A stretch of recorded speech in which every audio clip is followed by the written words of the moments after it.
Greetings, everyone. My name is Sai, and welcome back to the Plunderer Boob Club. I am joined once again by my lovely co-host and esteemed commentator, Mr. Isaiah Christo. Isaiah, welcome to the show. Good to be here. Yeah, you lie and lies upon lies, Isaiah. It is I anything but good to be here. I tell no lie. I like this volume. This volume good. Volume good. Volume good. Yes. Yes, I'm sure with the track record Plunderer has had, it's going to take a lot of convincing to get me on the same wavelength as you here. Yeah, and I don't think I'll be successful, but I like it. We shall see. At this specific moment of time, I recall myself liking this volume. We'll see by the end of this. Wouldn't it be great if we, in the future time, like you're listening to us rewatching this after, we've both just destroyed and shat upon the entire volume. Like at this moment in time, I like this manga. It just feel like the before and after sort of thing. That fool. Yeah, that fateful day. Everything changed. So, do we have any bullshit to talk about this time, Isaiah? Not really. I mean, episode 3 came out. It existed. How is that? You're supposed to be our resident plunderer, the resident person taking the fall, watching the anime. How was episode 3? Tell me. I actually think it's the best of the 3 so far. What a highly qualified accolade that is. Yes, whatever. But my point is that they, as I told you before, they actually expand on parts of the manga that I felt could have used some expanding. For example, of course, it's the episode that introduces Lin and Pele. And instead of them just walking outside their house, giving some exposition, and then Licht is here, time for comedy nonsense. The first good 5 to 7 minutes of the episode are just Pele and Lin going around the town and helping some of the townspeople. So you actually get a bit more attached to them. You see just how helpful and good natured of a person. So it'll make that later scene with the human execute make more sense. It won't make more sense, but it'll I have no comment. My point is it's still it's nice, and I feel Lin gets a lot more characterization than she initially had. It's also the least ugly. What a highly qualified accolade. Yes, whatever. Hey Din, good to see you. And hi Din. Yeah, I already said it's the least ugly of the 3, right? No, you did not. Okay, yeah, it's the least ugly looking of the 3 episodes. That said, that's also because it doesn't require much animation for most of it, so they can just mostly rely on close-up shots and stuff. Right. But they were better than episode 1 and 2's close-up shots. There's not nearly as many derp faces. Right, fair enough. And I also just recall you complaining about Lin's eyebrows. Yeah, that's the one thing that really annoyed me, because half the time they just draw her with normal eyebrows, and even when they don't, they kind of look like shit. Her big, thick eyebrows are my favorite part of her character design. I am a big and one of the only unique things that separates her from Astri of it. Yes, exactly. Yes, but I'm a big. She has different eyebrows. She's a new character. I'm a big proponent of big eyebrows on anime girls being a very cute feature. Mugi was best girl in K-On! For a reason. That's all I'm saying. What about Satsuki? Yeah, exactly. Satsuki Kiryuin. Yeah. That's literally one of her most attractive features, and I'm not joking when I say that. Fair. I seem to recall you really not liking Mugi Clone in Yuru Camp, though, and she had big eyebrows, didn't she? I don't remember if she had big eyebrows because I was distracted by her massive tits. I didn't remember if Lynn had big eyebrows for the exact same fucking reason. Fair enough. Oh, Din says to check out r/Plunderer real quick. What did you do Oh, this goody, time? oh, Din? goody. This feels like Christmas. Like I'm opening What a did present. you do this time? Oh, boy. I assume we just I linked love you, Din. this. I love you, Din. What did he do? Go take a look at what he posted. He's like the top post on r/Plunderer. Get your edge. This I is like good. that. And a very, I suppose I had to put this on stream. And very relevant, actually, for what we'll be talking about today. Because, ladies and gentlemen, this is the most edgy Plunderer has been in a while. Yes, it's also the least offensive Plunderer has been in a while. Which is, again, a highly qualified accolade. But, yeah, here's what he posted to the Plunderer subreddit. Get your edge! This is a really good edit, too. Like the fucking... Yeah. I remember when they did this with Evangelion. It was fucking hilarious. I don't know that one. Oh, but they had like Gendo shaving his fucking facial hair off, and it looked horrifying. But that's what made it so funny. Oh, I only just noticed they all have shaving cream on. That's why I said it was a good edit. Okay, yeah. Oh, and Lick's holding the thing. I thought it was just he added the fucking things, but no, he's actually put some effort into this stupid image. Okay. No, yeah, it's great. Like Jail's holding the fucking razor. Yeah. Shaving is part of his convictions. I could just see the advertisement in my head now. Any other hidden edits on this, Den? Or we got them all? I think we got all of them. We got the razor in Jail's hand. Yeah. Fucking shaving. Fuck, now I almost want to see Schmerman with a fucking facial hair because I kind of like he twirls his metaphorical mustache enough for me. I don't need actual facial hair. That is true. Yeah. Fair enough. Ugh. So I do have a couple of things I want to mention before we really get underway. For sure. Because as usual, me and Isaiah just talk about how shitty Plunderer is in the time between these live streams. Because of course, me and him both go back and re-listen to the podcasts after we've recorded them. And it's almost like it is almost like hearing a completely different a new podcast. Voice talking in a podcast and then hearing it back are two very different experiences. So. Fucking Ivan was in the shower, hopefully shaving to match up with what we were previously doing. It's a very different experience for listening to a podcast the second time as the actual a listener as opposed to a participant. And so as a consequence of that, you get to think about a lot more shit than you do in the moment where you're trying to be entertaining and trying to keep a good flow going. So there are a couple things that jumped out at me upon rereading of the chapter. First of all, on this page in chapter 44? Yeah, chapter 44.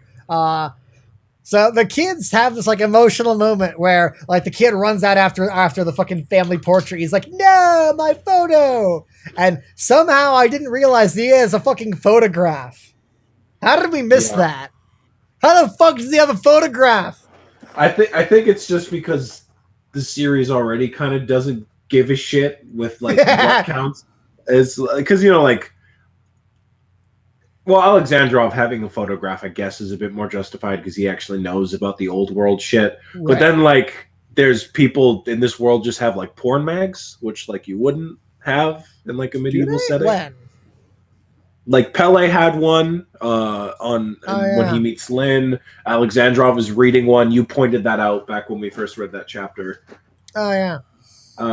So Plunderer has already kind of been weird with what its fantasy world people have. Right.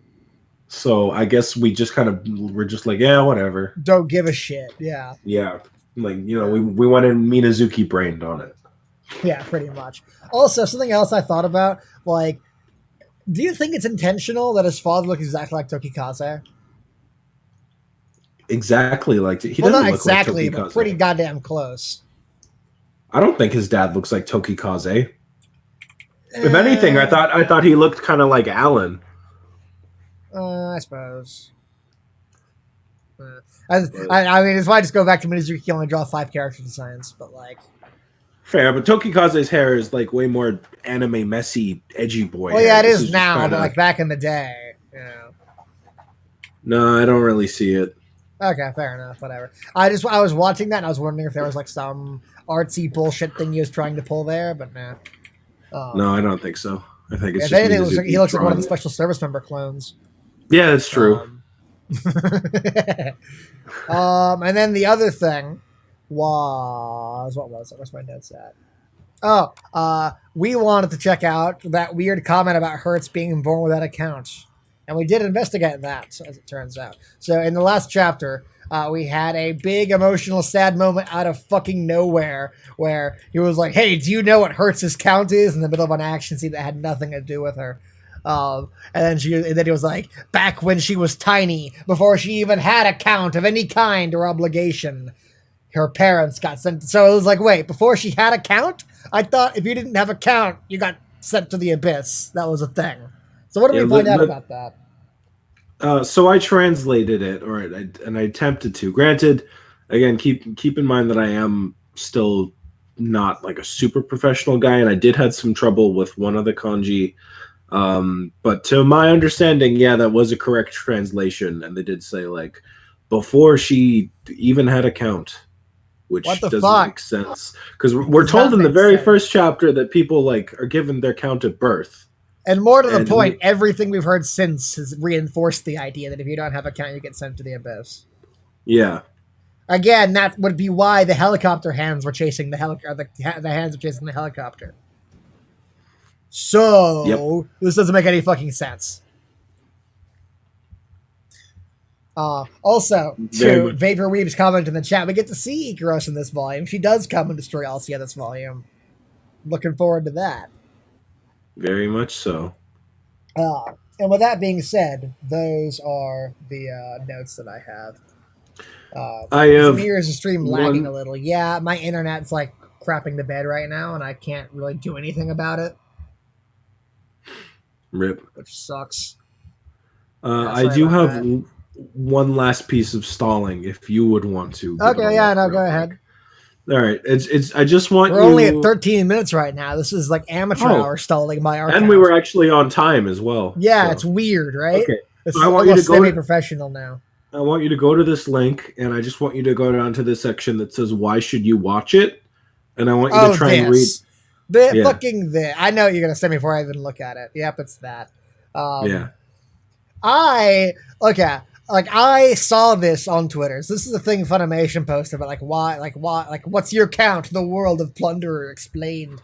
I thought about because they linked this on Twitter with the world of Plunderer explained as the title, and I was like, thank God, finally. I wanted to retweet it with a snarky comment, right? I thought about that. Then I actually, before I did that, I read the thing, and it was just such a fucking cynical corporate fluff piece. I was like, I don't even want to, direct 2 people to this fucking article. So I'm hesitant to even share it on live stream, honestly. You don't have to show it on live stream. I just want you to try and read the first paragraph, or the first 2 paragraphs, and with a straight face and your opinion. Okay. Actually, yes, I do like the idea of us trying to read this on stream. I think us laughing at corporate bullshit is a valuable addition to the Plunderer Bookclub. I think so as well. Just the why you should watch it section. That's all that matters. The rest. What's your count? The World of Plunderer Explained by Tom Spielman. Fuck you, Tom Spielman. Tom Spielman, I'm sure you're a fine guy. I'm just gonna throw that. Fuck you, Tom Spielman's boss who made him write this. How about that? Yes, there you go. Yeah, that's fine. Cool. Hey, Matthew, good to see you. Okay, so the first paragraph. No, go down to why you should watch it. Why you should watch it. Scroll in. Those 2 paragraphs under why should you watch it? Well, more than anything, the show is just plain fun, citation needed. The world is laid out in a really intriguing way, and the action is always exciting with Kanbei and Co. Who's Kanbei? The director. Okay, the guy who did Gonna Be the Twin Tail, with Kanbei and Co. delivering some pretty stellar animation to back it up. But as with any good anime, it's the characters that suck. You win.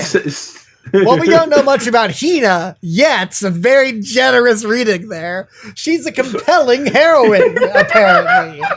With White and Heft and Hoizumi giving her enough emotional heft and grit to keep you invested. Likewise, Bale and Nakajima really commit to both halves of Licht, the secret hero with powers beyond imagining, and the gross fucking gross. I like how they describe their protagonists that way. The gross, money-hungry pervert. It's a tricky balancing act, but they pull it off. I guess. I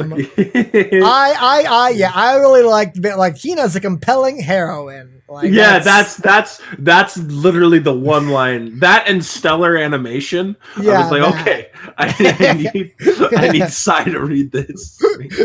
If anything, she's compelling me to heroine, but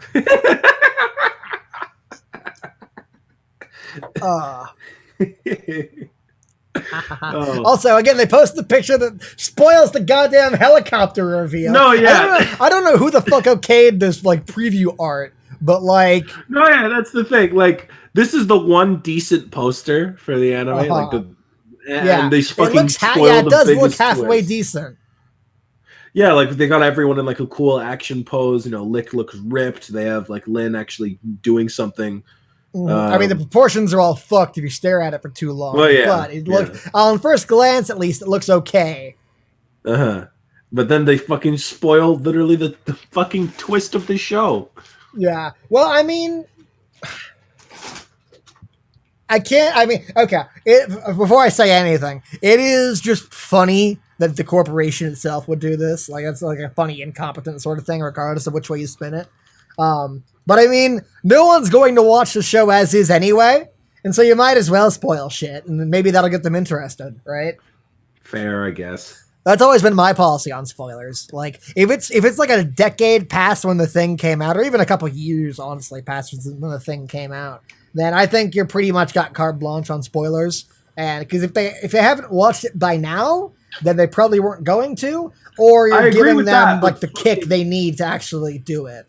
I agree with that, but Plunderer is literally 3 episodes are out, and they showed this before 1 episode was out.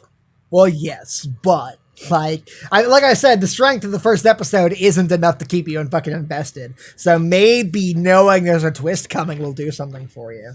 But the way they present it, it doesn't even look like a twist. It just looks like there's a helicopter. That's the thing. Yeah. It's the framing too. Like, it looks so fucking boring. Like, it does, if you showed me this picture, I wouldn't think that it's like, well, fantasy world and there's a helicopter there. I would just be like, okay, it's just a bunch of anime characters in front of a helicopter. Yeah, I would think this would be like Gate or something. Yeah. No, yeah, exactly.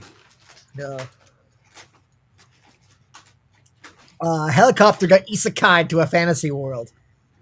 Exactly. Yeah. It's the fucking 4chan guy who sexually identifies as an attack helicopter. He got isekai as one. He's living the dream right now, Isaiah. Yeah. Anyways, we have a manga to get to. Sadly. Yes, we do, and I call dibs on the first chapter. How does that work out? Okay, you want 50. Yeah, okay, you got it. Yeah, I want 48, and I want 50. I like how we do this. Like, it's not even about like what works the best. It's like, I want this chapter, and then so we plan. We fucking Well, I don't know. That's pretty fair, I'd say. Yeah. And it's fine. It's funny. Oh yeah, what I would give for the laser turtles to be there. Yeah, dude. And yeah, Dan, you're right. They should have put it in its like demon form. That could have been a good enough like drawing. Like, look at this big, cool CGI nasty demon thing that looks like shit. That's the thing. Never mind. The way it looks sort of okay and cool in the manga, like it's going to be shit in the anime. And so putting that there would be a blemish, if anything. Very true. You remember the fuck awful CGI Colossal Titan from Attack on Titan season 2 or 3 or whatever the hell? Oh god, yeah. Like, imagine if they made a poster with that. Like, it's not a selling point at that point. True. Also, fucking Daniel. Daniel, yeah, that's funny. I was just laughing at that too. Okay, get on with it. Yes. Begin my suffering. And also, I made a joke about it last time, but I can confirm Pele's doing a Professor X like hand gesture here. Because he does that throughout the rest of the fucking chapter too. That's true. Yeah. So yeah, chapter opens up. Your name isn't Colonel. I'm already laughing. Well, I guess because of the joke you made last time. Like, no, it's actually my name. I made the other one up. Yeah, that's all I'm staring at now. Blah blah blah. Even if I have to hurt you, I'll definitely bring you back, Pele. Then we get another fucking. Can we again just like? Can we again just say how awful I think her fucking blue bullshit ears look in her hair? Yeah. I am starting to see, especially when I look at the anime, like all they just look like are fucking like weird dog ears now. Yeah, so that's what I always saw. Like it wasn't until you told me they were just like it wasn't until you told me it was a weird gradient that I realized it wasn't supposed to be dog ears. Yeah, no, I'm starting to see it a bit more. So I'm coming over to your side on it looking weird and dumb. On that point and a lot of other points. Whatever. Also, anyway, what is even happening on this big 2-page spread? What's the context of the stupid joke page? Well, how I always looked at it did was like Pele make a Pele doll, or did Lynn make a Pele doll? No, it's difficult to tell because she has like the pen there. Right. My fucking interpretation. What are the odds Minazuki like originally drew it as a Sharpie? Then I'm like, oh fuck, and had to like change a little bit of it on the end. Wouldn't surprise me. But what I was gonna say was at least what I interpreted as when I first saw it was like she was trying to Jigglypuff him, but he left like a dummy there for her since it's like tucked in and facing away from Lynn, so she wouldn't have just written the thing on. And then he's behind her with a fan ready to hit her. I guess, I guess that's the most charitable possible interpretation. It's not very clear, but that's how. And again, like no matter how much of an idiot Lynn is, she would like when she goes to draw Pele's nose and it's a flat surface and not a nose, you'd think she would like figure it out. Like, yeah, it's just odd. Also, I like that Minazuki had to specify dummy because like it fucking. Whatever. No, I think that's directed at us for reading this manga. Yeah. The arrow's pointing to you, the viewer. I like that. Also, is there like a pattern on the blanket, or is that like a reflection of the window? I'm pretty sure it's happening in this blanket? It's supposed to be a pattern because there's like a leaf pattern on it, and then it's like plaid in a leaf pattern. I guess it looks like if it were made of glass. I see what you mean. Yeah, like glasses or whatever, like reflecting a window and leaves falling in the window. Yeah, no, I see what you mean, but it's supposed to be a pattern. That's odd. Also, this fucking edgy ass caption because we can never get enough of them. Never, ever. A lively and peaceful everyday life, never to return. Tomoki's worst nightmare. Yeah. Well, that's the thing. Like, at this point in the manga, we think Pele's evil, so, like, we wouldn't want their lively and peaceful everyday life to return. Yeah. We'd be like, man, fuck Pele. I'm glad fuck this won't you, Pele, asshole. I'm glad Lynn won't have someone hanging around her who continues to fucking, like, psychologically manipulate her. And shove vegetables goodness, what an asshole. Throat. Yeah, exactly. Like, thank God this life will never return. That's a sign of progress.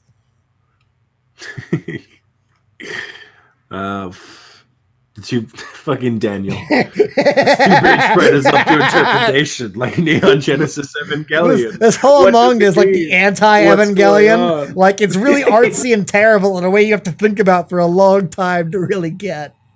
And there's so much interpretation about how and why it's terrible. It's true. Anyway, so the next page. What does the caption there in the corner say?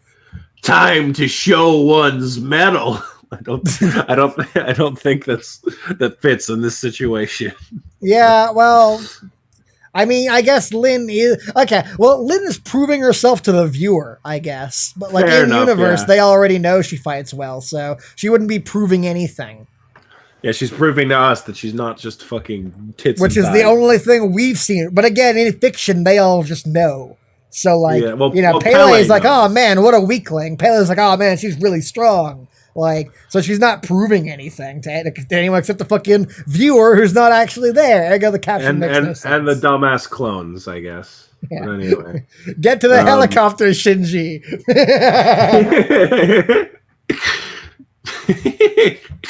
Anyway, Pally calls her stupid again. Better than fat, I guess. I guess. Yeah, could you imagine if in this big serious moment, God, just like, you're never gonna hit me, fatty. Yeah. Oh my god, I would just want to die. More so than I already do. That's basically the fucking pudding line when you think about it. Yeah, that's true. Yeah. Yeah. Anyway, and I want to hear your best Ojo-sama laugh for this. Okay, good. No, I was excited for this. Yeah, so the clone, because the clone is evil and a girl, she has to do the Ojo-sama laugh. So of course. I put my hand to my cheek and everything. You gotta. Oh, nice. Really, I got some real method acting going on. I'm sure you put on a dress for that moment too. No, that was just what I was wearing in general. Mm-hmm. Yeah, of course. Anyway, so all the clones move in because their Schmerman rape genes are getting horny. Yeah. As we'll see later, that is unfortunately not a joke. their Schmerman rape genes are getting horny. What a sentence. Also, question: what is up with the silhouettes in the background? Like, isn't pretty much everyone accounted for who were drawn?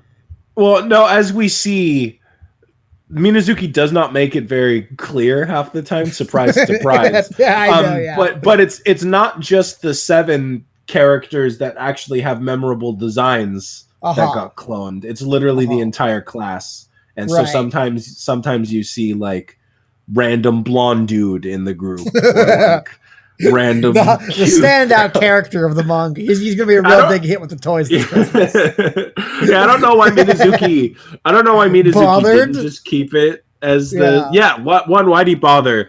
2, like making exactly, because there's 7 of them that had memorable designs to begin with. There's 7 aces, so you could have just had it be an equal number. Right. And as we'll see, that would have made more sense because of what he does with their powers later, as we see. Yeah. But no, there's just a fucking like 20 of them, I guess. But we just don't see half of them most of the time. Yeah. But anyway, dumb, arrogant, evil clones, they're all like, what are you blabbering about? Do you really think the Colonel General would stoop to fighting an opponent like you? Colonel... hate fucking saying Colonel General all the time. Colonel General Gespensed. It's all right, isn't it? For us to kill her. He's still fucking keeping his hand there. Fuck it. I don't care. But because they're retards, they just go, hey, let's drop our ballots. Yeah. because against a small fry who doesn't even own a ballot going on. Well, okay. Here's the thing. Like, I really don't like, because it's Pele who says however, right? Yeah, well, they cut him off. So he was going to say something. They cut him off. But, like, Minazuki just shouldn't have done that. Because, like, in the first 2 readings I had of this, I thought he was the one commanding them to drop their ballots and then call them all idiots for listening to him. It's just the way the speech bubbles are proportioned out. But no. So he starts saying, however, and then the clones say, all of you drop your ballots, and they do. Yeah, and I mean, granted... Really poor paneling here. Yeah, fair enough. Yeah. So this is a way that we can give Lin a realistically fair fight, because as we'll see later on, these clones are fucking stupid broken. Yes, and so numbers who isn't in this fucking manga? Well, yes, but I think the clones are what really fucking exasperates the issue even more. Yeah. Because like everyone said, doing air quotes in chat, it's very funny. Memorable characters. Yeah, exactly. Yeah. Yeah, just because like last stream, I remember specifically you said like, why don't they just make the all thing, give them a bigger count or something? And as we'll see, you weren't really off base. So anyway, Charlie Brown, because he said good grief, because he goes good grief. So I just thought of Charlie Brown. Really? That was a genuine mistake. I didn't. Yeah, no, I didn't mean to say like I had a joke planned. I had a joke planned in my head where it's like, so Pele channels his inner Charlie Brown and goes, "Good grief," but I just fucking. So Charlie Brown. You know what has to happen now, right? That's what we're calling it from here on out. Oh God! What have I done? No, I won't subject us to that. But okay, yeah. I could have just gone with the stupid JoJo reference and had him go yada yada does it instead. But I fucking called him Charlie Brown. Anyway, so yeah, Pele calls them dumb, and then Lin gets the weird evil Schmerman face for some reason, despite not having any of Schmerman's Lilicon DNA. I have no idea why the fuck she gets. I mean, it's supposed to just make her look like cool and scary, but it like does not. It does not succeed in that at all. It looks dumb. Yeah, it would have been better if she just had like a shadow cast over her eyes. Yeah, drawing drawing like fucking like the eyes, like white circles, really undermines the scary like especially okay. You see that one like little tiny bit like tip of her hair that's like bigger shaded than usual. It looks like a mouth, right? Do you see that like a little tiny like blip mouth? If you like zoom in really far into that. Oh yeah, kind of like the big double page spread. It looks like a tiny little, like 1 pixel big, like black mouth. And viewing it like that makes it look incredibly dumb. Fair, you know, yeah. It's like when you look at a cloud and you're like, oh, it's a chicken. Someone else is like, no, it's an oven. And like, how is it an oven? And you're like, oh, the handle's over there. And your brain like shifts and like, oh, it is. Like when you look at it like that, I think it looks really fucking. It looks like an adventure game character from like Limbo or something. Yeah, no, it does look very Limbo-esque when you order like that. Yeah, but like I get what Mizuki's going for. He's trying to make her look like I get what he's going for, but like I get what one is going for too, and like yeah, it doesn't work. It would have been better, like I said, either to just put the shadow over her eyes or just like give her a fucking face, like make her look really angry. You know? I don't know why. Like I do wonder if that's like just. He feels the need to have like interesting expressions all the time. Like we saw that with SNL where he like always wanted to like have different reaction faces. I wonder if it's just like he can't really think of a good way to draw Lin looking like really angry constantly. And so like resorts to this stuff. Might be, yeah. He's like, well, I can't think of an interesting way to show this. So instead of just showing it, I'm going to do something weird and stupid instead. Well, it fit in line with the rest of you're right. She does look like the generic dog girl from Fullmetal Alchemist Brotherhood, like the Chimera thing. Oh. Yeah. Fuck yeah. Oh. Like, pay late. Stop it. But anyway, so she fucking breaks that whore's arm. But she's spooky. Ooh. Yeah, she breaks her arm. Also upskirt shot. We want to talk about that now or later. Yeah, they'll get it over with now. Yeah, I don't like it. Yeah. I mean... It's not the worst. My opinion of it is that, like... this is like, you know, Minazuki set this up as a thing in the earlier chapters. And so if he hadn't done it, I would have called him out for, you know, not doing it. But somehow, that's just the thing of I wish it wouldn't have been set up in the early. I wish she just had pants. Exactly. I don't know why she doesn't just have pants. I get the underwear combined with the stupid face really ruins the whole action. Yeah, I think it's the two of them together specifically. Yeah, I agree. Like, and I get what Minazuki's going for here for two reasons. Well, I guess three, because there's the obvious two very analytical reasons supporting Minazuki's incredibly difficult decision to include underwear in this drawing. Okay, we know the obvious reason, but like one, it's because he has the, like you said, he set up the whole like, oh, she's embarrassed, she's blah blah blah. So it's like showing that she just doesn't give a shit at this point, which is supposed to be like a big, but it's really dumb. Yeah, one, it's dumb. I think I forgot the second thing. I was just going to say, like, in general, like I also just kind of, I guess it's just because I play a lot of fighting games where I like see people like Chun-Li doing kicks like these, and I'm like, yeah, I guess I don't really fucking care when I see like a bit of her pantaloon or whatever. Pantaloon? I The don't fuck? know. I don't What century are you from again? I feel like I feel like that was a calculated decision on your part to like make the image seem less stupid. Like I don't really care if I see much of her pantaloon, like because the sentence doesn't sound quite right. If you're like, I don't really care if I see her labia, like your point sort of gets lost if you say the actual thing, and so you want it to sound silly and stupid instead. So you have some semblance of a point still.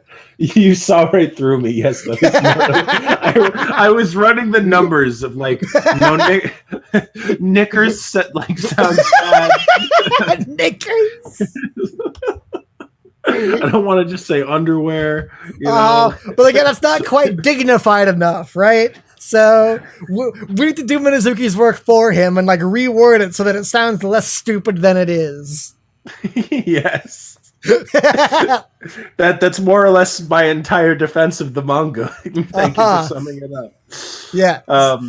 So now, in a stunning fucking like bit of character remember character development? I remember all that we had in SNO. So here's some of the first bit of character development we've had in Plunderer. Lynn is no longer afraid of showing her pantaloons to anyone.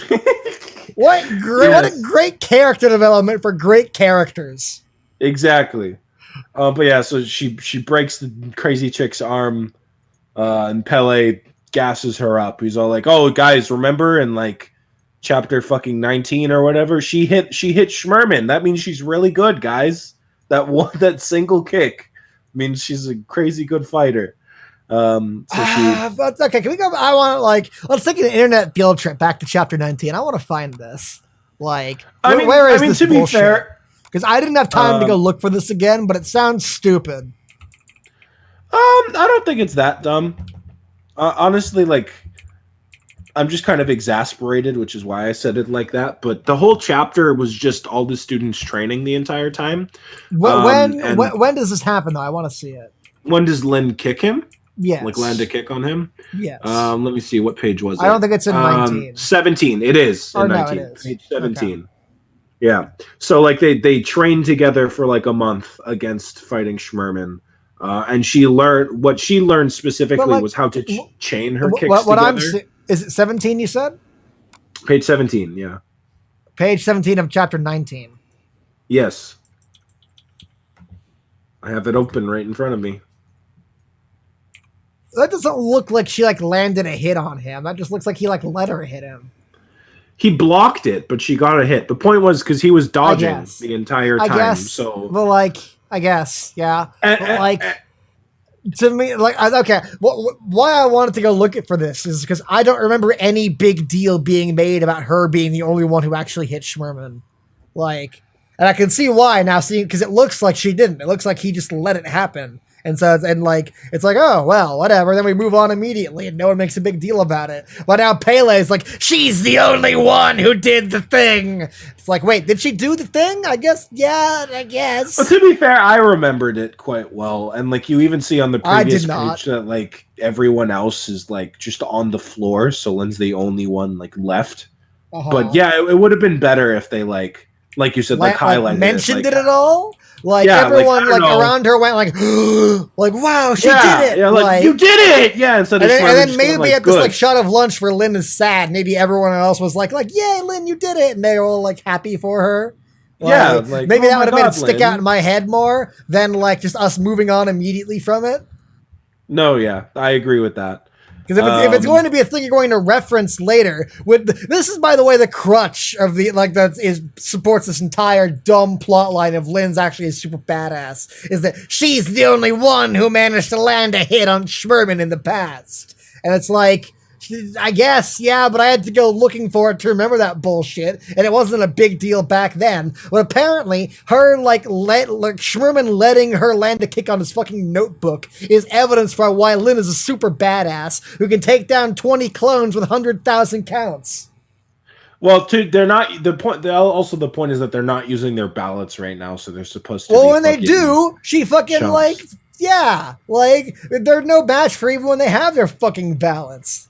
Well, to be only one of them like gets them, and she like just gets in close and decks her in the face. So I don't. And then she's down, exactly. and then like, okay, like when they started losing, I have no idea why more of them didn't go for their fucking ballots. Like, why is Arrow Girl the only one? Literally the worst suited for a close quarters melee fight. Like, how lucky is it that Arrow Girl's the one who gets their fucking ballot? Well, and it's not something that makes her stupid bullshit strong. You can see that Genji was reaching for his as he got hit. But no, yeah, I get what you mean. I do like that the scene itself was referenced, and I do think that was like a cool bit of development for Lin, because like the entire point was that at least back then, and yeah, you're right for saying that like they didn't give it enough gravitas to really like stick with you to make like, it the foundational bit of this really dumb plot twist. Yeah, but like the whole point was her like being able to like kick her, make her kicks like chain together better, so she could keep up with faster opponents and take on multiple enemies. So like it works, you know. That's fine, but again, we've had no evidence of that ever. No, yeah, that's another thing, because I mean, like she's always Ivan says, like this is the first fight she's had since like chapter 3. Is that right? Well, she's like always done fought, anything for real. She's fought fodder in the background, but yeah, that's it. And that's why I was gonna say, like, I'm not saying that this is like Kino. This is like the greatest like setup ever. I'm just saying I like the attempt, but you needed to follow through with more than a single moment. Because the only reason why this is surprising is because we haven't seen her do jack shit since then. Yeah, like if she was like kicking ass the entire manga, then we would have been like, oh hell yeah, like don't look down on Lin, badass, you know. But now the reason why it's surprising is because it's like, oh fuck, Lin can do shit. Yeah, exactly. Yes, exactly that. Yeah. Yes, exactly that. Oh fuck, Lin is useful. What? Yeah, why has this never come up ever before? No, exactly. Instead of being like, fuck there yeah, were a lot of situations when she could have been useful. Why wasn't she? Yeah, exactly. That's the impression that it leaves instead of the intended like, oh hell yeah moment. Wasn't she there with Hina when Hina gets kidnapped as horseplay Russian roulette? No, she was shot off a horse and left for dead. Remember? Okay, yeah, I guess. Again, I feel like there are like no, I know what you mean. There were for Lin to be useful. Every time they get attacked by like fodder people. Yeah. And she just kind of kicks in the background. Yeah. Like, that's the thing. Minazuki just doesn't give her opportunities to do anything. Yeah. Again, I have an next point in the chat. Like, 48 chapters for one of the main character has to have their first big moments really fucking dumb. No, yeah. Absolutely. But anyway, we've spent enough time on one page. Yeah. I don't know. It's really dumb. Like, well, okay. What I want to jump forward a little bit because I want to like touch it because like I want to touch on this line of dialogue right here specifically. Pele goes, I see. Once you get serious, your speed's on par with Rihito Box, and you hit as hard as Jail Murdoch. You'd be a close match for them if only you didn't care about flashing them your panties, your pantaloons. Yeah, that line's fucking stupid. I hate that. Okay, line. What? Fucking what? Okay, Licht is the super serious badass the whole manga's been built around because he had a bullshit surgery 300 years ago. And Jail Murdoch had a fucking ballot of 100, like fucking what, 50,000 or something? About 50,000, yeah. Yeah, but she, with no ballot and no special drug, she just kicks really good, but she's like better than all of them. Yeah, that is a really dumb line. This is like fucking, like Minazuki is just like new Star Wars trilogy, the same manga that he was writing since the beginning. Like, he's introduced fucking Lin 50 chapters in as the biggest Mary Sue in the fucking world. Yeah, like fucking. She's fast as a guy who's specifically known for being legendarily fast, and she hits as hard as one of the top commanding marshals in the entire fucking country's military, with no ballot and with no bullshit injections or drugs or anything. She just kicks good, but she's better than all of them. Her count is literally less than 500. Yeah, what the fuck? Of all the examples that we've said, like, can someone with a lower count beat? Apparently, someone with no ballot can beat someone with a higher count. A parent fucking Lee. And like, I don't know why he felt the need to include that line, because he could have just like let it slide, like, oh, they weren't using their ballots, so she's just physically stronger and a better fighter than them. Right. But no, he had to like gas her up more. But, yeah, it's still bullshit, but at least like I could have let that slide, like, oh, whatever. But like he had to continue to gas her up to like really make this be a big deal. But instead it just makes it completely breaks the already fucking broken power system. Yes, absolutely. If like 7 if anyone, or like if 20 people, I guess, with like 100,000 ballots can't beat someone with a 500 on their with no ballot, what the fuck is the point of the ballots or the power ranking system? Yeah, literally. Why are we here? Should have been asking that one a while ago. What the fuck is the point of a manga having a power scaling system if you do this crap? Is there another manga that's like fucking like done anything remotely similar to Plunderer, like quantifying their power level? I guess Dragon Ball Z. Well, I'd say most series with a power system run into this problem. Have eventually. They at least have it like be fuzzy generally, right? Well, yeah, for exactly this reason, so you can do shit like this without completely breaking everything. Yeah, that's why Dragon Ball like stopped using scouters, because Toriyama, because immediately after he like gets to Frieza, like we go from like Vegeta's like, I have 100,000, and Frieza's like, in my second form I'm 1,000,000, and then he has like 5 more forms. So after that, Toriyama's like, okay, I can't just stop giving people bigger numbers, because so everyone's going to stop using scouters. So I can stop acknowledging it. Yeah, everyone just stops using it, and now people just say that they're really strong instead of having a literal number to show you how strong they are. Yeah.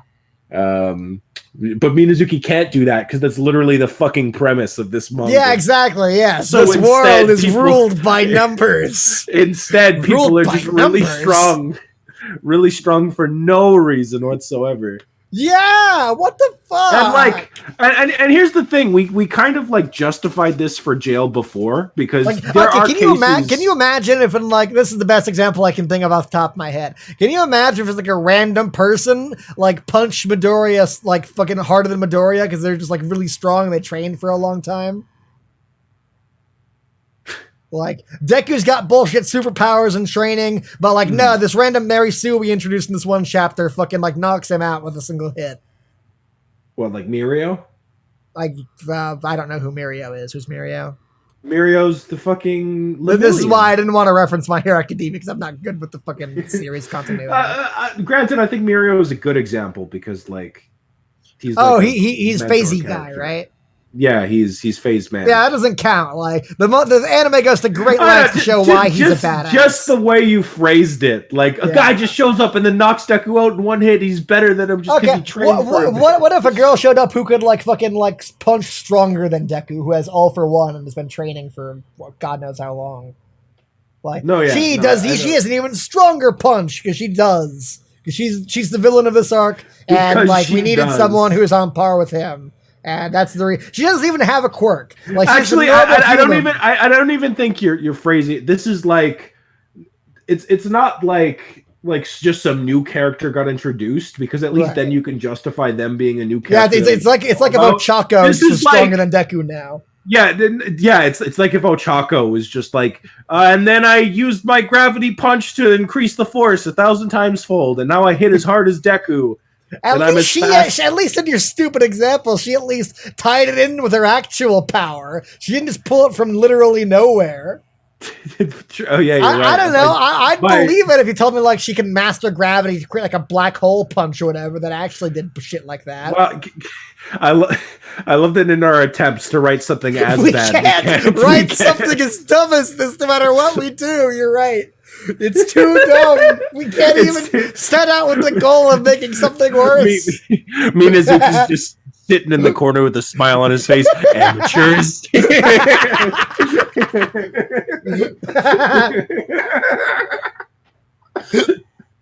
Fuck, man. Welcome back to the My Hero Book Club. Pretty much. Yeah.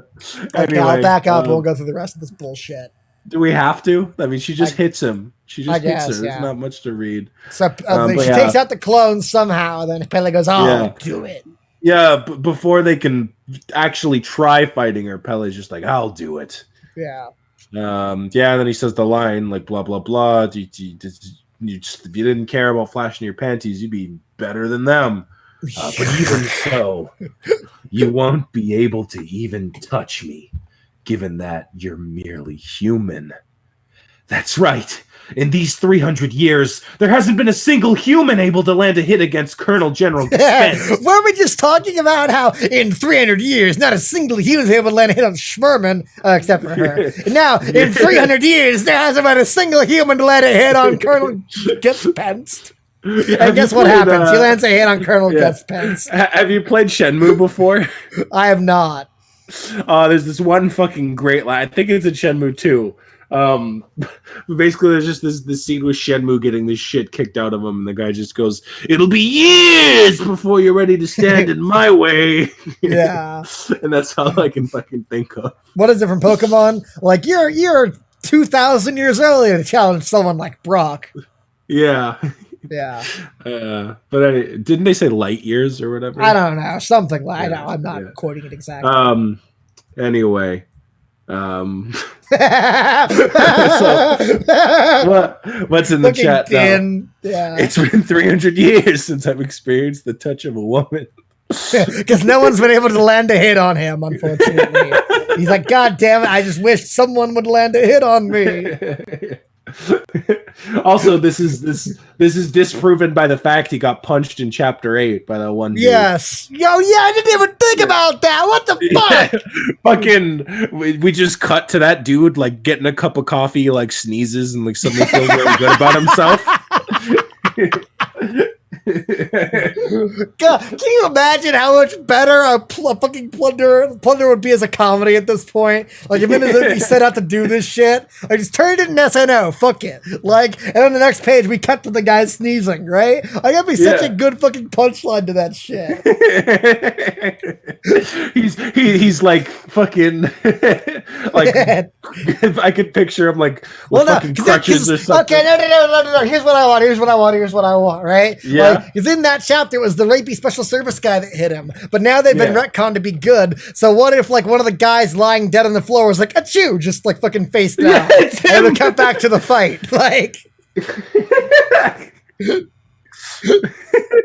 That's what I want to have happen. That's my Christmas wish for this fucking year. Please, Mizuki. Rewrite Plunderer as a comedy and include that scene. Maybe I'll commission one of my friends to draw him fucking sneezing, and I'll like put it.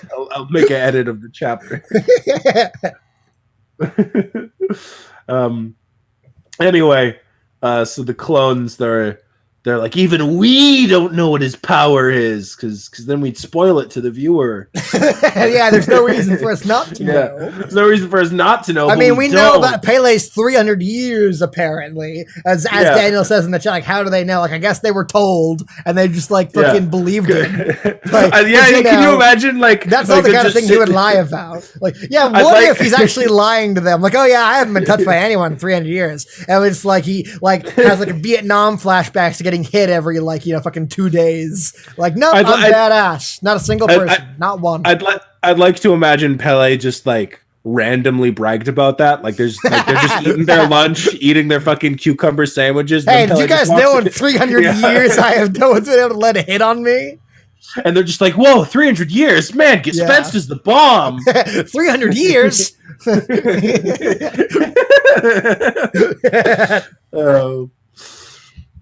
But anyway, yeah, they're like, oh, he even beat Lick, the fastest man in the world. He was. It was fucking speedster things, man. You really can't win with a speedster character. Well, that's why you either don't include them or you become a better writer before you include them. Yeah. Like, it's one of my favorite sayings, like, you can break any rule in the rule book, but you gotta be competent first. You gotta be ballsy to do it. Like, You know, like you can absolutely write a speedster character really fucking well. You just need to be a good writer in the first place, and Minazuki is not. Not anymore. Not anymore. Yeah. And again, the more I read of Plunderer, the more I question. Like, you know that question? I'm like, man, do I really like SNO? I was like, and I rewatched it. I was like, no, I do like it. The more I read of Plunderer, the more I'm like, do I really like SNO? Like, I'm sure you still would, because like whenever we look back, all we see are better. I really hope. Well, when we read it, all we see is like better comparisons to things in this. You know, like you can still. I'm sure more of SNO's flaws will be evident. I don't. Yeah, no. I'm thinking back on Tomoki just writing like, no, I knew the whole time on Hiyori's arc or whatever the fuck. And I'm like, yeah, that's something they were doing in Plunderer, isn't it? I just pretended the manga wasn't shit for Nim's I just pretended to be retarded for a little while. Fucking. But anyway, yeah, he does the Professor X shit. Pele can't read Lin's thoughts if Minazuki didn't write any for her. Damn it, you spoiled it. But yeah, so she kicks him in the face, and everyone's like, whoa, he got hit? I feel like in this one big splash page, we should have seen it actually connect. Because like seeing it like look like it missed in the big splash page undermines this a lot. No, yeah, it would have been a lot more effective if like you not even see him like seeing it coming, but just like his fucking face getting kicked. Or just like remove the big splash page entirely and cut from how will you strike to him already being hit on the next page. No, yeah. Because that again makes it look fast and like he didn't even see it coming.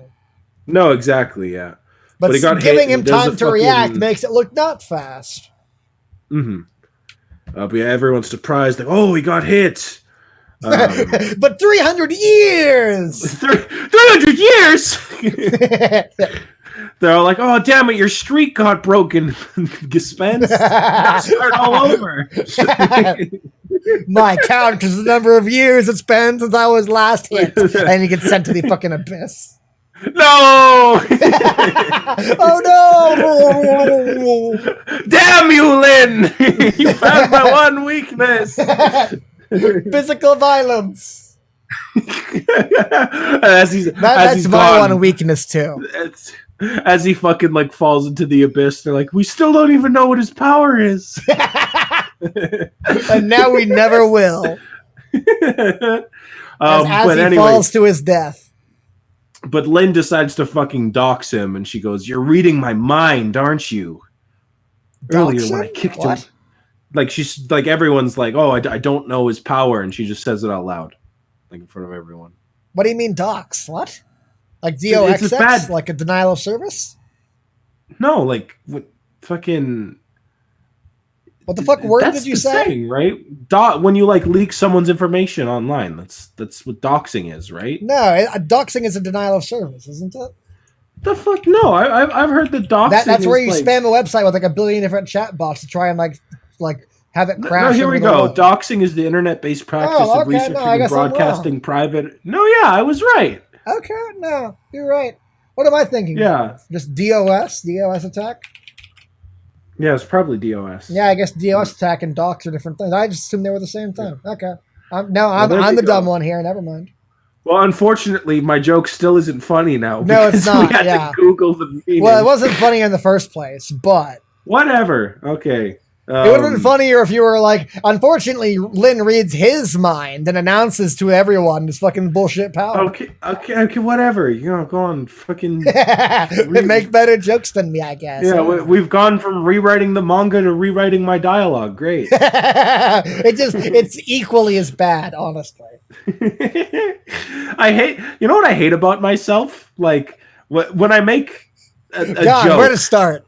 Yeah. Okay. Well, fair. When I make a joke, it's never funny. But then you retort to my joke. But then my retort to your retort is what gets the laugh. Yeah. So generally, I can only be funny after taking damage to myself.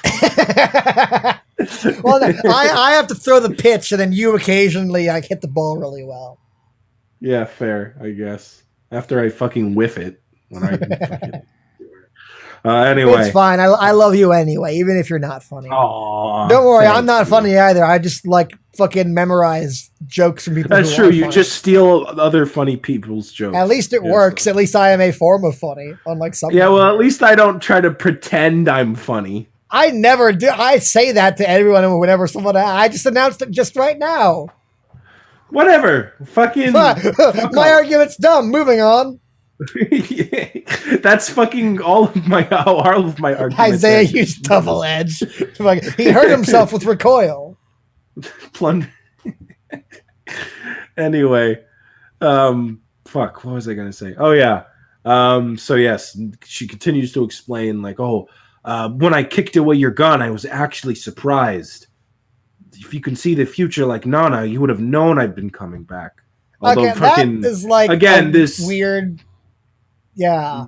Yeah, not only is that a weird thing to say, but also it doesn't work because I never bought for a second that he could see the future like Nana, because like we said, that'd just be fucking boring if they just had the same power, you know? Like, we just gave him the power of another ace. Like, that's lame. Fuck you, Kyler. What'd Kyler say? Let me go see. Sigh laughing like Peter Griffin. Fuck you. Moving on from that as fast as possible. Fuck it. Yes. Like I don't think it works because like there was if we had seen Pele be surprised when she in this panel where she kicked the gun out of her hand, I'd be like, okay. But it looks more like he let it happen. No, yeah, because he has such a straight face. Exactly, trying to make him look cool. Yeah, but like now that's conflicting with the new story he's trying to tell pages later, where it actually was a huge deal when she did. This is again like with Schmerman. It wasn't a big deal when it happened then, and it wasn't a big deal when it happened now. Yep. But anyway, when I kicked your gun, it was a super big deal. Show don't tell. Show don't tell. Yeah, exactly. But she goes, "Your power is reading people's minds. That's how you kept staying in Pudding's blind spot." How did she arrive at that conclusion? Out of all the billion things that could have been, it's the next thing. What do you mean? Could you imagine next thing? Could you imagine? No, I don't know what I'm saying half the time. Okay, like, it's the next thing. I meant like okay, I guess it is. I meant to say like next most plausible option, but I didn't even believe that myself. Yeah. I'd like to imagine she's just bluffing, and so then when he goes, "Yeah, that's right," she goes, "Oh, really? Oh, cool." I was just throwing something out there. Yeah, that's like okay, fun mini story time. That's how I found out Santa wasn't real. Is because I told my parents like, "Oh man, today I found out I had like an adult tell me Santa wasn't real," and they go, "Ah," and I'm like, "Ha, I got you." Because I didn't really believe what I told them, but their expressions told me everything I needed to know. For me, I found out Santa wasn't real because I woke up. I was staying at my dad's house when I was like 4. And you saw mommy fucking Santa? No, I saw him fucking eating all of my cookies and chocolate milk that I laid out while she carried in my Beyblade. Your Beyblade. Yeah, and when I woke up in the morning, I tried to convince myself that it like wasn't real, that it was a dream, and then I saw the Beyblade sitting there, and I was immensely saddened. How old was how old were you? Because I'm imagining like a 6-year-old mini Isaiah, and I was like, was 4. Oh, that's even worse. Yeah. And I never told. At least I was like fucking like 9 or 10 or something. No, yeah, and then I became jaded about it too. Like I specifically remember being in 3rd grade, and like there's this one girl in my class, and this is probably the most asshole-ish thing I've ever done in my life. And she was like, "Oh boy, I can't wait for Santa to bring my presents this year," and I was like, "You still believe in Santa? I saw the truth." Well, I don't know. Like in her mind, you might just be like the asshole villain guy in a Christmas movie who says that. Yeah. Like children's media does a great job to desensitizing you to the opposing arguments of that. That's very true. Yeah. So don't think for yourself. Believe the narrative. Pretty much, it's a great practice for religion. But anyway. I was gonna say this next bit of dialogue is very easy to twist against Minazuki. Yeah, go ahead. Because Pele goes like, yeah, any human would think of how they'd move before they actually do it. any human at all. Yeah. Now the left. Oh man, I missed. Okay, what about the right? Oh man, that one too. God damn, that's my exact stream of consciousness when I'm like doing MMA. Sorry, Santa isn't real, apparently. Not even just that, but I'd like to imagine this is like one of the readers like talking to Minazuki. I hate the part of the morning when I get up out of bed and think left leg forward. It's like fucking Pacific Rim, you know, like you need to have that fucking neural link on. But I was gonna say that's what every human does when they fight. Yes. I was gonna say this is like the reader, like talking to Minazuki, like any human would put some thought before they tried making a manga. Right. Yeah. Minazuki responds, "You should know that better than anyone. I'm an idiot after all." Such a total idiot. Well, I mean, yes. Unfortunately, she is. Yes. So she charges at him, blah blah blah, more kicks that aren't drawn. Okay, I really have a problem with like Lin like getting her knowing Pele's superpower so fucking fast and then figuring out the exact counter to it so fucking, because she figures it out. Spoiler alert, the answer is she doesn't think. Which fucking again, no thoughts. Minazuki's argument goes up in fucking flames if this is an option. Could you imagine like if we had fucking like Rihito's thought bubbles last chapter? Yeah, right. He's not at my right, then my left flank. Hey ya! What? Nani? Yeah, exactly. Bakana! Then I'll have to try behind. But no, so apparently that is exactly what's happening, and Lin is just deciding not to think, which is an option and not something anyone else has ever done against Pele.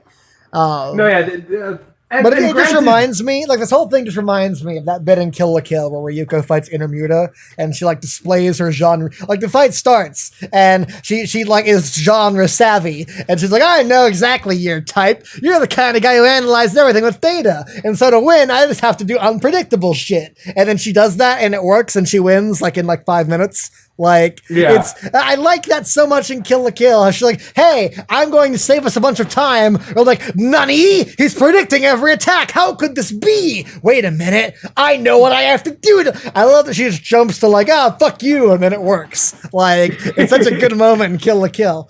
And this is like sort of a similar thing, I guess, but like, it just doesn't make any sense. Because I do not buy that she instantly just got that he reads minds. And I don't buy that like, she defeats his power by not thinking, and that this is something that no one else does. Yeah, I was gonna say like if Minazuki like wanted to go down this route, I think a better way in general too, like just a better thing than just having her like instantly be a super badass and know exactly what to do. Like what if we just had literally a chapter, anything else? Yes, you're right. That would have been a better route. What if we just had a chapter of him like fucking wailing on her to like the point of exhaustion, and it's in like if you're gonna go the whole like you need to not think route, what if it's in like that point of exhaustion where she's just like relies purely on instinct and like swings a kick at him and then it lands, and then like it slowly starts to dawn on her that like, oh, it's my head was empty in that moment. In that moment, yes, as opposed to the rest of the manga. You know, that and it would have been that much more impactful too to see her like get fucking bloody. You should change that to your Twitter bio. My head was empty in that moment. I just might. But yeah, instead it just moves too fast. And again, like I like the setup and premise of this fight, but there's just so many little things that you could do to make it better. Like, okay, someone please just clip that sentence and place it randomly throughout the entire book club, and just I already said it myself. There's so many little things you could do to make it better. Just literally, like, okay, on the next page, man, there's so many little things you could do to make this better. And the next page, there's so many little things you can do. You're not wrong, because in the very next page, Pele has the horrible dialogue of, hey, I can see your panties. And she just goes, I don't care! Yeah. And the reader's supposed to go, whoa, she doesn't care! Kino character development. It's not like, again, this, like, okay, if this was like, okay. If this was like, my mind goes, I don't know why it's jumping to this, but fuck it, I'll use this as my example. My mind goes to like Kodogawa from To Love Ru. She's the student council president who's like really into morals and hates ecchi shit and whatever the fuck. And like, if To Love Ru or an action manga, go with me. Like fucking. And then there was a moment later on where she had to fight someone and she had to show her panties and went, I don't care. That would be like a bit of character development for her because it like goes against what she's usually about. But like in the rest of the manga, like there was a bit in the fucking school arc where Lin just didn't give a shit that Rihito was looking at her fucking underwear. Like, this isn't character, this has happened before. Yeah, like if this was more of like a rigid personality thing. Yeah, exactly. If this was more often a thing. Like she mentions it once in her introductory chapter and then has aspirations to pants at some point in the future. But otherwise she doesn't seem too put out by it generally. Yes, I deliberately made that sound stupid. She doesn't seem too put out about it generally. It's not like she doesn't fight because it's not like we've ever had a scene where she lost a fight because she was too afraid to let someone see her underwear. Yeah, exactly. So it just doesn't have the impact. Mizuki has created a pile of cliches here, but like it has put no thought into their construction. And so like you can see what he's going for and the better shit that he's stealing from, but he doesn't do it properly. So it just doesn't work. That's the frustrating part because it's so easy to picture it working better a million different ways. Because you've seen it working better in other things. In a million things, yes. Yeah. So like my brain like headcanons it and like as I read to being better than I think it really is. Yeah, because I'm just like, oh yeah, I've seen that before and I liked it there. Yeah. So why wouldn't I like it here? But when you read like one page every 5 minutes, as we do here, it all starts to fall apart. If even that. Unfortunately, yes. Yeah. Speaking of next page, so she finally gets a thought in her head, and it's just her first meeting with Pele. Which surprises him for some reason. So we see how they first met. There's some dumb joke with a mole. I don't know why this is supposed to be funny. She trips over a mole. It's fucking Mercedes from Animal Crossing. Yeah, I was gonna say with the shades. Or it's Buddha from fucking Gurren Lagann. Oh yeah. Yeah, I don't know what the fuck. Or like, it's just odd. Like, they had so many wacky, funny adventures. But here's one of them. It is weird bullshit, I guess.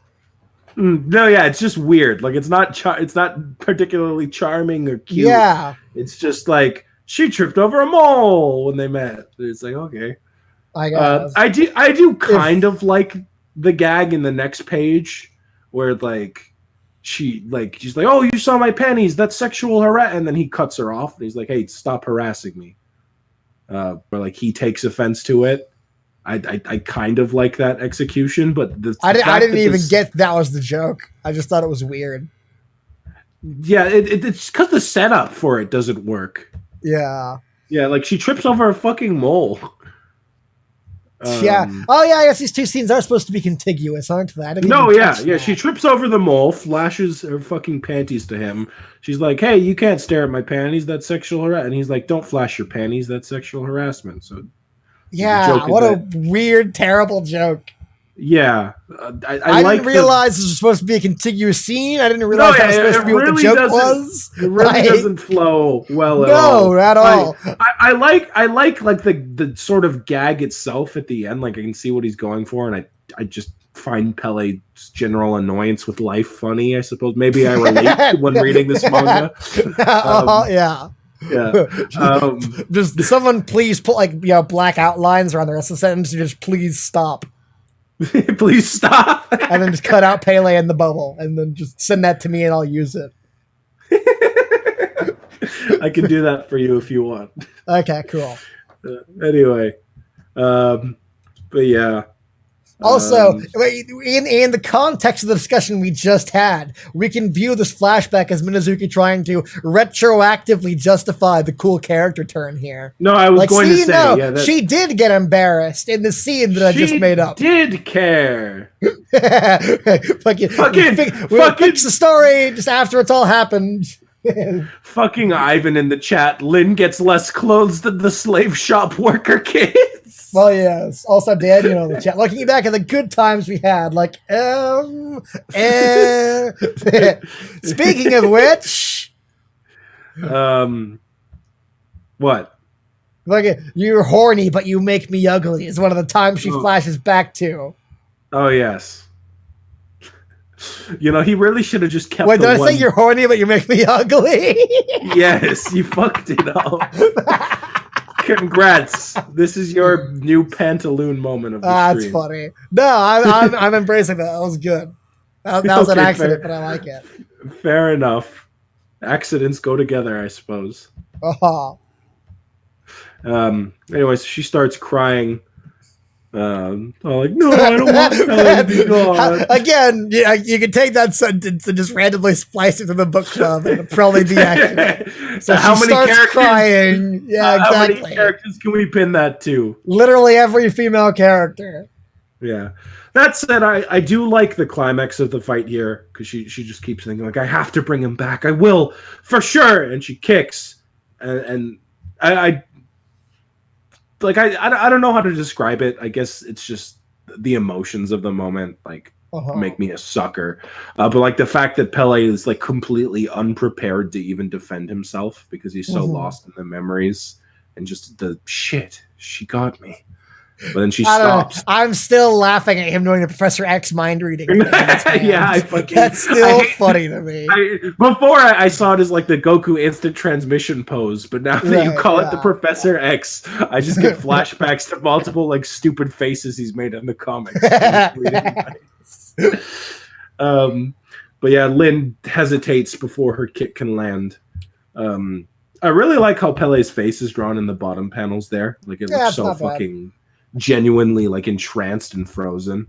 Again, let down by the stupid mind reading thing. Yeah, with the fucking thing. Stop bringing it up, please. I'm trying to enjoy the art. Tell Minazuki to stop drawing it. But yeah, it's just, so she can't hit him. And again, I do like the how he lays out the panels on the next page too. Yeah, this is good. I like this. With like his shocked face over the angry face. It's nice. And he goes, like his real character motivations beneath his. No, yeah, exactly. Ones. Although, if he has been reading her mind the whole time, then he would know this, and so this wouldn't be like a surprise to him if he is secretly good. Well, I don't think it's. No, I know you're right. But yeah, but anyway, so he knocks her over and he dislocates her arm. See, look at the face Pele's making there. Why didn't he draw Lynn looking like that? He looks like All Might. He kind of does. Fuck.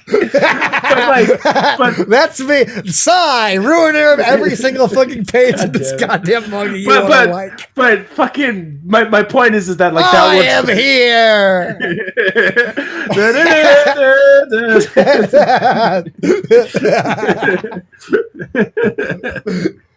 I like Lynn's reaction now. That's good. No, yeah, drawn well. But like what I was gonna say, like fuck, I hate. Why'd you have to say it looks like All Might?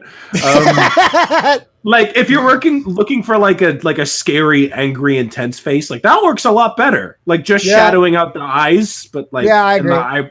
Like that looks great. Yeah. But anyway, he dislocates her arm. Also, you know what? What? Yeah. I was going to say, like again, this goes back to us. Remember when Hina got stabbed and she just like daintily fainted because we can't have her display any personality at all. Like I do like just the sheer agony Lynn is in as her arm's getting broken. It feels a lot more real than Hina. The stress of it all. Exactly. Like when it comes to, like you said in your video, when it comes to most big wounds, like characters just get hurt and just kind of shrug it off, you know? Like Lick got shot. That happens here too, but at least she is pained for the moment. Well, here's the thing. Yes, Although I guess she can't really shrug it off, can she? Yeah, fuck off. But like, this is a moment where like the wound actually like lands. You know, Yeah, like they dedicate they dedicate a full page. You can see how he's like realistic. Like he doesn't just like grab her I would have arm, preferred it. Again, I would have preferred it if it was slightly different and we saw her arm like bending backwards. That would have really nailed home this. Yeah, I can agree with that. But still, it's like, oh, fuck. Like, and not only that, like, I feel like her arm bending backwards at a really unnatural angle would have then become the focus point of the page, whereas right now it's Pele's eyes, which again, sort of like, if you're paying attention really closely to that, I think it gives away the twist. Fair. But anyway. So that would have, again, it would have sold the emotions on this panel, and it would have helped to hide the twist better. That is true. Also, now that we're done with the stupid fight scene, do we need to be seeing Lynn's panties? Like, can we not just stop now?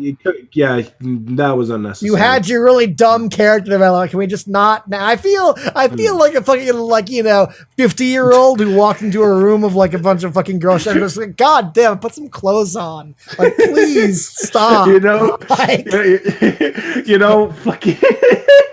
So I can't. So the next page I think is like the dialogue isn't awful, but like because the audience needs to know her shoulder was dislocated because like you said you don't like see it very well. They need to know it because Minazuki didn't bother to draw. There you go. But like this one's not that bad of an exposition. Like you can't keep your balance with it. But all I could think of was the previous chapter when he fucking licked in the back of the neck and just went concussion. Yeah, shoulder dislocation. Yeah. But anyway, yeah. So he gets his gun, and shoots them both in the head, and points at Armstrong and Clone Guy. The Solid Snake, or I guess Big Boss, because he's the original. Django Fett. Yeah. Django Fett. Yeah, that's the one we're going with. And he shoots them both in the head. No! These two characters we just met last chapter. And we know the twist is their paint bullets, so it's even less effective. No, yeah. Also, I like how the two bullets don't even like nudge their bodies. It just like they're laying perfectly still, just with streams of blood shooting out of their head. Like that's comical too. Like again, like just fucking like a blood pack exploded on their fucking head. Yeah. But then Pele tunes back into his "I'm evil" speech. He has a part 2 prepared. He goes, "Oh, don't worry. I won't kill you. Not because of what is Archer Girl doing on the top page with her hand?" She's holding her face because she got decked in the mouth earlier. So I actually think that's a nice detail. Okay, fair. I saw that. I was like, what the hell is going on? Okay. No, it's hard to blame you because these are like unmemorable side characters. But like, yeah. For once, it's a good attention to detail on Minazuki's part. Yeah, I won't kill you. Not because of past friendship or anything like that. I have a question. Hold on. 1 second. Did he not leave with one of the ballots? Hina took hers, yes, but left the rest. Why? What? When did that happen? Why did it happen? How did it happen? Because if I they just had all noticed of that them, because I realized Pele only had 3 fucking ballots, and if he had all 4 like he should, this manga would be over. Yeah, the manga would be over. So Hina took hers, yes. And the clones let that happen? Pele let it happen? Absolutely. They ran off in a huff, and Hina took her one, and not the others. And Pele let it happen, and the clones let it happen, and the Super Special Service let it happen. Because it's her mom's memento, bro. And they all really respected that. Yeah, they were like, "Aw." Well, I mean, fucking Chekhov didn't care when she took it the first time, so he was like, "Oh, come on." At least he was like keeping tabs on her at that point. And like, even if he had gotten, or wait, did they have, I guess, no, they did have all 3. Why the fuck didn't he take it? God fucking damn it! Ah! Hey, look at that. That's the controlling majority. We need to do literally everything we want to do. Oh, fuck it. I don't care. Yeah, because they need to have the one at the No, but it very makes least. sense, you know, because Chekhov's crazy. That's the thing. Like, his character Yeah, is he's that he like just crazy. does shit for no reason, and so anything he does makes sense. He can hang Yeah. around in some no-name town pretending to be the lackey of some guy with like 500 count, and then 1 second, and then he can fucking show himself to the audience to be someone incredibly important who reports directly to Schmerman and the other, and then not take the ballot to Schmerman because fuck Schmerman, because I'm crazy. Yes. God, I'm isn't glad you writing so easy when we have characters who are crazy? I'm glad you finally caught on to the. I fucking hate trail this of manga. I'm kind of growing fond.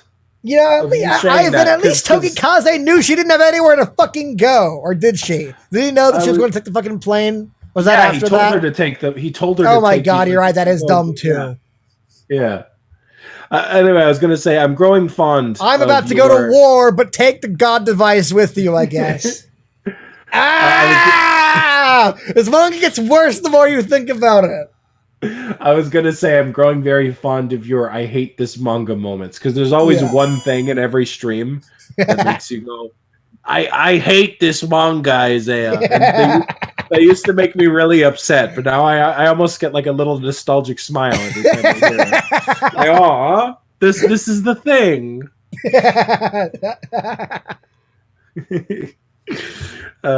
Anyway, Daniel, aren't they just there's this stupid line, So Pele becomes Minos for a second, and he goes, "You're my very important toy, after all." And then they leave, and they have hearts on their dialogue lines because they're whores. Remember that? Yeah, exactly. Yeah. They're evil whores. Excuse you. Yeah. How offensive! I'm sorry. So Chekhov's there waiting for them, and he's fine about this turn of events of everyone getting away because he's crazy, like we said. Yeah. It's not like, oh, though we let the Flash Baron escape, the permanent abandonment of nuclear arms has been approved as planned. Given that, what should be done about the bunch from the abyss? So get ready, everybody. Send out the Air Force. Okay, so there's lots of dumb on this page. So first of all, they're covering him in the magic bandages that cure everything. Yeah.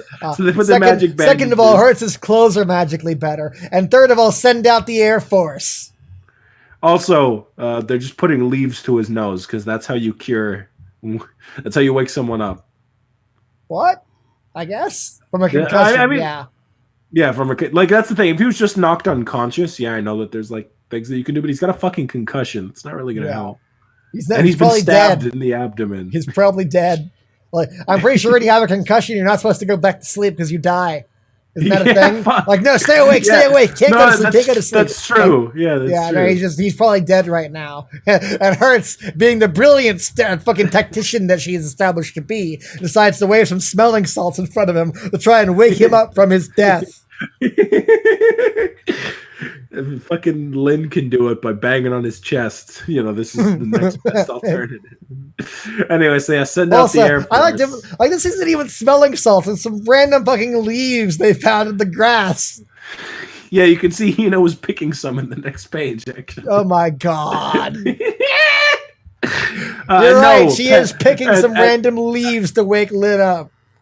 And no, Pele didn't kill Chekhov. Pele killed another one of the nearly identical fucking. I can understand how you'd make that mistake because they look exactly the same. No, I can very much understand how you'd make that mistake. They do look very fucking similar.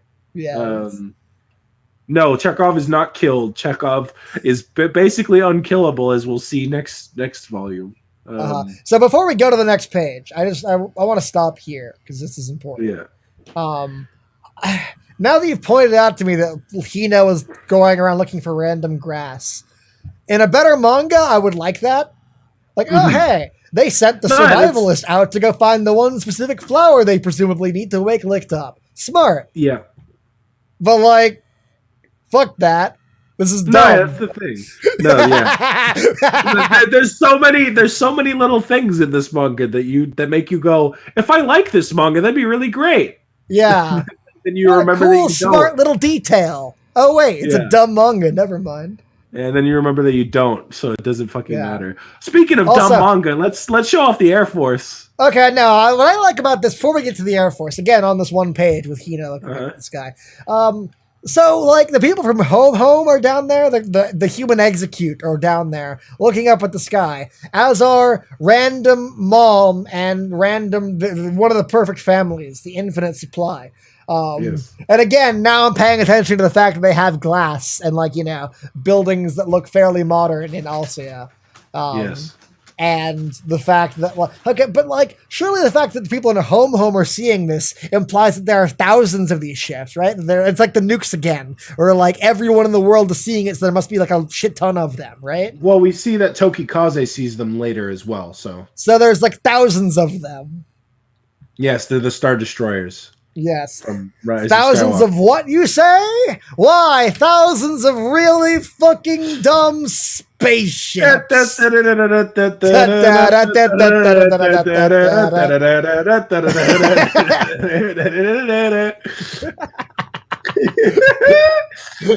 Isaiah, as a fan of the manga, what do you think of this? I think they look like a cheap Lego knockoff. I think they look like fucking what someone in like the 1930s would have created. I was like, oh man, can you imagine what our flying machines will be like in the future? Like, it'll look like a shoe with little rocket boosters on the side. a shoe, you're right, yeah. And then it'll fly us into space, and each of us will have one that we perform our commute in every day. We'll fly to the store to go pick up some groceries, and we'll get back on our shoe blimp, and we'll fly to the gas station, or we'll refuel it, and fucking goddamn it. Don't call them Synapse ships, Vaporweeb. Synapse, Yeah, no, that's an insult to infinitely Synapse. cooler technology. That's so... Okay. Again, this just speaks to incredibly hack writing. Would you agree? Yeah. So Minazuki's like, okay, I need to imagine what spaceships would look like after 300 years of development. And he doesn't even need to do that, right? He's like, imagine, like, again, doing his fucking world building for him. Like, if he's been trying to keep his little secret, which would be impossible. But anyway, like, you would need industries to build these fucking spaceships. Like, I'll get to that in a second. Paradise. I'll get to that in a second. Fucking an entire industrial complex is the wall of Paradise. It's fucking chemical plant zone from Sonic.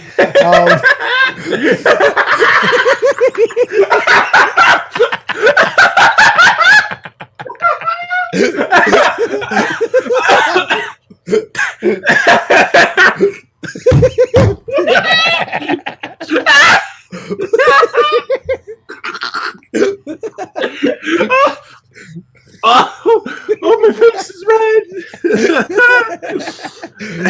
And it better be after liking this fucking bullshit. Okay.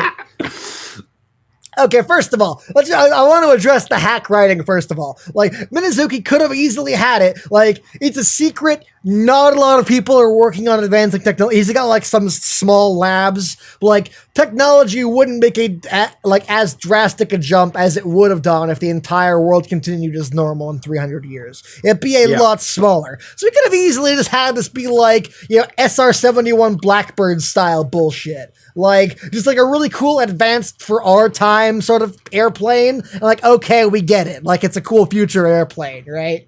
Like, that would have been enough. But now he's like, okay, I need to make them look futuristic. What do future ships look like? Shoes with rockets. Okay, sure. So Minazuki's like, I want to make a future ship, but I don't want to put any thought into it. What's the first thing I think of? Boom, chrome, because everything's chrome in the future. Chrome in the future. Okay, and again, this goes fucking back to the Tim goddamn. I'm gonna link Tim Island in chat because it's so incredibly important for this bullshit. Tim Island is the fucking greatest. I love Tim Island so much. It's so fucking good. Mass Effect, Deconstruction.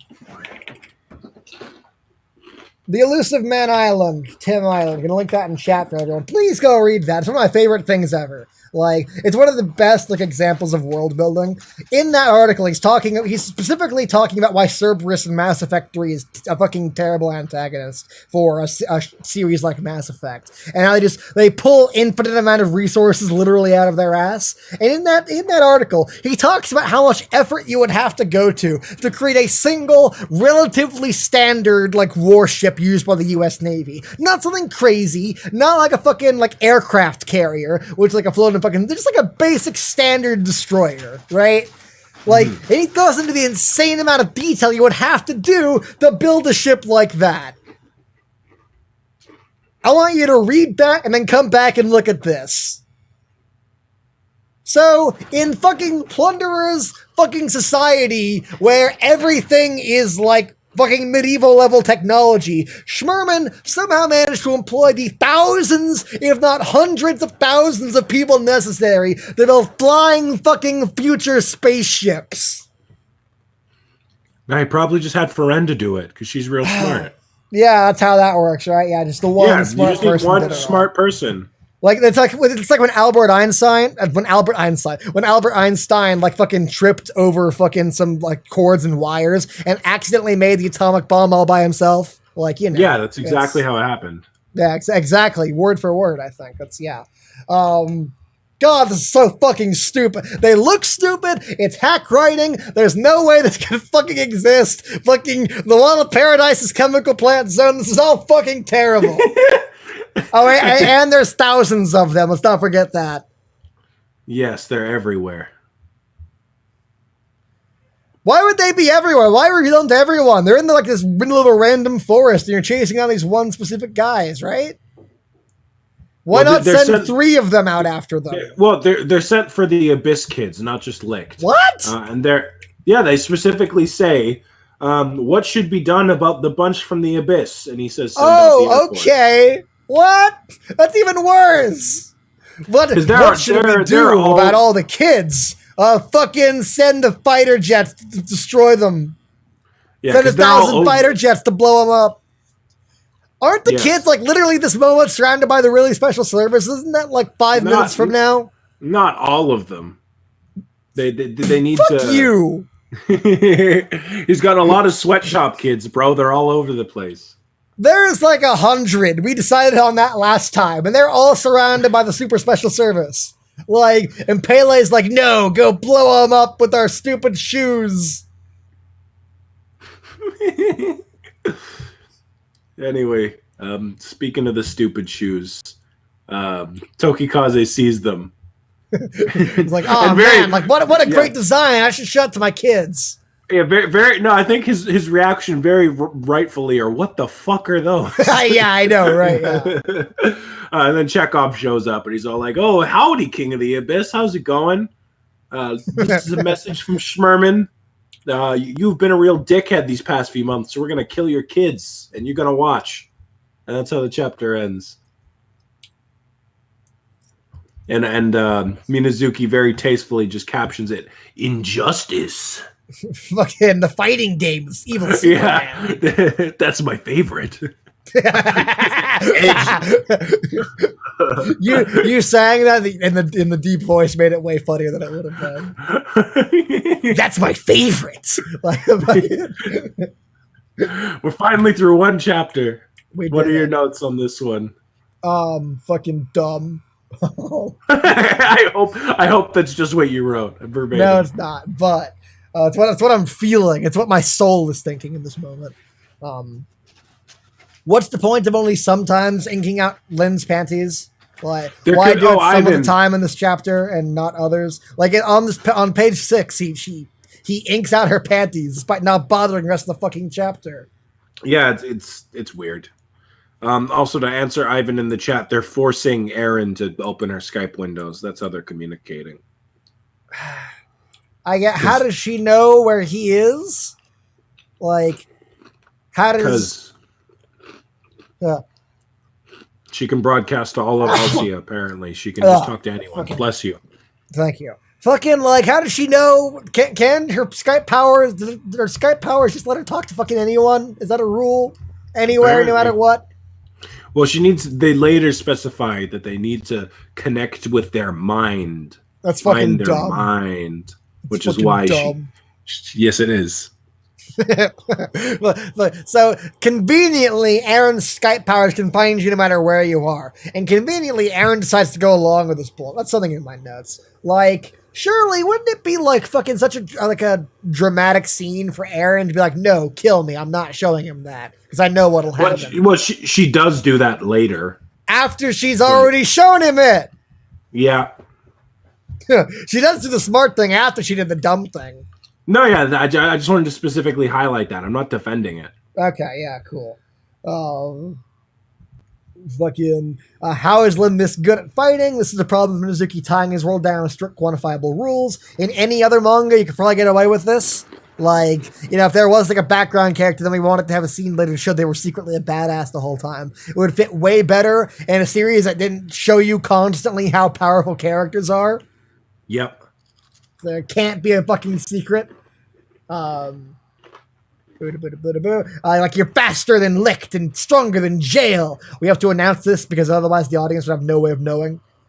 You've not shown that at all.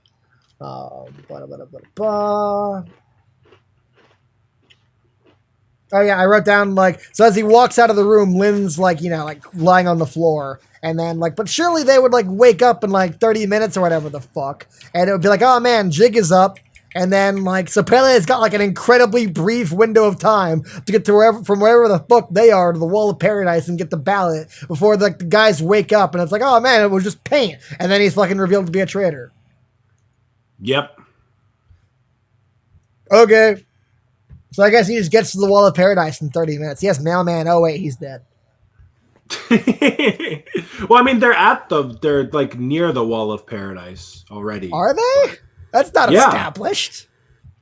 No, it fucking this place. I'm pretty sure that like they previously captioned it as like near the Wall of Paradise. It was the fucking ghost town Geist, wasn't it? Yeah, and fucking Mascuret Stat is near Geist. Is it? Do you know that, or are you saying they're both in a misty forest, so I have to assume. Fucking Aussie is the size of a miniature golf course, and so like it's a 5 minutes walk from one capital to the other. They're both in the misty woods, so I assume that's Mizuki's intention. Okay, sure. Anyway, you know, trees are very rare in a paradise. It's not trees; it's misty trees. There's mist everywhere. Yeah. And as we know, if it's misty in one specific part, like weather is incredibly localized, like the 5 feet you're standing in. Well, so if it's misty somewhere, it can also be misty, like you know, 50 miles away. Yes, it is. Absolutely. For Mizuki work, I think I'm correct in assuming. Yes, unfortunately, you are.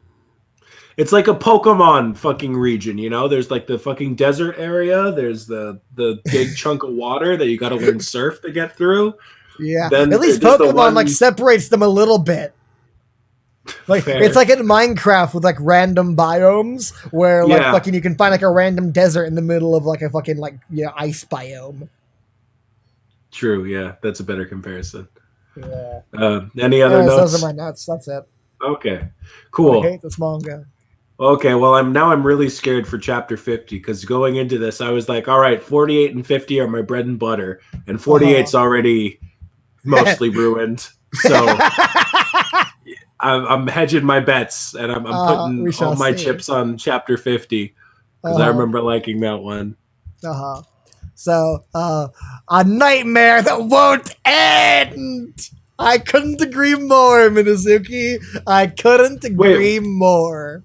Wait, what do you mean a nightmare that won't end? That's the caption on the first fucking page. Oh, I fucking missed that. Oh my god. Oh, I'm so glad you've opened your eyes to that. Well, as the fucking song in the intro of the anime says, it's forever Plunderer. Unfortunately, it's like hell. Like my version of hell is I'll just be stuck here reading Plunderer forever. God damn it. Okay. So, fucking Armstrong and Boba Fett are lying dead in the pool of paint. Jango Fett. and Lynn's like, Pele really killed them. Fucking Yeah. cartoonish sob. This manga is fictional. It's unrelated to actual people or organizations. Yeah, I don't know why they put a dash there. I don't either. Whatever. Just the flying ships just betrayed us as the flying ships come by.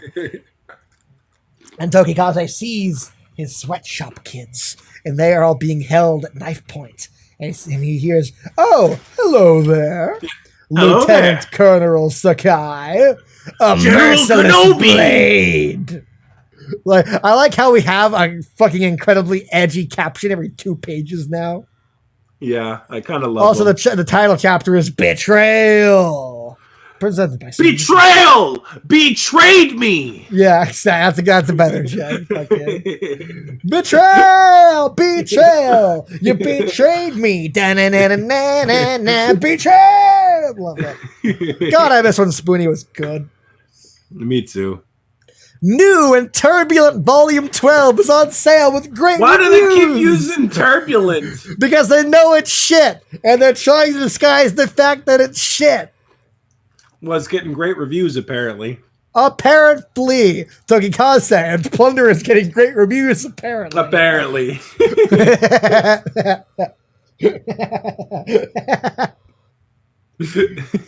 Fuck. So the kids are all going, fucking, he's a madman, help us, save us. Like, save us, father, father, father. You bastard. Do you mean to take them as hostages? I think, past tense is more Yeah. apropos. Hostages? Cut the crap, please.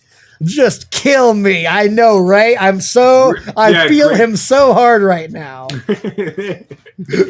Also, Mizuki trying to do like the weird fucking like edgy face thing with Tokikaze really doesn't work in this scenario. Like, I don't think that's the face you want to have when he's saying, like, kill me. yeah.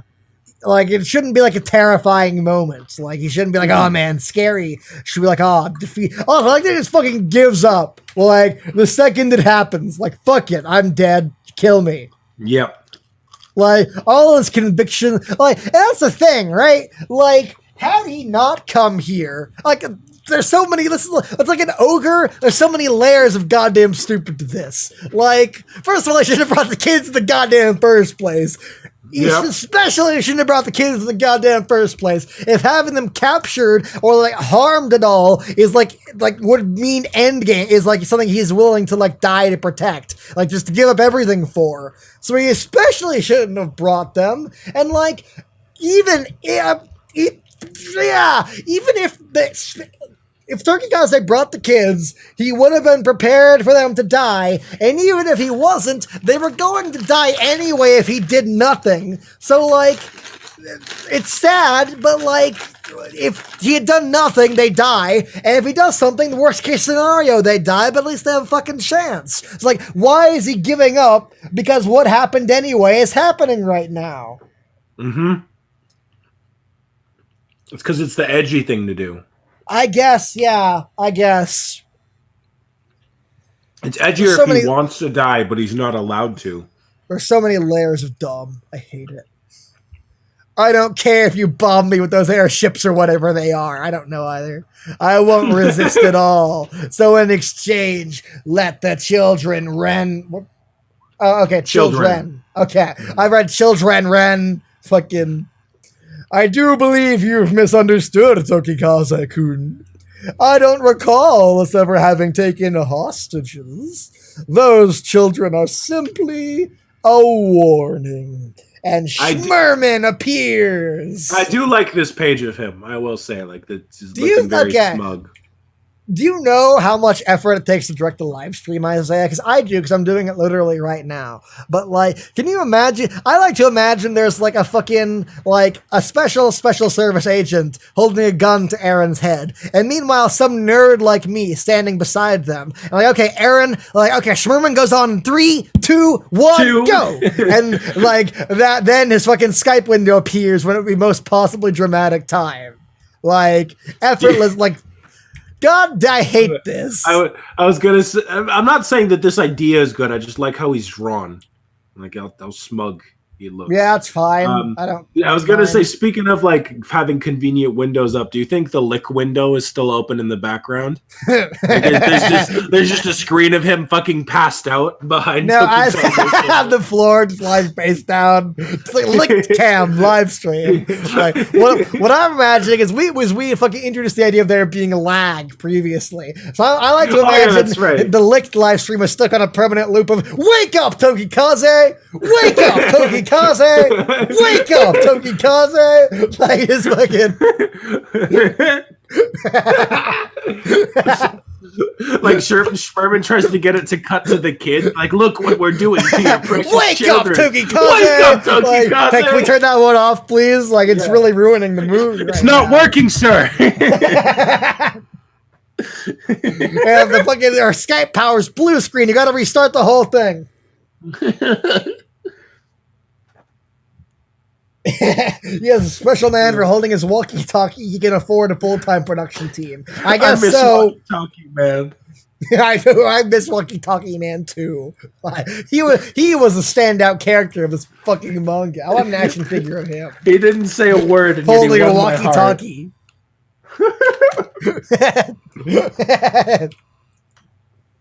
Anyway, it's a warning. And he's like, Sherman, show him. Show him what is happening now to his precious children. And again, Eren wouldn't do this shit. Or if she would, she's an incredibly fucking horrible character. And I mean, she is. But like, so I guess this all makes sense. But like, fucking, I hate this. The way they have characterized Eren, like, she would not do this. She would not listen to Sherman. Because she knows this shit would happen, right? Yeah, I mean, if you go to the next page, she's all like, how could you? Like, you're the one who's doing it. That's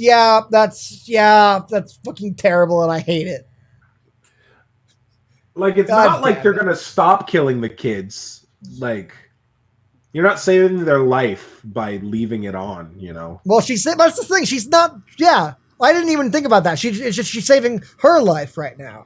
Yeah. Like, the only thing at stake here is that she lives or dies. So, for incredibly selfish reasons, she is letting Tokikaze become a monster and forcing him to watch all this. Because she doesn't want to die. Which does not make sense with her character. No, the one who is literally like, I will throw myself to hell for Alexandrov's sake and the sake of this country. Yeah, and she knows this is the worst possible thing that could happen. Yes, but she does it. This is like tantamount to this is like fucking, this is very analogous to in The Force Awakens when Phasma shuts down the shield generator for the fucking planet killer because she doesn't want to, they have a gun pointed to her head. Yep. Like literally. It's literally fucking like, it goes against her character and it goes against like everything. It's a terrible, horrible idea the character wouldn't do, but they do it because the writer's dumb and they want to have it happen that way. Yep. I don't know why Monosuke made his Skype power as a fucking girl. I don't know why it's not just some ballot or some bullshit. Yeah, I'll thing or someone else or... Literally anything would be a better explanation than a character. And especially a character who was defected against Schmerman. Yeah, if they have fucking dumb spaceships, why can't they just have like a fucking hologram projector? Like they do when Hina sees her mother. Yeah. I hate this manga. Like that's the thing though, is like Minazuki he only thinks about like this fucking he doesn't ever think about the future. It's only this fucking chapter. So like right in this in one of the previous chapters, like, man, I need like a Skype power so I can show fucking the nukes to everyone in the world, or Tokikaze's speech to everyone in the world. And so I'll invent a character who has Skype powers. That's fine. But then he had that character with Skype powers switch sides, because of course she does, because it wouldn't make sense otherwise. Because why would Schmerman continue to employ someone who is actively working against him? And so, because of that necessary fucking plot development, now when he's like, oh man, Schmerman needs to give a Skype call to Tokikaze. He's like, how do I make that happen?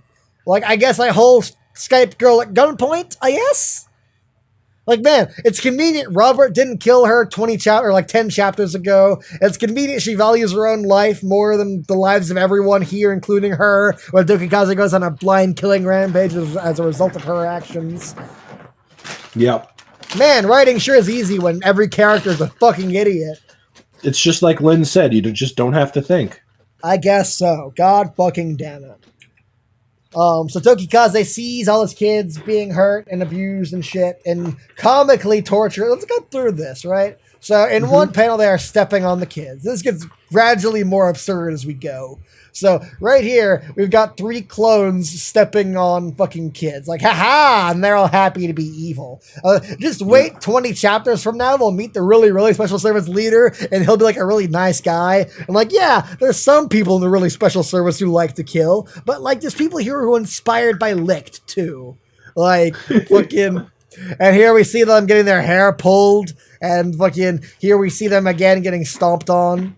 And fucking, yeah, stepped on again. They sort of run out of ideas in these panels, but in a few seconds from now. So we see, like, they're, like, holding dead heads around them to, like, scare them.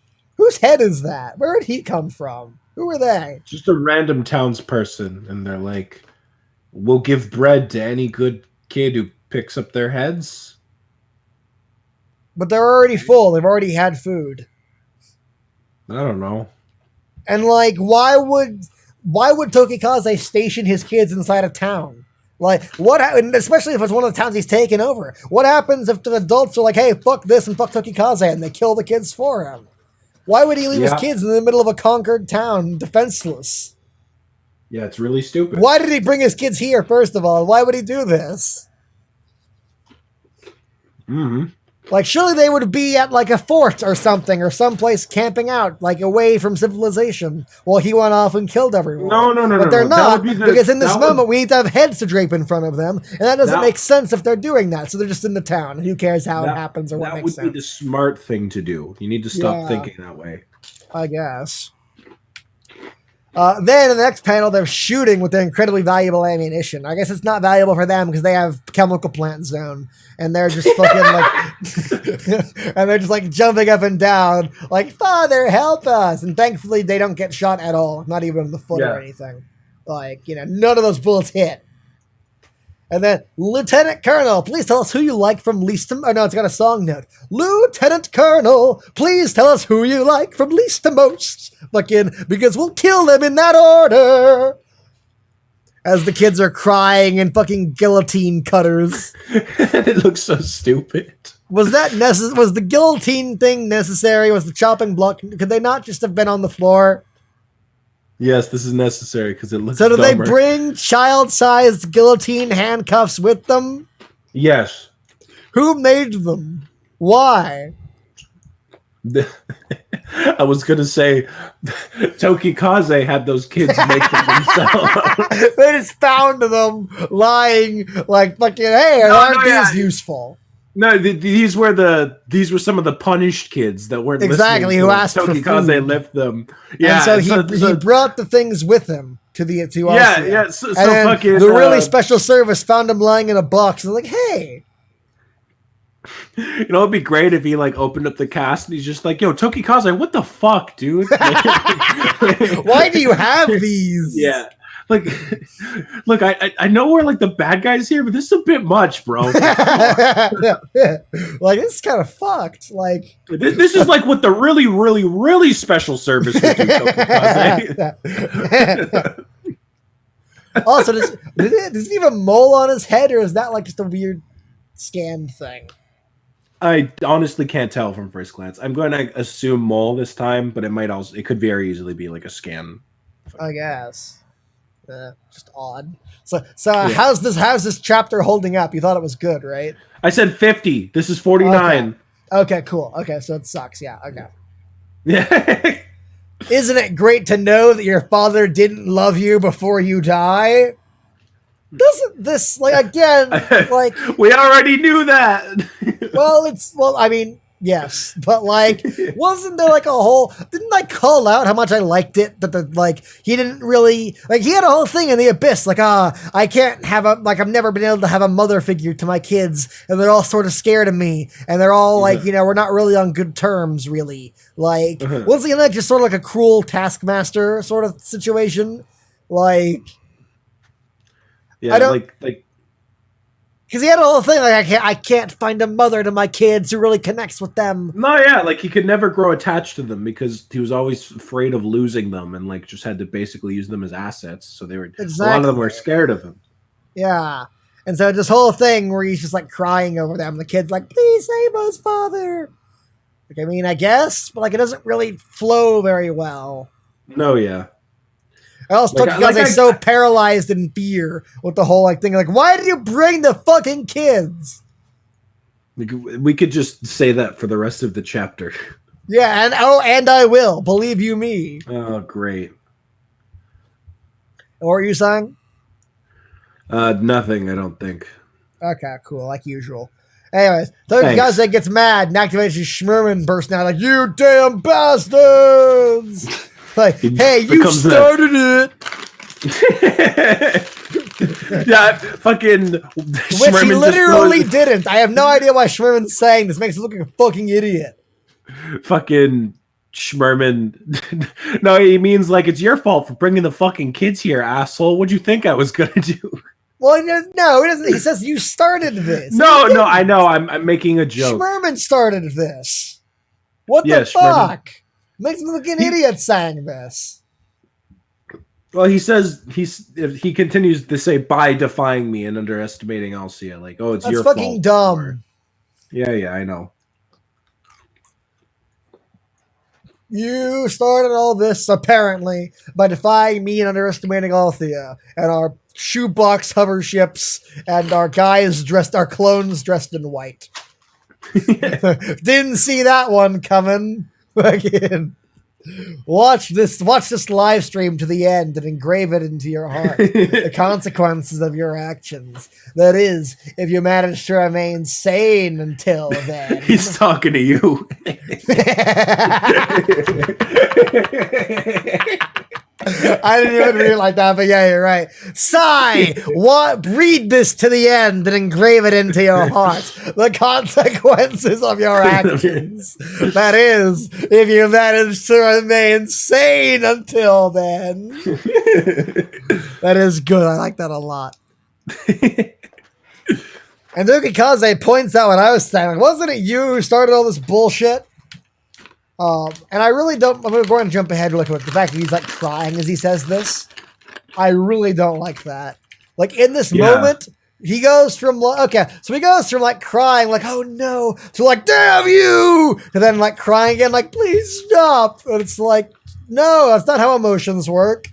No, yeah, he should have just been like angrily screaming at him right now. Yeah, like when I read this, I was like, wasn't it you who started all this? All of us. We believed in you. Every word you said brought us hope. Why did you betray us? Why did you betray the children you loved so much? Please just stop this already. Please just stop this already. It so doesn't work. No, yeah. He should be like furious right now. Yeah. Screaming and crying. Like a few pages back, like you can see he's very much angry crying when he goes like, you damn bastards, you know? Yeah. And he's not anymore. He's like, please switch. Don't hit mommy, daddy. Like, what the fuck? Our huge fucking badass I've survived 300 years is now crying and it's like, please don't do it, daddy. Yeah, this is not in character for Tokaze. Doesn't work with the emotions of the scene. Doesn't flow naturally from one bit to the other. There's no end to how stupid this is. I mean, I don't. Yeah. Yeah, never mind. I won't argue on this one. Okay. To the really special service agents holding the children of the abyss as prisoners. This is an order for all of you. Slaughter them all. So I like to imagine they all had Schmerman Skype windows too, so they could hear him say that. Like Aaron's power really multitasking here. He's got like 20 different live streams open. And he's broadcasting them to every which way. Do you think Aaron like overheats? Like Icarus, like she's like falls over and deletes her memories. Steam is coming out from her ears. That's a fun visual, yeah. Lord knows my computer can barely run one Skype stream, let alone 70. Like fucking. Anyways, then he gets sad again. They're like, please watch as we kill them. And they're like, help, save us. He's like, ah! Now here's the from thing. Crying to angry again. I was going to say, I really like that visual. Should have taken up the full page. Yeah, I don't know why it's crammed into the bottom of the thing. No, yeah, like on the previous page, we get a whole page dedicated to just the fucking screen disappearing. Which that is odd paneling. Right. This is one of Minazuki's like really cool way of like visually showing it. Like this is a great mix of like sadness and rage and like guilt, all in kind of like it reminds me of the Alan page, you know, like after his kids died, and we just had like the really cool abstract page of him like screaming. This like could have made for another one of cool those, but one, like you said, he's flipping back and forth between emotions too much. And two, it's like weirdly crammed into the sides, so you don't really feel the impact of it. Yeah, I agree. Also, he looks like like the comedy drama masks you see to like represent like drama clubs, and she looks like a comedy mask. Yeah. Also, because the mustache still takes away from the fucking. Yeah, it doesn't bother me because I just look at the. It only doesn't bother me if I make an effort to not notice it. I just look at like the symbolism behind the mask, so I don't see it as silly. Personally, I look at the symbolism behind the mask. And... Anyway, keep going. I don't even think we're halfway done this chapter yet. I don't think so either. So the Skype window disappears, and she's like, Secretary Aaron, who told you to cut off the transmission? Cut off? Cut off. Yeah, she cut it off. Cut off. Let's mash those words around in our mouth for a bit. See how it tastes. Cut off. Cut off? Is this really the thing to like draw a lot of attention to? I'm like, it's okay. In Game of Thrones, it's really cool because like in the first couple seasons, whenever you see like archers firing volleys, whatever, they say loose because fire is a thing associated with guns. It's like a really easy thing to like accidentally have shit like that slip, and like no, guns don't exist in Game of Thrones. The word fire isn't what you say. You say loose. Cut off only exists because of like how cables work with TVs. He would not say cut off the transmission. Well, these are the really special service guys, so they know about future shit. I guess, but like it just seemed. I don't think Minazuki thought about that. I think he used the fucking. No, I guess we could also blame this on translation. Like that's the thing with this is we can't say for sure. It could have just been like who stopped. Like why'd you stop the transmission? Or whatever. Still, I'm not inclined to give him the benefit of the doubt. Whatever. And it is just a thing to think about how like your words can have like like you really need to be careful in certain fiction settings with that stuff. A really interesting thing I read about once. What are you gonna say?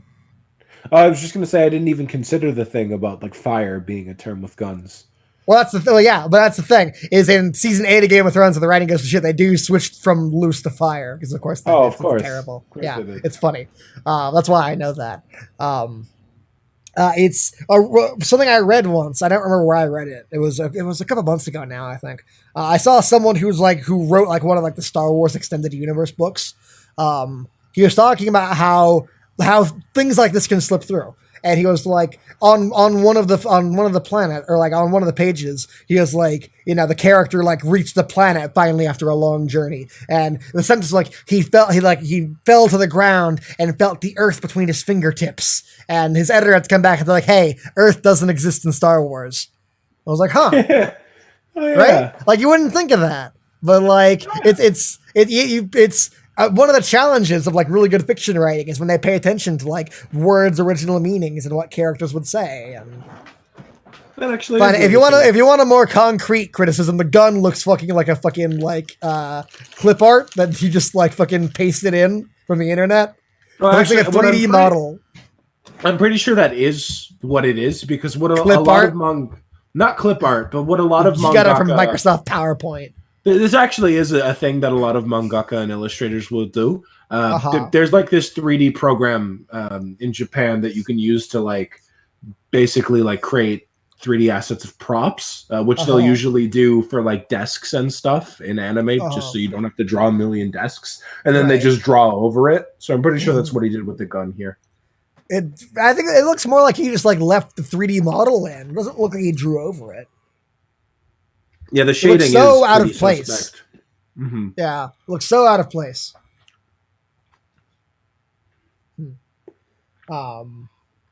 Anyways, like, who told you to cut off the transmission? And she's like, this is going way too far, which I should have said 20 minutes ago. Yeah, I was going to say. I should have done this 20 minutes ago, but I'm doing it now. He's like, well, it's fine. We're going to send them their heads afterwards. Have to have them rain down from the sky in our stupid airships, all wrapped up with nice little ribbons. There's always time for a bow. Fucking. God damn it. No, stop. Better no. Media. Yeah. And fucking Minazuki, he does it. He goes dark. We get a tiny splurt of blood from the child's neck. He did it. Yeah. He actually did a dark thing. And he half-asses it because Jail appears and she falls. I was going to say, how did... So they're inside a room right now. As we know, Jail has a talent for just appearing places. Yes, and no one sees him coming at all. They're inside a room with 2 more guards holding children captive. With and guns. Jail... Okay, wait. So there's a window behind the guy in the previous pages. So I guess Jail, like, awkwardly climbed through the window. And grabbed him by the back of his head. Or you can also see that the roof is broken. So maybe he jumped through the fucking roof. Like, grabbed him by the back of the head and picked him up.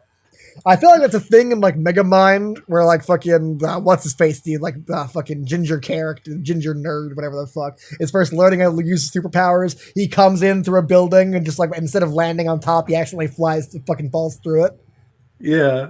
Or I guess we can do Iron Man instead. Remember how Iron Man in the first movie like plans to land on the roof and just falls through it by accident? I do imagine Jail is like flying through the air because he can, and it's like, that's the house. I'll land on the roof and surprise them. And he just fucking falls and just fell to the roof.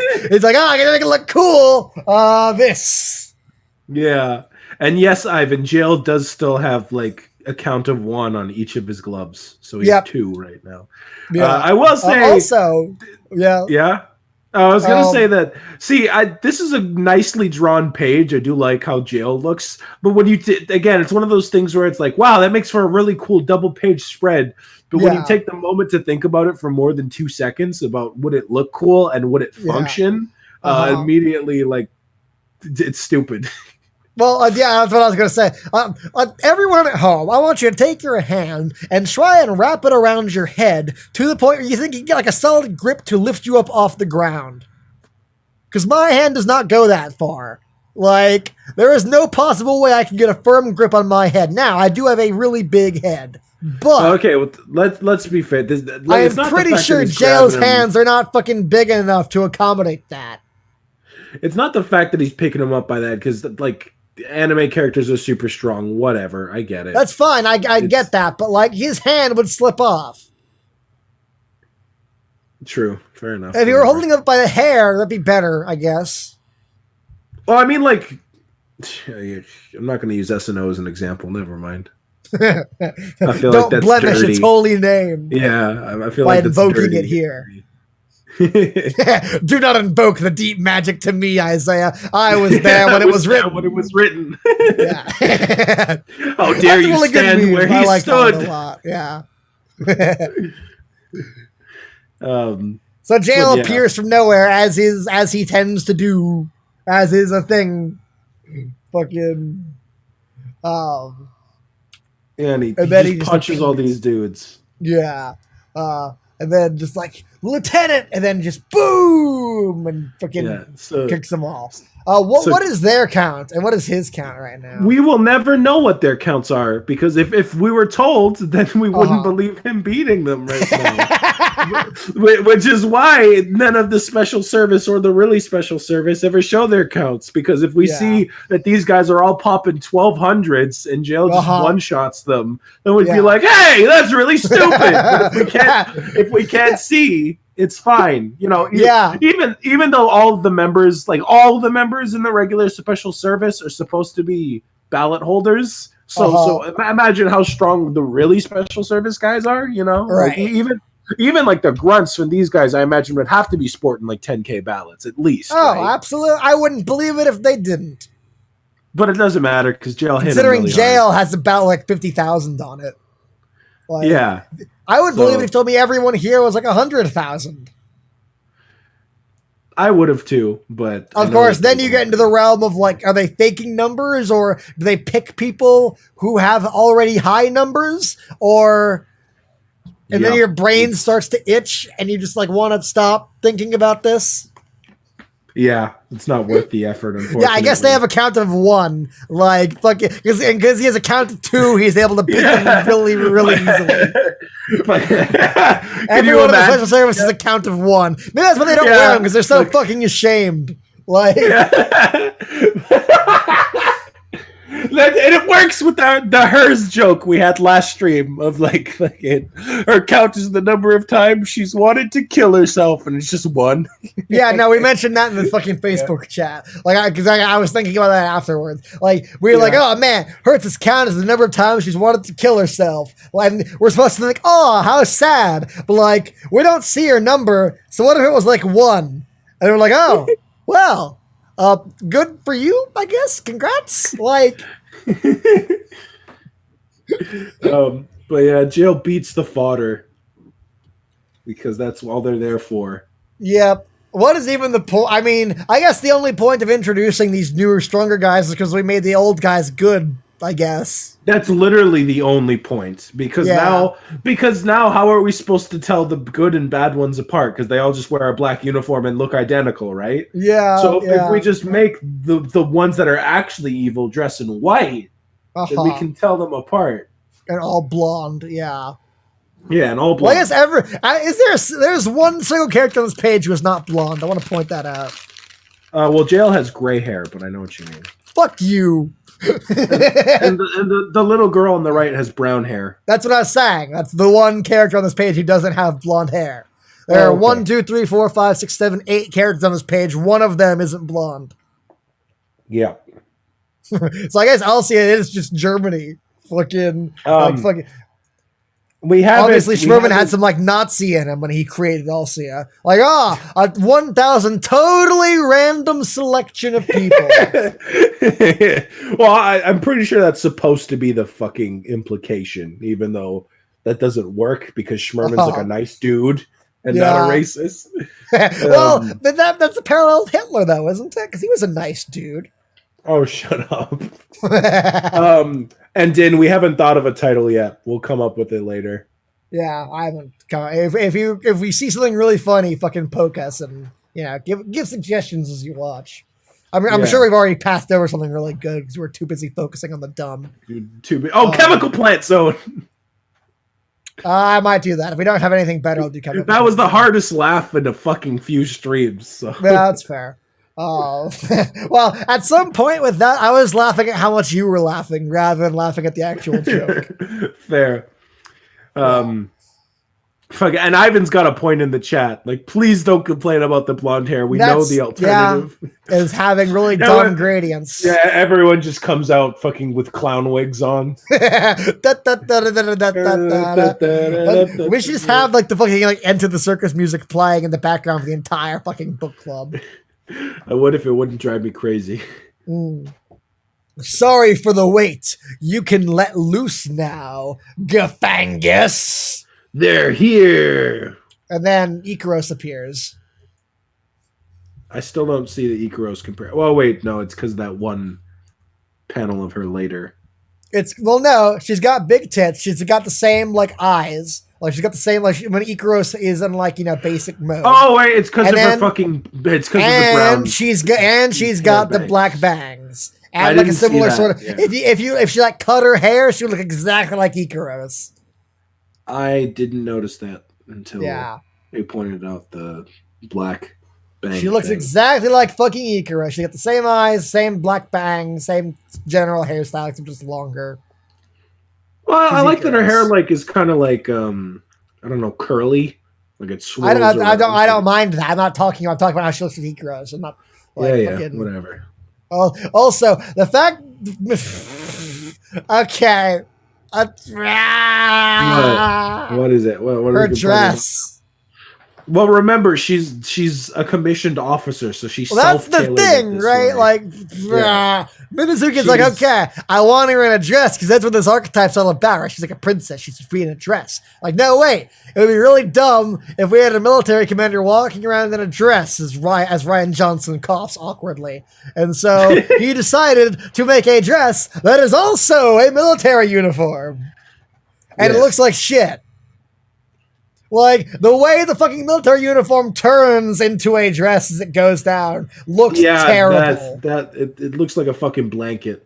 Yeah. The more you look at it, the worse this fucking outfit gets. If it wasn't that fucking long, like, you know what? Like, the part just around her hips doesn't Well, if it wasn't that long, you wouldn't get she's supposed to be a princess. You know, the knights behind her and her fucking fog or whatever the fuck wouldn't be enough of a giveaway. That's true. You need to really spell it out. Yeah. Yeah. So the ribbons in her hair aren't enough. Yeah, nor is the long, curly, perfect hair. Nor her tits. Or her gloves. Yeah. There are like the princessy gloves, aren't there? Yeah, and she's got the flowery sleeves, you know, that like nice. And what I like is that, like, I don't think the gloves are connected to the rest of the dress in any way, right? No, yeah, I don't think so. So I'm imagining putting this outfit on. And it's like, okay, time to like fucking go to service in the military. Like, well, better put on my ceremonial gloves for my military uniform, which fucking helps in the active war zones I find myself in. I'd like to think she went outside and she was like, oh boy, it's chilly. And instead of fucking wearing some actual clothes, she just put the gloves on. And she's like, that's better. Wasn't there a thing you retweeted with Shantae? Like, you're like, you failed me, scarf, or whatever the fuck. Oh, yeah. Yeah. It just reminds me of that.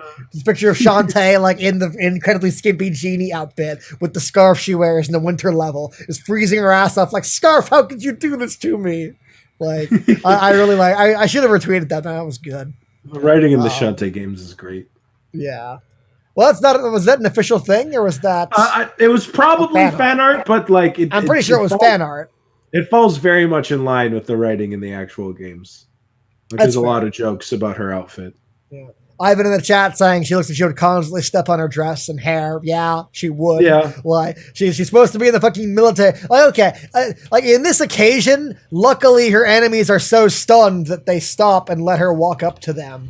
But, like, if she were in a battlefield, what the fuck would she do? Get shot?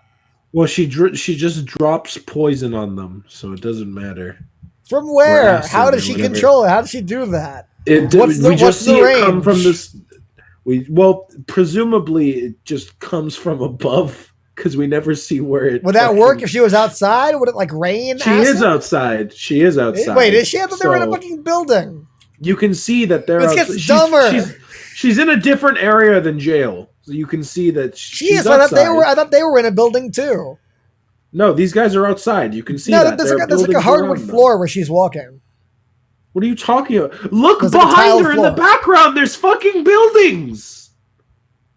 I thought that was supposed to be like an illusion, like she's like a princess, and that's the fog appearing behind her, and like we see her like royal knights in the kingdom she rules. I thought that's supposed to be like synecdoche. She's a princess. Are there actually knights behind her? Are there actually buildings behind her? I'm pretty sure that's literal.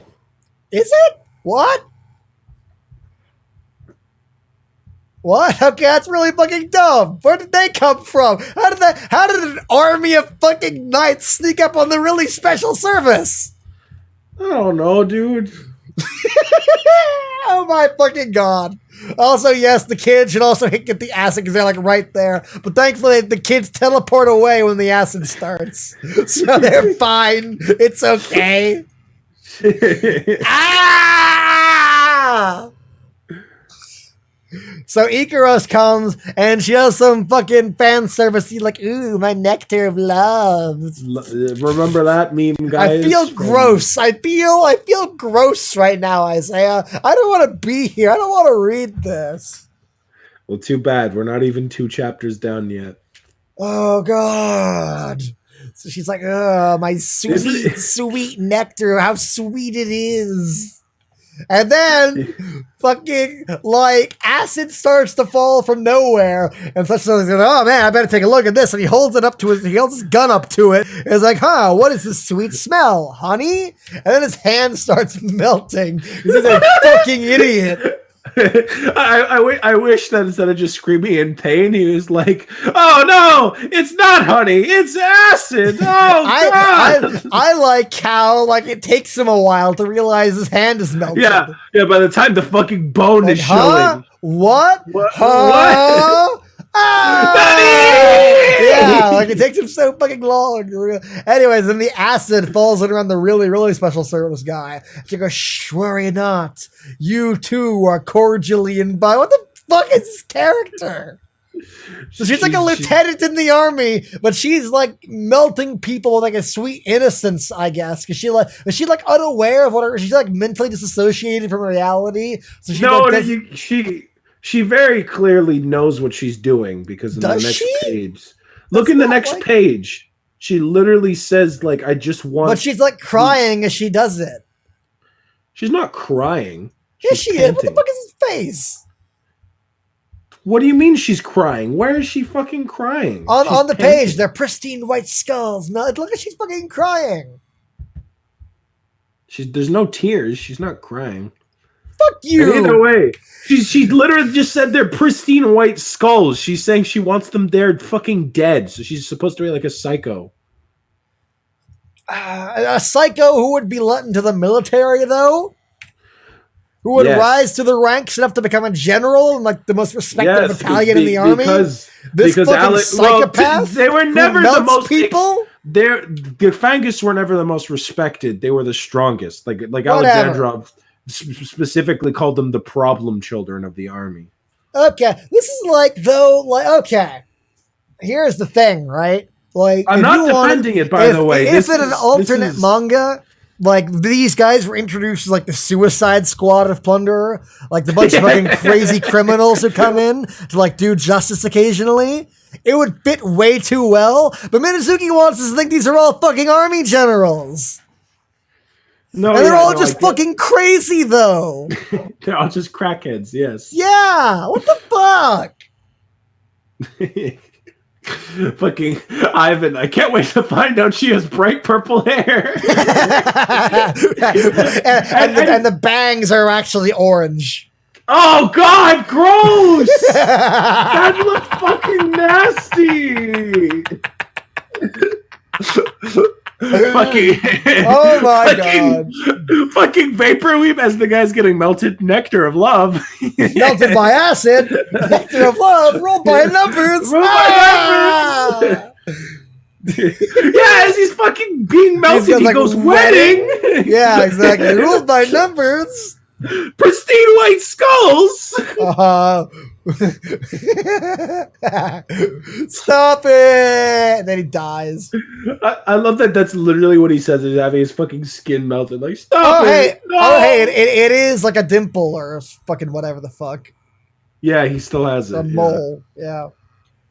I love the guy with children boarded up in fucking like guillotine cutter things. It's like, what kind of monster did that? Like, fuck you. Yeah.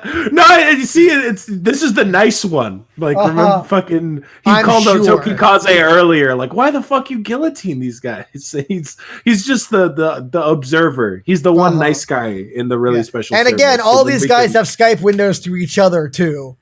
Like, didn't Aaron shut these all off? No, she reopened them so that they Why? Can watch. Why? So she reopened them to everyone except Tokikaze. Why? Keep that in mind. Anyway. What kind of monster? That second Lieutenant Ace. What the fuck is the name? Supposed to be Axel. I'm so terrible at this already, and Minazuki is not helping me. Axel? Like from Kingdom Hearts? I thought of from fucking Mega Man, but yeah, sure. I haven't played Mega Man enough. 1 second, I'm sorry. Yeah. Really got it memorized?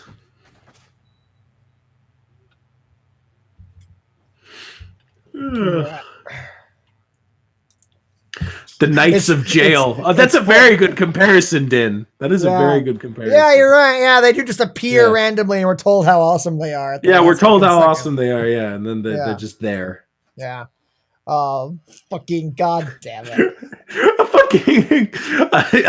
Ivan's just getting so desperate with this manga. Please, God, let this finally be a cute character with normal black hair. We don't have a color page of her yet, so don't fucking hold out hope. Daniel, Knights of Child-Ren. Oh my God, Daniel, the jokes. That's the name. That's the name of the chapter. That's the name of the chapter. That's got to be it. Yeah, that's a hot contender. We'll keep going with it, but like that's absolutely a hot contender. The Knights of Child-Ren. I like that a lot. Actually, it's not getting better than that. Fuck it, we'll do that. No, just name it the Knights of Child-Ren. Fine, hold out hope. Don't go fine at me when you just said we're not getting better than that. Yeah, fine. The Knights of Child-Ren. Plunderer Bookclub number 10. There we go. That's the name. You did it. Congrats, Daniel. Okay, back to this bullshit. That's Second Lieutenant Axel from our Gafangus company. Bad, right? So vulgar, isn't it? Axel's Axel's the girl? What? I guess? Okay. Yeah. What a weird name for a girl. Fucking again, just Russian, Axel in Kingdom Hearts. Fucking anyways. Like, Axel's always so indecent like that. Especially, that gaudy chest. Oh, look, it's a loli who's sad she's a loli. What a fucking new character innovation. You must love every one of these. I hate every one of them. So goddamn much. Fucking guy points a gun to her head, but conveniently just doesn't shoot. He saw his comrade getting melted seconds ago, and he's like, well, this person who's randomly appeared in my hostage situation, I'm going to listen to her for a bit. Who the hell are you? Why don't you just shoot your fucking gun, you piece of shit? Yeah, can you imagine if you just... Like, the just fucking panel of her getting a bullet through her head. And oh my God. Right, someone please edit that and just put like a fucking bullet wound in her head. Just remove the text bubbles, put like a fucking bullet wound in the back of her head, and just the end. It is, especially, that gaudy chest of bang! Yeah, exactly! Like, come the fuck on! Oh, my name, right? Yeah, let's shake hands as he does. Also from Gafangus Company. And then bang! As he finds out she's fucking from that. And then, hey, I'm just about done rescuing everyone here. As Aaron opens the Skype window again to them, but not to anyone else. Not to Tokikaze. Second Lieutenant Sakuragi. Sakuragi? Tomoki Sakuragi. Fucking... Yes. Call me Saku-chan, won't you? Is that like he's like trying to appear cute, but he's old and ugly? Yeah, that's his fucking thing, yes. Okay. Anyway, question for you. All those iron birdies looking down on me, and then he fucking puts his alchemist fucking transmutation circle in the ground and activates it, and that blows them all up. Yeah.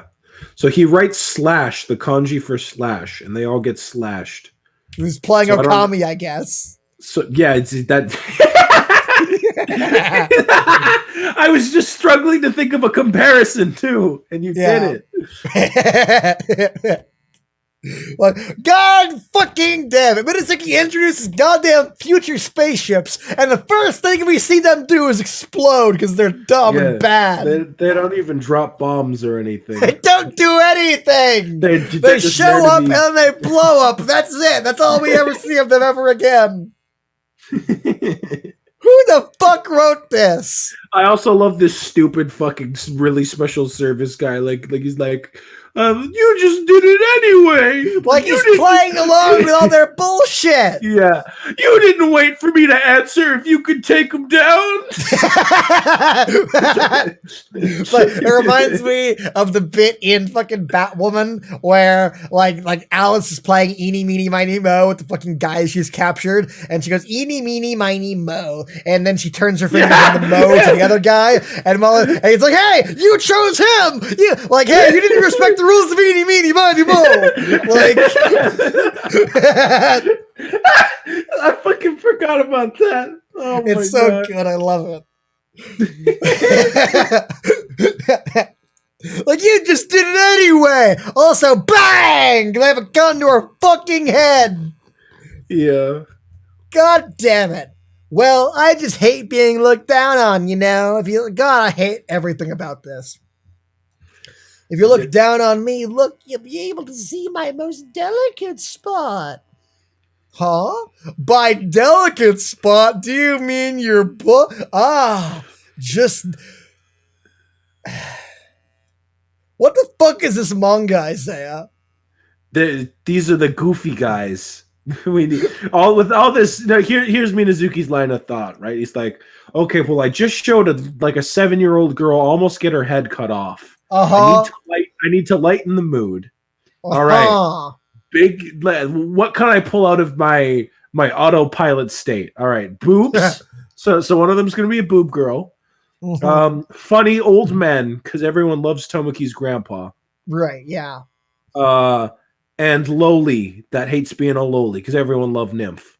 I'll just throw them in there, and they'll act like wacky and crazy, but also like psychopaths, so that the people still know to take them seriously and that they're capable.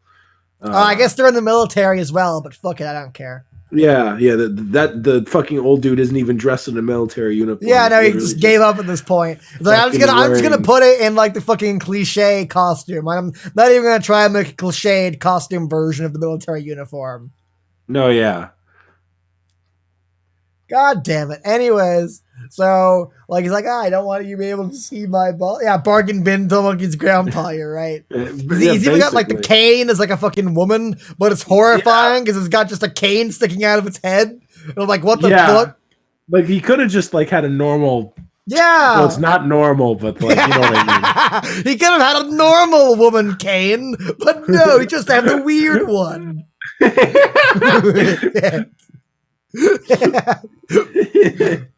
And why is this fucking evil, cackling, mustache twirling motherfucker playing along with their bullshit and not shooting her in the goddamn head? He's like a fucking SpongeBob background character right now. Like, your bald spot?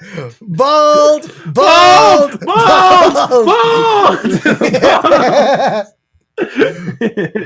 And so, evil military guy who is like one of the most high-ranking officials in the entire country is like, huh? By delicate spot, you mean you're bald? And he goes, just now you said bald, right? You said it, didn't you? Then I'm definitely, certainly coming to kill you. Look forward to it. Ranking general of the military right there, ladies and gentlemen. Yep. Also, he's got the fucking Millennium Eye. I want to point that out. You're right. Look forward to it, Yugi boy. I don't know if you've noticed, but I started reading Schmerman's lines in Pegasus's voice. I have noticed, yes. Okay, yeah. It just fits so well that I don't have an issue with it. Yeah. Poor you. Second Lieutenant Sakaguchi gets really upset if you mention his baldness. Isn't the Skype's call still on? Wouldn't he hear you say that, you fucking piece of shit? She doesn't care. Right, my name is Gefangus. I forgot one very important order. Commander, my name. Seems like this might be a little bit late, but from here... yeah, right? He's fucking like, but as if like the convenient non-killing army jokes weren't that much of a Even Jail's like, fuck. Guys, I forgot. We're not supposed to kill anyone.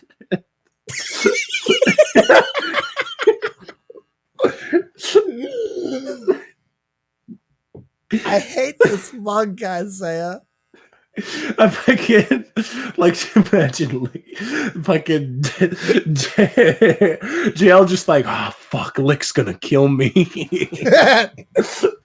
And you know he will. And you know he will, because no one gives a shit about this non-killing army.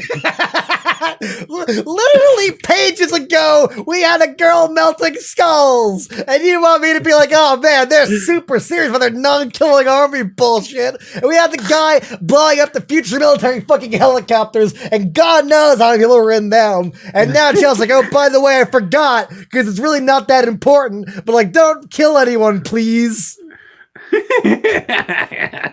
I hate this manga so fucking much. Yeah, how is Acid Girl supposed to do anything now? She'll just drop it on their shoes or something. Okay, because I would rather die than like fucking have acid burns on my feet. Thank you very fucking much. Like have my feet reduced to the fucking bone. I would rather die. From here on, even if they're bad guys, you're not allowed to kill them. And Ikaros is like, huh? And Tomoki's grandpa is like, huh? And he goes, oh. And I'd like to imagine he goes like, ooh. Like, ooh. I was going for more like, like drunk old guy, like, like Chinese guy, but like, about that. It's funny. Yeah, fuck. Should have gave us the memo like 5 minutes ago, maybe. Yeah, or before we started. How did they find where all the kids were? Like, how? They're just everywhere. There's a Gafangus everywhere. Every one of us is a Gafangus in our hearts. Like, fuck this. But how did they find? Like, they had like 5 minutes since the special service revealed. How did Jail know any of this was fucking going on? How did he know where to find them? How lucky is it? How lucky is it he appeared in the one with Secretary Aaron in it?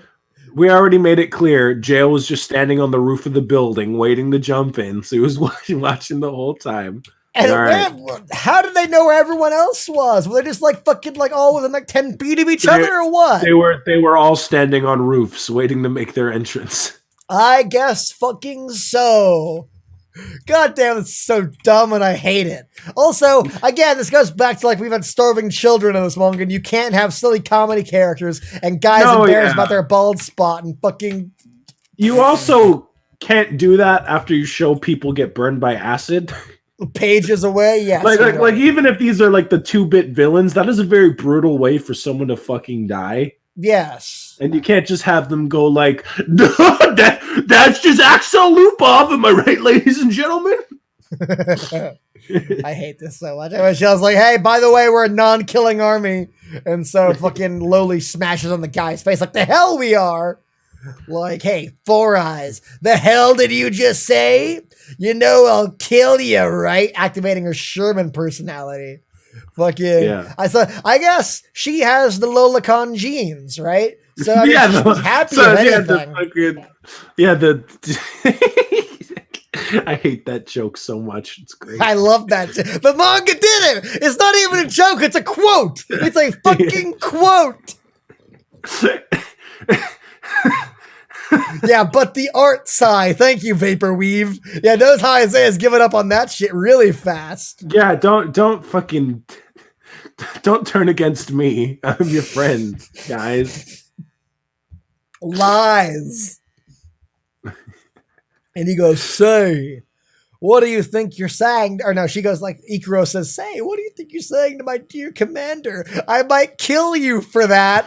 Yeah, right? Maybe you should listen to your dear commander. Would it be all right for allies to kill each other, I wonder? Shut your trap. Ain't the whole point of Gafangus to kill villains under the pretense of judgment? What? Like, are we supposed to be are we supposed to kill villains and just pretend that we're right for doing it? Yeah, that's a weird word choice. Yeah, like, if she's in it, she would believe it, right? Yeah. Like, what the hell is the point of being in the Third Reich? Aren't we supposed to kill Jews under the pretense of the superior German race? How do we get to kill Jews without that? Fuck, dude. This is the worst manga I've ever read in my fucking life, I'd say. Yeah? I gotta show you some worse ones. So what the hell? They don't exist. So what the hell do you mean, don't kill him? And that's her thing. They're all crazy, and so her thing is she swears a lot. Yeah. She has the exact same like psycho personality trait of like every 13-year-old YouTuber, including myself, I should say. And he goes, "I see. Do you mean you'd be fine going against my conviction?" And he says, displaying his very scary number 1 to her. Like, oh no! Oh fuck! Jail's mad. You really pissed him off now. He's gonna go get his ass kicked by you instantly. Could you fucking? So this is being a live stream, right? Could you imagine all the fucking like the Alcyon loyalists? Yeah, all the fucking like Berman's just like, wait, Jail's got a count of 1? Oh my god! Exactly. Yeah. Why was I worried about the Gafangus? Pele, never mind. Yeah. Also, this bottom chibi of fucking Ikaros, tell me it doesn't look like fucking Ikaros. Yeah, with the square eyes, I see it. Yeah. And her hair. Her hair like it's fucking sharp. Ikaros. Yeah, no, you're right. I don't know what the hell you were smoking. Like, it's not Ikaros at all. I just put my finger over the back of her hair, and it's literally just Ikaros. Yeah, I'll do that. Yeah, it's literally just Ikaros. Yeah, put your finger over the back of her hair. It's just Ikaros. Oh my god. Yes, it is. Holy fuck. It's just Ikaros version 2. Yeah, it is. Yeah, that's fair. It's not. Yeah, you don't have to do the finger thing. Oh my god. Fair. Yeah. This is dumb. Stop with the swearing. Fucking cut it out with the goddamn swearing. It doesn't suit you. And she goes, Stop doki doki. Fucking swearing. Yeah. She goes, doki doki. She goes, baka, urasai. And stop interrupting my introduction already. I love that you say that, but you do it like a fucking New Yorker. Like, hey, baka, urasai. Hey, come on.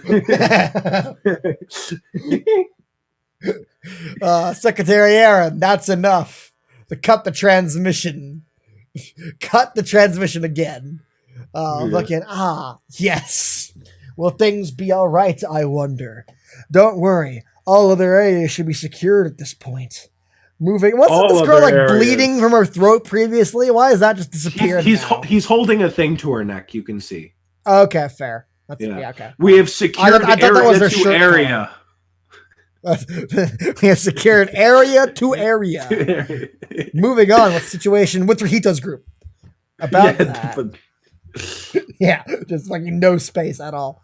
About that, Sergeant Pele was the 7th one, the Pierce Baron, as well as a spy for the Special Service. Wait, how did she know this?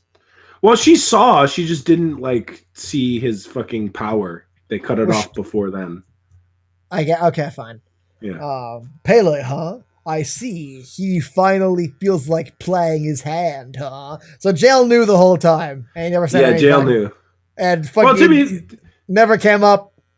To be fair, fucking Pele like implied that Jail was at least onto his trail because he's like, that bastard has good instincts. So at Jail. Least Pele was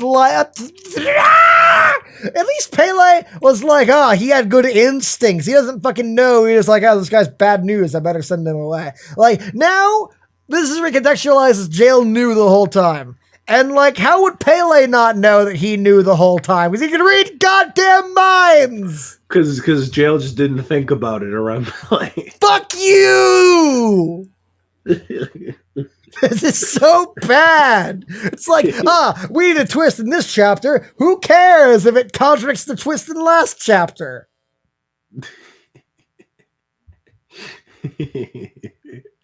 Come on, we're almost done with chapter 2. Lieutenant, why are you smiling? And Lynn goes, wait. And then she I thought she tasted the blood. She just sniffs it, but even it's fucking dumb. This isn't blood. Because I know what that smells. Do you know what blood smells like, I say? Because I don't. Blood. Uh-huh. I was gonna say iron, but that's what it tastes like. Uh-huh. Yeah.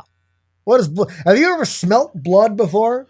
Hang on, let me just go cut myself real quick, and Yeah, we can get please do. into Yes. this. Cut yourself on all this edge and just Yeah. report Oh, back to us. it's so easy. Dude, I placed my hand against the computer screen, and I'm fucking. like, Oh. wait, this is only chapter 2? Get fucking used to it. Yeah, we're almost 3 hours in. Oh fucking paper. Pele couldn't read Jail's mind because of his conviction. Yo, could you? I could see that too. Fucking yeah, Pele's like, too. yeah, Pele just being like, how did you know? I couldn't even read your mind. And Jail goes, didn't you know? Not having my mind read is my conviction. Like, god damn it, like, Jail, how did you fly through the sky and land in this exact place? Finding you was my conviction. Jail, how did you beat Schmerman in one punch? Beating him was my conviction. Like, it just works with everything. Also, you think that like all the times he said doing blank is my conviction would count as following his conviction and make it go up, but it never does. Yeah, he's still at 1. Yeah, it's fucking whatever. Whatever. This isn't blood. It's paint. Chekhov's paint gun. And then we cut to Chemical Plant Zone. And then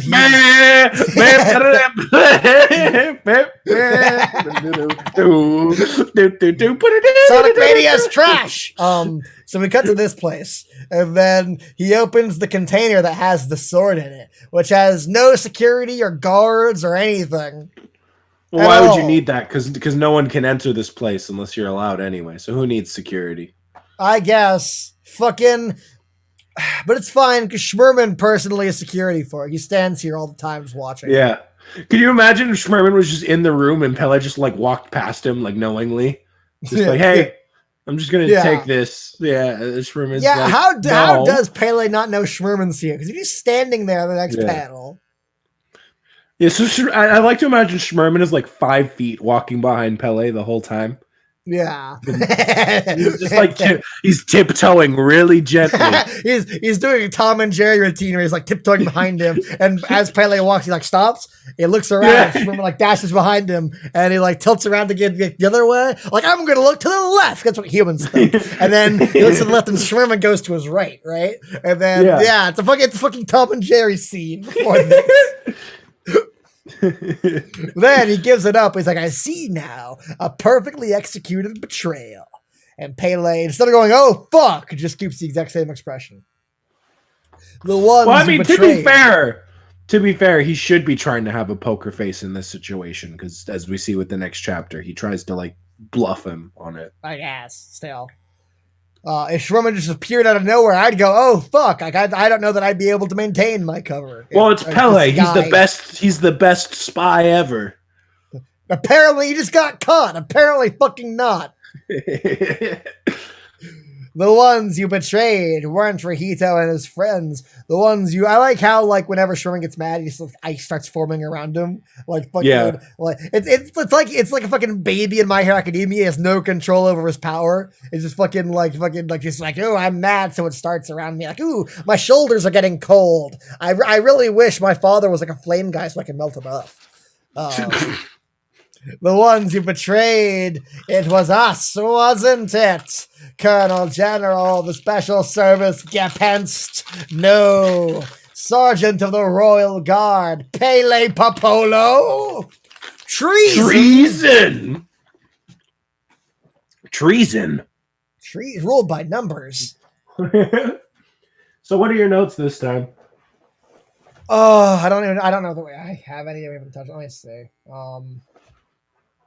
Yeah, no, I touched that. My notes fall into a hole from this point onward because I didn't actually go back and reread these. Okay. I've been too busy the last 2 days, so this is where my notes end. Lucky us, because we're like 3 hours in already. Yeah. Well, it's time for the intermission, I think. I have to go refill water and go to the fucking bathroom. All right, sweet. Do we have thoughts on that last very dumb chapter before that happens? I think we got most of them out already. Pretty dumb. I am impressed, honestly, at how condensed the dumb is at this point. Like, it's like a black hole of dumb. Like, every page, something else new dumb happening on it. Fucking Din, Schmerman was hiding behind stuff like Sugita and Synapse when he was reporting to Harvey. Yeah, exactly. Yeah. It makes sense after all. He is Sugita's brother. Uh-huh. All right, go to the bathroom. You didn't laugh. Okay, yeah. Yeah. What a shame. Okay. Here, I know what I'll do. I'll park on this page of Icarus's tits. Okay. We'll do that. Where's Icarus's tits at? There we go. Okay, I'll be right back. You entertain chat. Oh boy, I have to be entertaining. Yes, it's very scary.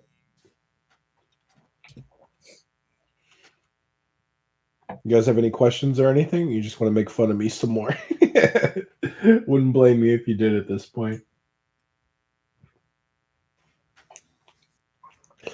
I feel like at dragging Isaiah to the dark side, we lost parts of him that were legit good, like all the expanding and hitting meanings of things, like when he gave the explanation about the masks and everything. We just don't get these anymore. Yeah, that is true. It is kind of hard for me to try and put in that effort when I know that I'm just going to get laughed at regardless.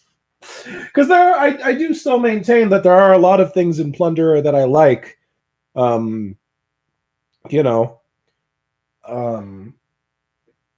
still say that I enjoy the series, even with all its faults. Like, I fucking read every single chapter when they come out on the 25th of every month. I buy all the volumes. I still enjoy it. I just know it's really dumb at this point. Daniel, Isaiah, would you mute someone over an opinion like Sai did? No, don't think I would. Unless it was like, like an actual like bad like racist opinion or something like that. But that's like, different. Not just over an opinion of a fucking manga. Unless you said harpies are worse girl. That's where I draw the line.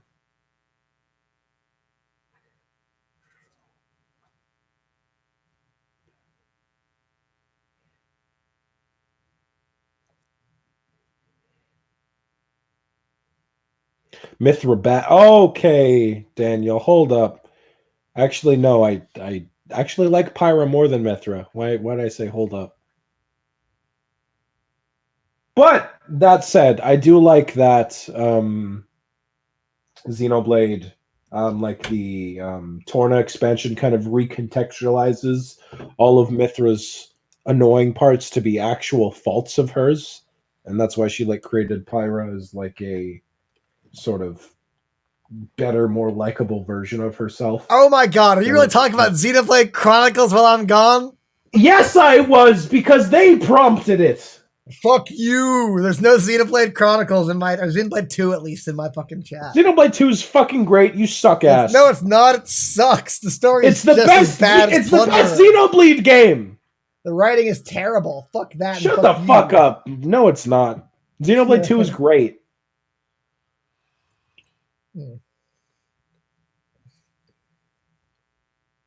I don't get your joke, Kyler. Or is that a serious thing? Reposting the jail hand thing would have worked if jail just made a small. Oh, they're talking about when he he's talking about when he grabbed the soldier by the head. By the head, right? Yeah. So he's saying he made a metal arm, like a bigger metal hand. If he made like an iron spike come out to like grab him by or something. That's what he's trying to say. An iron spike would just like fucking kill him, and then there goes the non-killing army. Well, I mean, not that jail bothered before. Well, yes, but like, what I don't like, and what does he mean count 2? I don't get that. Like how his count is like 2, so he's like saying like just a small spike from there. Okay, I don't know. Yeah, the wording's Xenoblade Chronicles 2 Game Club. Fuck that. It's Xenoblade Chronicles 2 is fucking great. That's all I'm gonna say. No, it's not. It's terrible. No, it's true. Yeah, it's true, Daniel. Like the fact that like they literally had like almost a quarter of their team left to work on Xenoblade 2 while the other 70% was working on Breath of the Wild. It's fucking crazy. And it shows. Shut the fuck up. The game is great, and so is the Torna expansion. That's not. I am excited for Xenoblade Remastered, though. It's gonna be great. Everyone's excited for Xenoblade Remastered. The fucking And no one's excited for Xenoblade 2 Part 1. I wonder why. fuck you. That game. Fuck you. I'm not having this conversation. I'm not having this conversation. Okay, you're the one who brought up Plunderer. Fuck. You're the one who brought up Xenoblade. Yes. No. They're just as bad as each other. They're easy to get person in the chat brought up Xenoblade. You're the one who responded to the person. The chat can't be trusted to control the stream. You It'd be anarchy if they did that. I told you to entertain. I did not tell you to like take requests from chat. I would never do that. It's a terrible idea. Whatever. Anyway, Anyways, chapter 50, the big one. We're finally at 50 chapters. Does it feel great, guys? It does, yes. Yes, 50 chapters in. Yes, I'm very excited, and I hope I still like this chapter by the time we're done reading it. We will see. Yes. So yeah, we open up.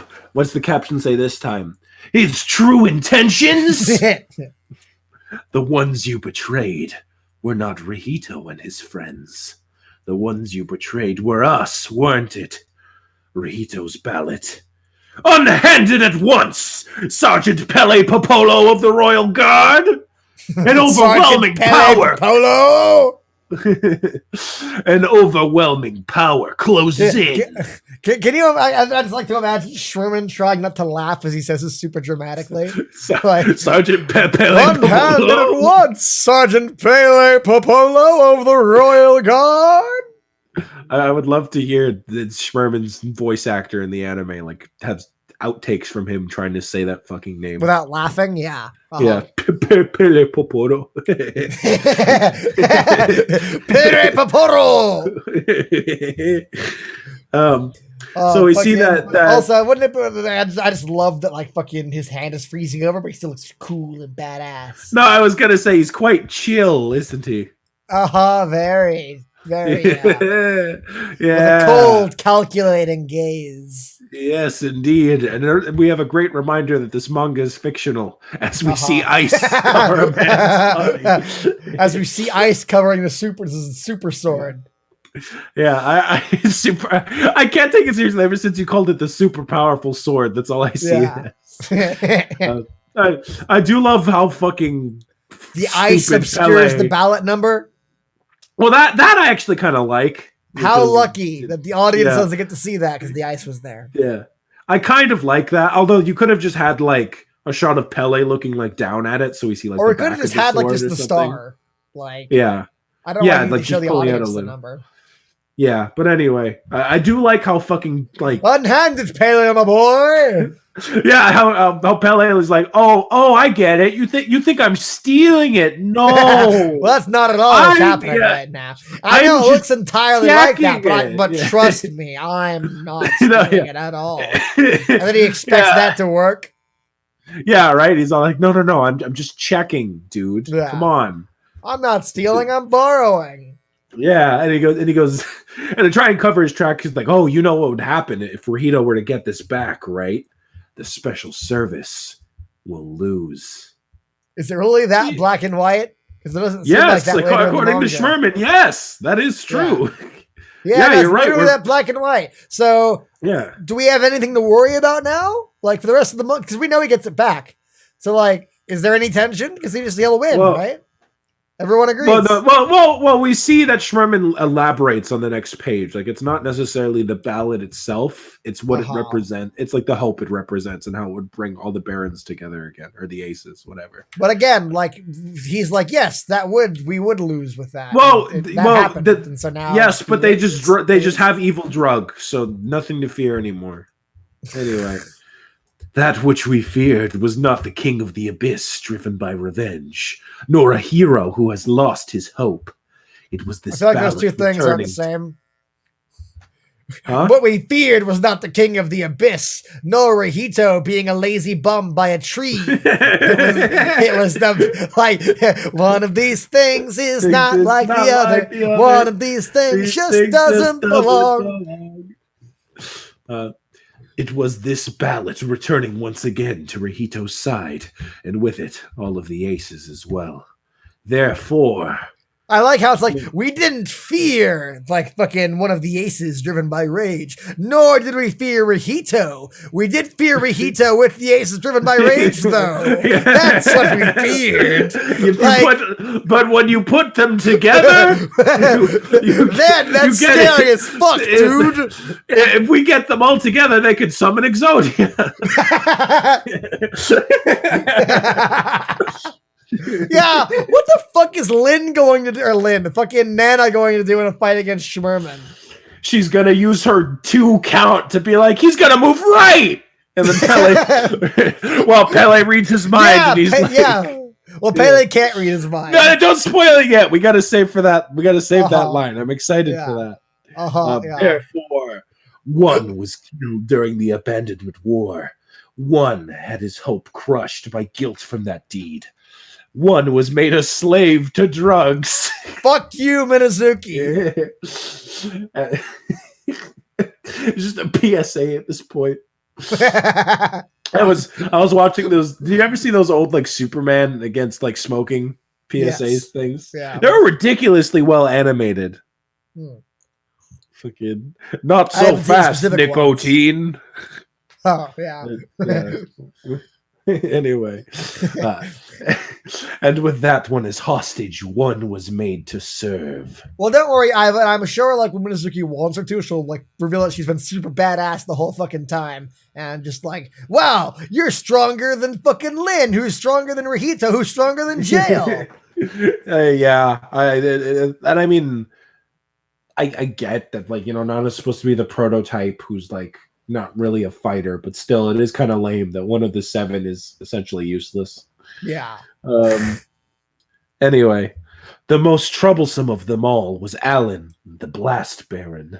We needed to take from Alan, right?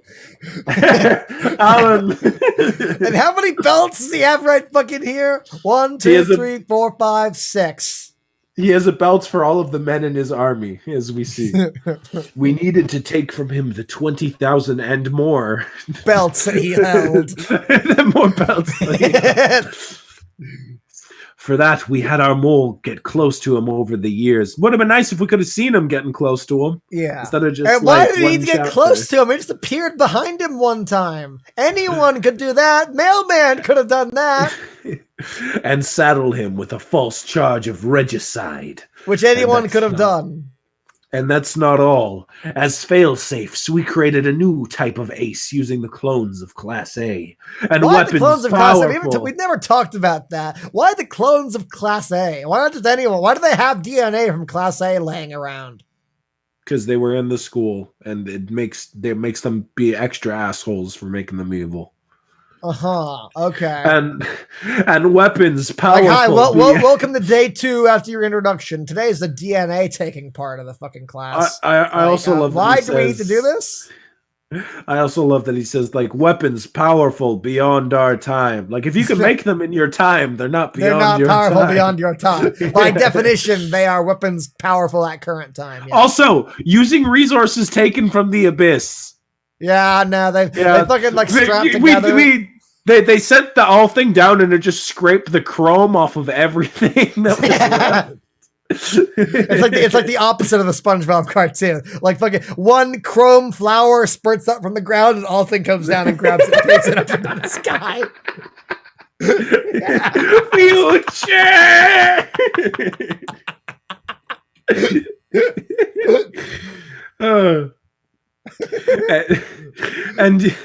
And yet all of these top secret measures you have purposefully shown to Rihito. I do like this bit of a revelation though, because like that is like a cool way for Pele to like slyly show things, because why would Pele have control over all these top secret measures? Well, he's literally like he has an equal rank of Alan. He's a colonel general. So he's like literally. Why wouldn't Schmerman be the only one who could send out the Air Force though? If it's a top secret weapon. Yeah, Air Force I get, but like, why would he like, hey, Baron? Why you go betray the other barons? I'm just going. If you want to call out the planes, it's your choice. If you want to. Also, here's some clones. You can just have them. That said, I do. Shut up. I'm trying to compliment it. Like, I do like that, but because like instead of like just leaving a hint or something like, oh, know that I'm good, he's like still doing bad things, but by showing like all of the bad things that they have up his sleeve, it at least helps the hero prepares, which I like. For the And airplanes that got blown up and the clones that got defeated by Lin. yes, exactly. There you go. Anyway. So I'm glad he's prepared to deal with the threats that don't exist anymore and the clones who are incredible. What are you implying, Schmerman? He doesn't say Schmerman there. That was a terrible read. I added it in because I thought it helped shut you up. You I'm trying to enjoy this chapter. Please let me leave. Please, if there is a God, let me leave with one. Let me leave with one good chapter in this volume. You sparked our suspicions when you were surrounded. Oh God, you're right, Dan. It is a boarding school full of like teens and young adults. They do have DNA all over the place. Oh God damn it! Fucking Alan going around like, Schmerman, do I really need to? And he's like, yes, we need to get the DNA.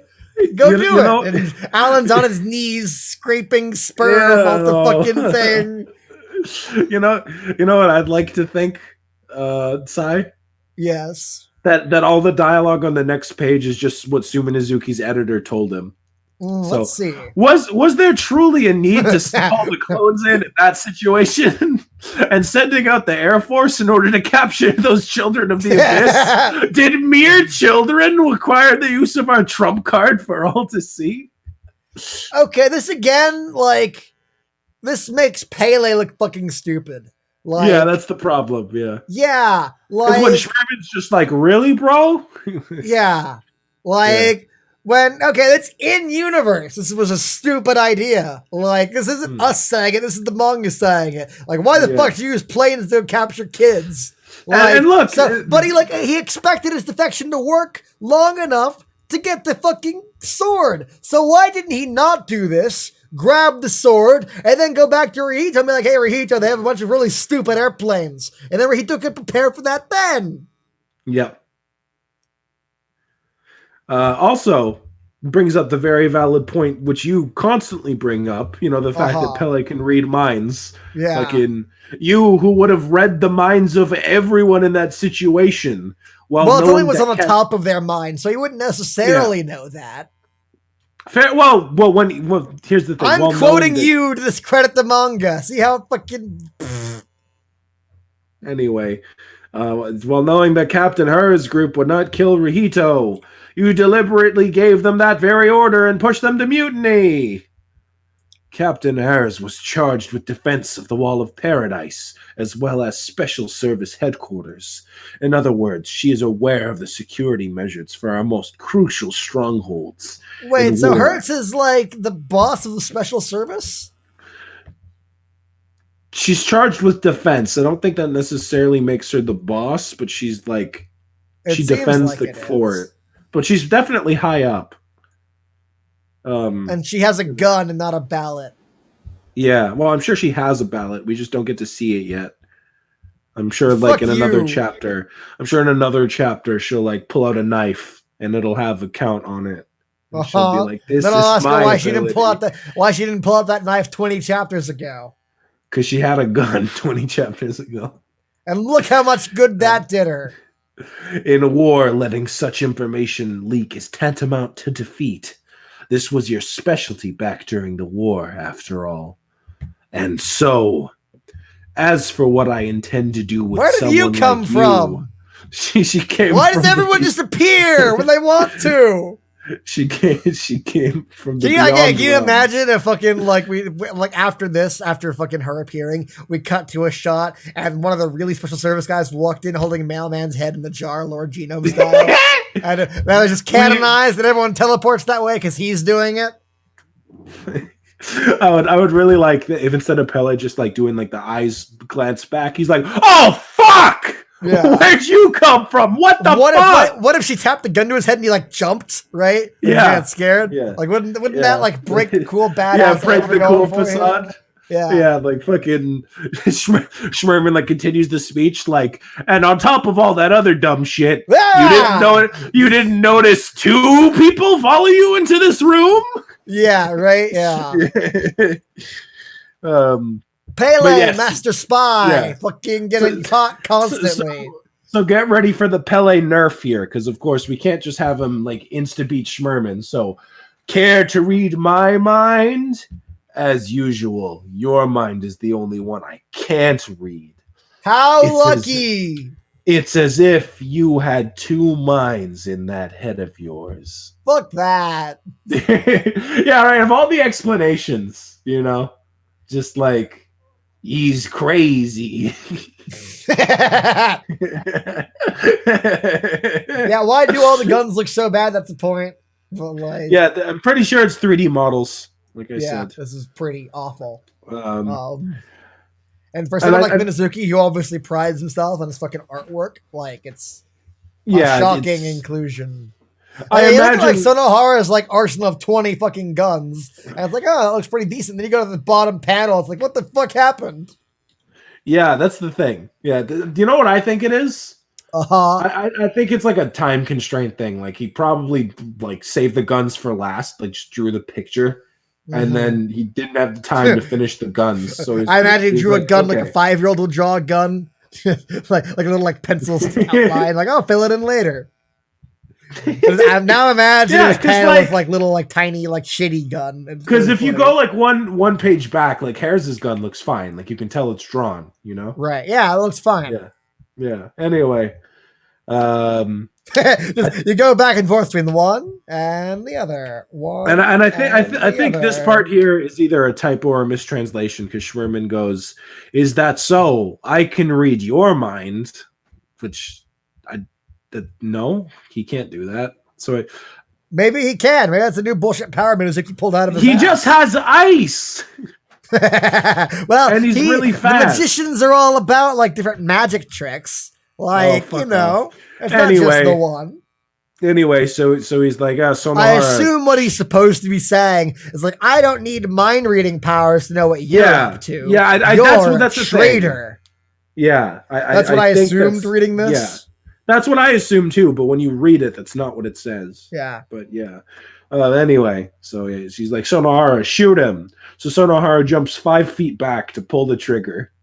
Because it was touching his head a moment ago. It was at his head. Yeah. But then if she did that, then this fucking bullshit couldn't happen.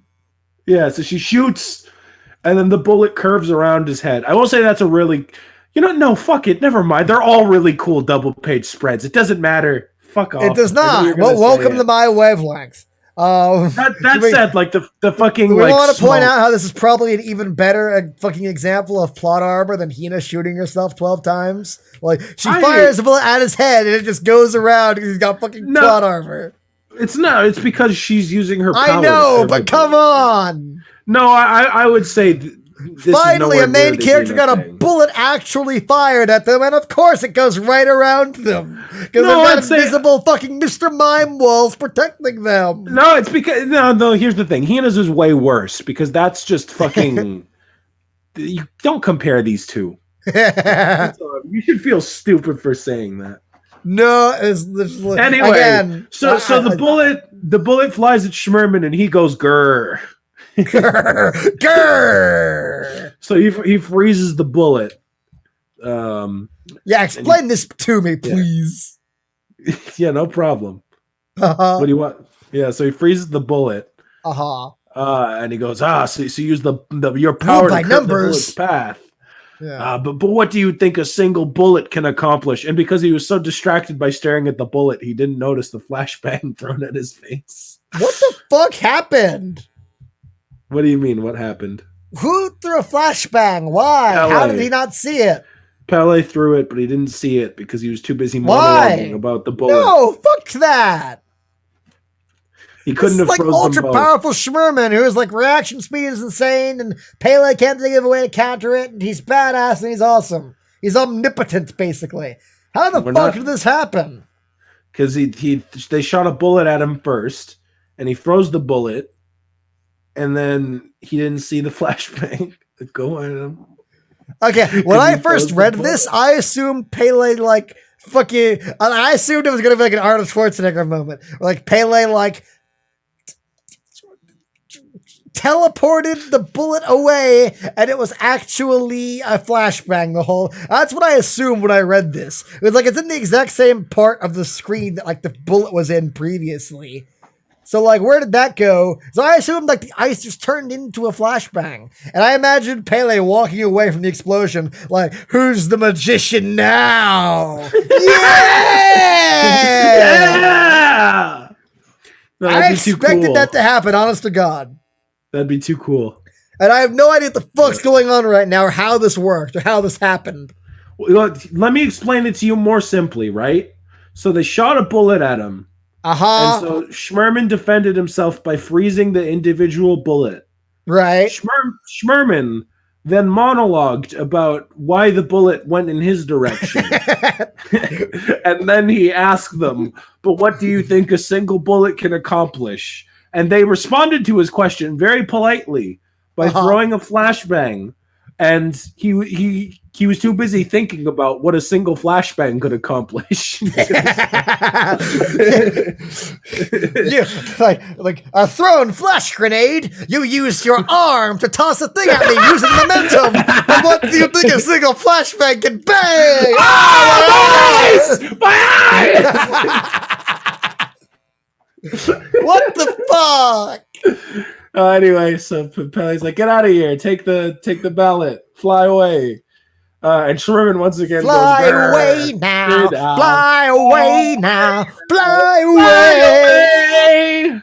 But yeah, Schmerman's mad, so he goes, grrr, again. That's how you know. So you're not the only one who has betrayed us. You arranged to have Major Sonohara act as if she was still under the drugs control. Why are you reading this all out if you know it? But how could that be possible? The sheer doses of drugs she must have been given, they don't work, you know. Those drugs don't have any effect on Sonohara anymore. After all, conviction is a much more insidious poison. Jail Murdoch! Of all the things wrong with this, why does Pele say conviction is an insidious poison? Because he's saying it's like worse than drugs. Wouldn't he say it's like conviction is much more potent? Like insidious poison implies it's really fucking bad. Well, let's not necessarily chalk this up to because again we don't know. Whatever. The original text. Fuck it. You know. Why the fuck does having conviction allow you to ignore drugs? Well, we saw that conviction. Well, fucking. I've been in the chat. Conviction. So, everyone, just please say conviction a bunch. Can we get conviction in the chat? Fucking Sakurai Tomoki. Yeah. So conviction makes bullets miss you.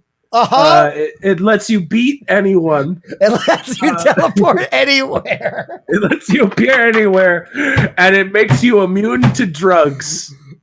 God damn! I really need to try some of this bullshit. Could you imagine jail like getting pulled over by a cop like, hey, no drinking and driving? He's like, it's fine. I got conviction. Yeah.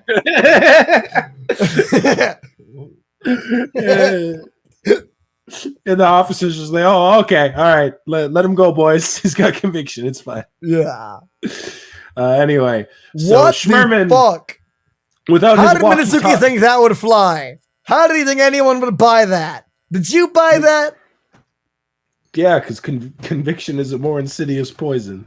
How does the FDA not approve conviction so far? To be honest, I more or less ignored that line and headcanoned it as her just like fucking like getting a higher, what's the word? Not resistance. Purpose or tolerance? Tolerance, yeah. I was just like, okay, well, she gets drugged every other fucking chapter. The truth is, I've spent 5 years building up a resistance to iodine poison. No, yeah, I just saw it. That's just how I was seeing it in my head. But even Fuck that, I that. just don't give a shit. Yeah. Fucking Din, how did the FDA not approve convictions so far? Yeah, I said that before, but yeah. Fucking Daniel darts.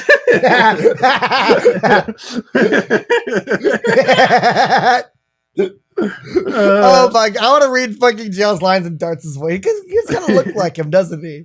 Like, hear me, send in the quones after Sonohara me. I can't do the darts voice really well. It's sad. Yeah, but I do like that this is the first time he's had to hold a walkie-talkie himself. Oh my god, walkie-talkie man's not here. I like to imagine he pressed the volume up button instead of the talk button because he has no idea how the fuck it works. Fuck, how do you work this thing? Yeah. Yeah. Anyway, Pele cuts it in half without cutting his hand somehow. Yeah, some fucking how. Yeah. How does Schmerman with like his bullshit reaction speed not dodge that? He didn't care about the walkie-talkie. Okay. No, wait, there's a bunch of blood, so he does cut his hand. What? Where's blood? What are you talking about? When the walkie-talkie splits apart. What is that, oil? I do not see any blood. What are you talking about? No, it's Pele's fucking bullshit aura, isn't it? Are you talking about on the next page? Yeah. Yeah, no, that's just his aura. Let you. Yeah, that's just his aura. That's not fucking blood. No, that's just his aura. Okay. That's still dumb, by the way. Whatever, I like it. I guess that sums up a lot of this manga. Anyway. Just need to buy a little more time. The drugs just gave her Michael Jordan's magic juice from Space Jam. What? The drugs just gave her Michael Jordan's magic juice from Space Jam. That's conviction. Yeah. Fucking, like, come on, Jail. We need your special in stuff. Undertale is actually conviction. Like, just fucking, like, yeah, the magic potions in Zelda that heal you is just conviction. Like, everything is just conviction. Daniel in the chat, I'm sorry. Quip quap. That's you on your high horse, Pelway. Yeah, that's you on your double headed high horse, Pelway. That's really good. I like that. Pelway Popo. Fuck, I think I have to read the rest of Schmerman's dialogue like this now. If you can do a decent darts impression, please. I don't know if I can. It's really hard. I respect. I don't even know when to do like the whoa. You know, like what is he buying time? I don't know. I think it's when you like say like L's. Like L's, okay. I think so. Ugh, I don't know if I can do this. Or like use like buying time. Yeah. Be prepared for that time to become a whipping hell for you. Yeah, that's not bad. He drops the 3 ballots which he brought with him. Here's the thing. When I first read this chapter, I was like, "Oh, that's so cool." Pele was trying to steal the ballots and get away with them, but then I thought, "Wait a second, why didn't he give them to Sonohara with Rito's ballots?" He could have just handed over. Why did he keep the ballots after his stated intention to buy time? Not defeat Schmerman, not win and kill him forever. Literally, like, I knew I'm going to lose, so I'll charge into the fight holding the 3 fucking god ballots. And you know, the thing is, they still could have fucking, like, had it that he, like, Schmerman slashes the thing. Maybe, like, while he's handing it over to Sonohara, Schmerman just fucking shoots an ice thing and it, like, shreds the bag, you know? But she still keeps the fucking... Because bags are made of fucking, like, paper mache. If it's a fucking ice shard getting shot at Mach speeds, that's more reasonable than a fucking rock tearing it, you know? Yes, I agree. But, like, at least then you could still, like, you could have... fucking Pele making an attempt to get away with them. Yeah. But in this case, he specifically says, I'm here to buy time. Fuck. Oh no, there goes the really important god items that are probably even more important than getting Lick's ballot back. Yes. Certainly yes. Because if they have the god ballots, they can just make a wish to get the fucking things back. Yep. And if they can do that, that makes you wonder why the fuck why they bothered with any of this bullshit. Like, when, like, special service guys betrayed them, why Pele didn't kill them and, like, reveal that dead. And then, like, hey, let's use the god balance to wish your sword was here. And then use the god balance to wish Schmerman was dead. And then just, like, live happily ever after. Because then no manga. Yeah. It's really a shame what introducing god powers into your manga does to your manga. Anyway, We need to wank Schmerman off some more. So he goes, fast draw? No way. He's even faster than Toki. And then he fucking. I'm going to wank you, Raphael. You are my number one wanked man. When I have something really hard, I will come wait to you. Fucking. And man, go out there, put my plans in action, man. And maybe then I'll consider we wank you by order of Dick Size.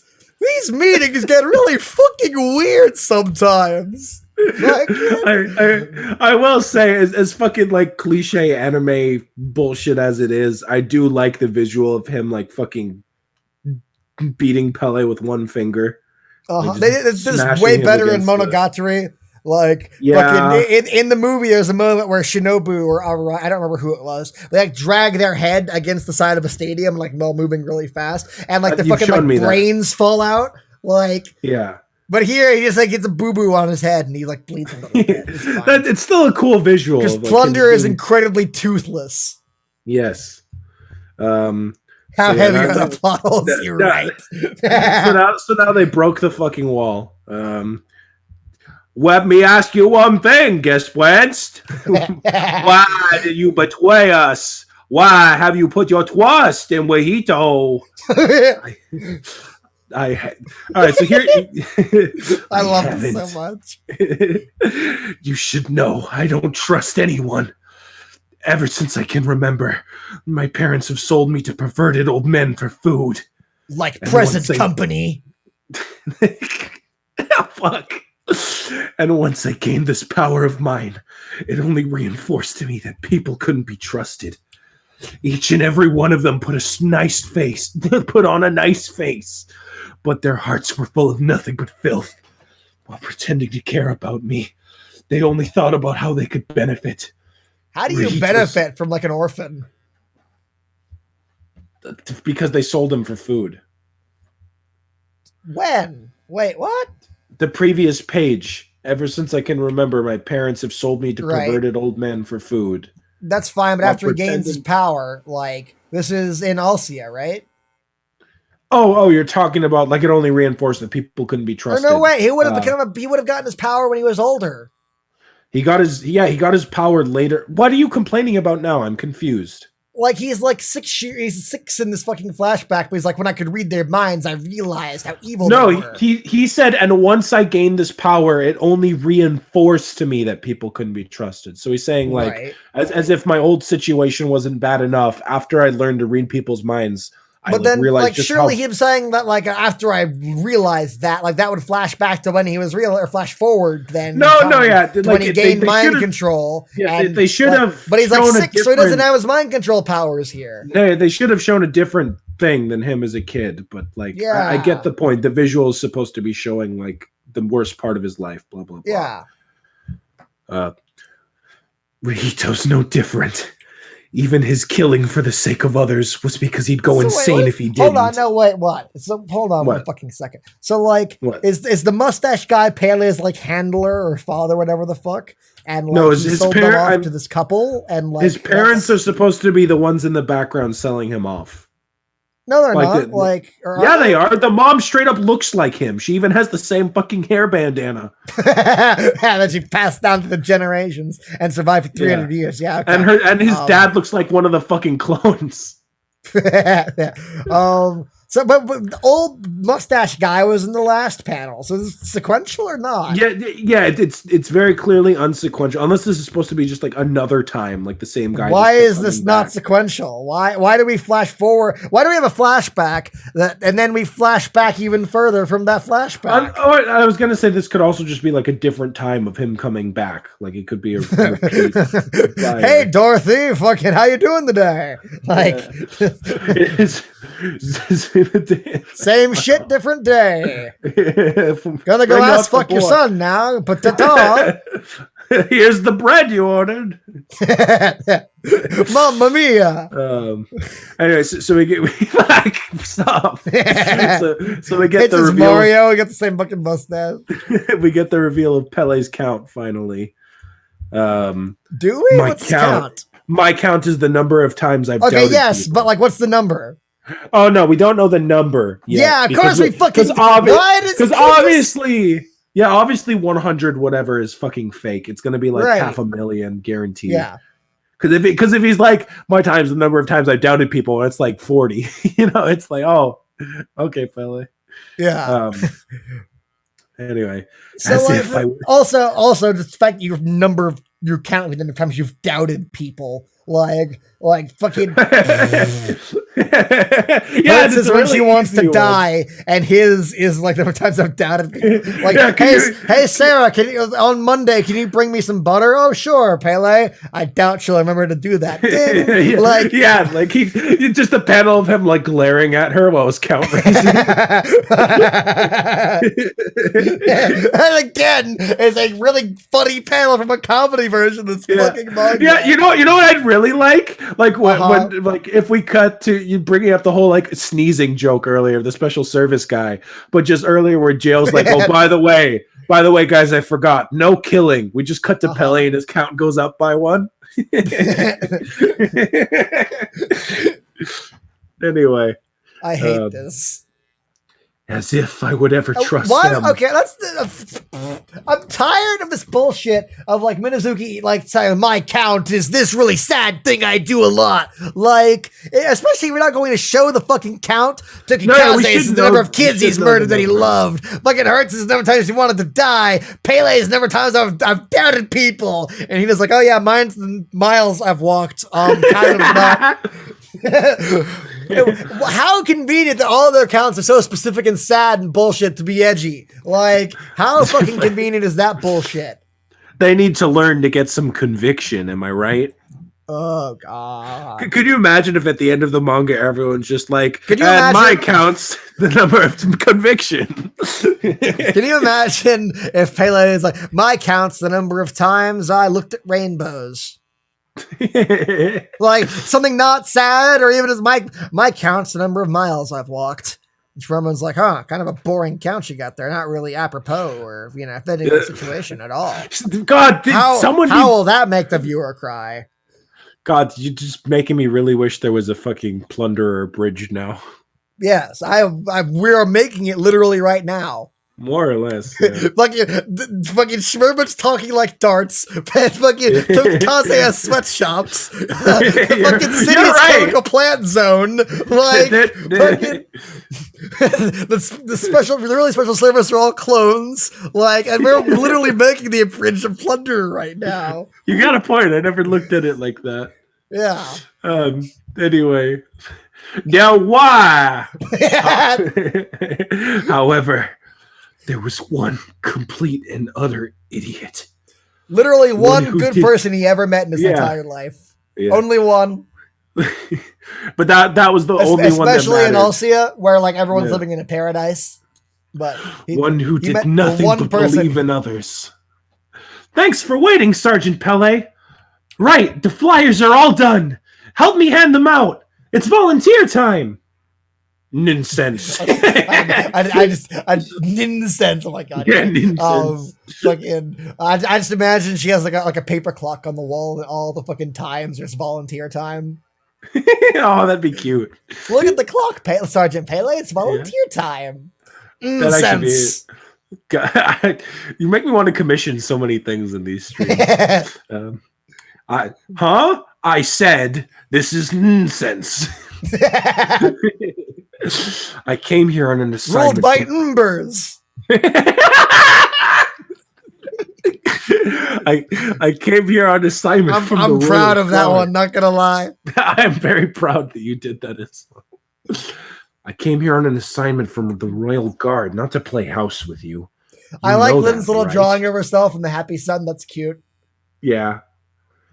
Milady Sergeant Major. Pele? What, gonna hit me?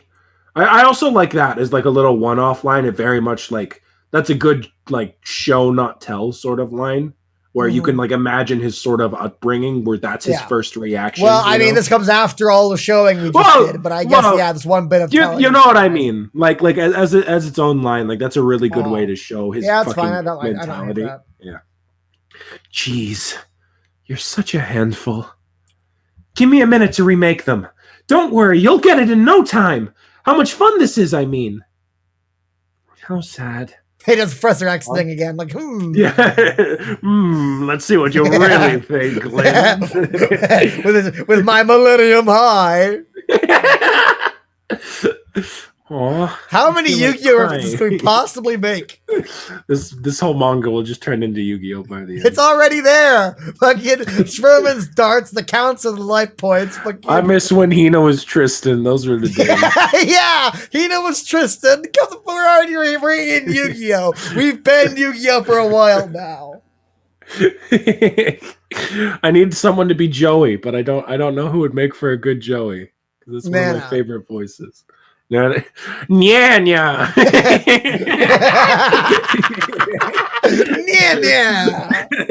Oh my god, it's perfect! That's so good. And she even calls Lex Nini, right? Nini. This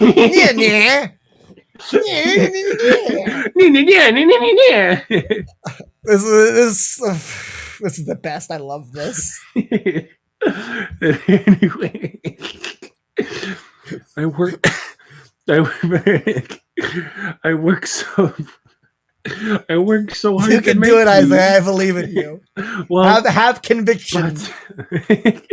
I have to believe because he is definitely, absolutely a good person. Laughable, isn't it? Someone like me who absolutely won't trust anyone. I want Bro just to drop him in the middle of his fucking bullshit speech. Like, I don't care. The next page, I like this page a lot. This is really nicely drawn. And like seeing Pele's like raw emotion like this after he's like hid his true feelings for so long, it really gets me. I think this is a nice moment for him. It is. I just imagine if his face was like all like, shrouded in black. Yeah. Right? Wouldn't that suck? Yes. But then there's you. You who'd never forgive anyone who defies you.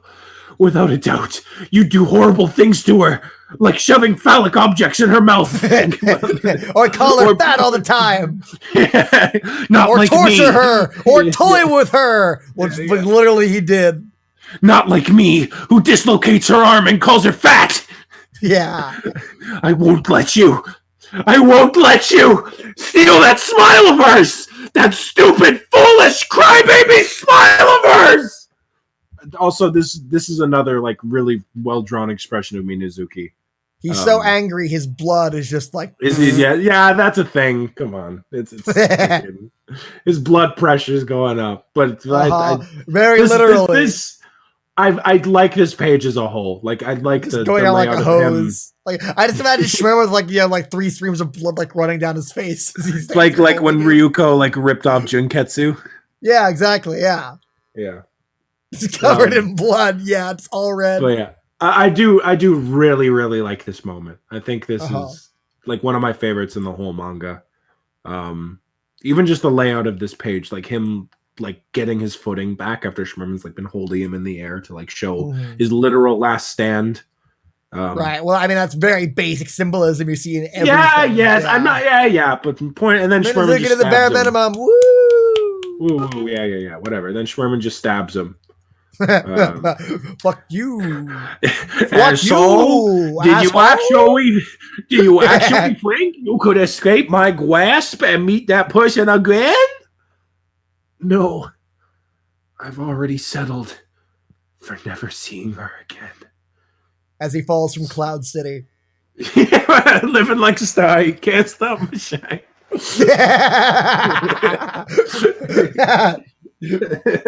I'm Popolo. Yeah! I was trying to make it work. I couldn't think of how to make it work. You did it. Yeah! Sergeant. Yeah, no, don't worry, guys. He gets better. He got stabbed in the heart, but he's fine. He got stabbed in the gut, not the heart. Fuck you. You can see the hole in his stomach. Anyway, Fuck yes, he'll you. be. But yes, he will get better. Good luck with Rihito. Or not actually. That was too good. I get one like good joke every stream. One unprompted good joke. I also love the wording here. Good luck with your Hito, or not actually, since he's got Hina and all. Maybe I should have gone and killed Hina. Yes, Pele. I yes, know, yes, please. Yeah, Oh my god, the hero please. we all need. Maybe I should know, have gone right? and killed Hina while I was betraying you guys. Then wouldn't work. You weren't forward enough anyway. You've always been too much of a good person. Right, And then she catches him. Yeah. Huh? Right, reference Kill la Kill. It's not gonna go. Yeah. Don't lose your way. In the night, we've got to fight as one. Don't be afraid. But yeah, Lynn shows up. Lynn shows up and she catches him. This is exactly the fucking scene at the end of Kill la Kill where Ryugo's falling from space and Satsuki catches him. Except that's a comedy show. I don't hate this moment, but I also understand the complaint. Like I when you brought up like the fact that like, oh yeah, Schmerman has to like break open the wall and drop him out because otherwise there's no way of him getting out of this situation. Yes, exactly. Yes, because he could have just like cut his head off there, and then how fucking lucky that he got stabbed fine through the gut and then just fell. And then she was like, that'll do. I mean, fucking, like, after Palpatine, I feel like all villains should be like, I gotta confirm my kills at this point. Because, like, letting people fall to their deaths is a really bad idea. But to be fair, Ivan, his count says 120, but we all know it's a fucking lie. Like, come on. We hope so. Could you imagine, like, just 120 times? No, I know, though, that for a fucking fact, he's going to be, like, Licked in the next big fight. Licked is going to be like, the counts even matter anymore. Lynn is more badass than everyone in the cast. You got a point, but you know, for the sake of it, Licked is going to be like, who cares if it counts 120? He can still beat the fuck out of Schmerman. I'm telling you right now, like, there's going to be a moment specifically where Licked is going to be like, hey, Pele, aren't you tired of having that sticker there? Aren't you tired of stickers in general? Yeah, and he's gonna peel it off, or he'll have a line like, "You sure take after jail, don't you, Pele?" And Pele's yeah, and then he's gonna peel it off, and it's gonna be like well, he was my commander. And it's gonna be 1,020,000. Yeah. I'm telling you, that's how it's gonna go down. I believe you. I have that. I mean, the lines write themselves, you know. Yeah, I know. I mean, you're on the exact set. You know, like with like a radio in a car, how you can like tune it, like whatever. You've tuned your brain to Minazuki's fucking like wavelength, where you're like writing the stupid for him. Yes.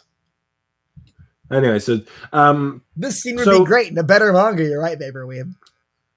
Yeah, it did. Fuck. It was literally yes.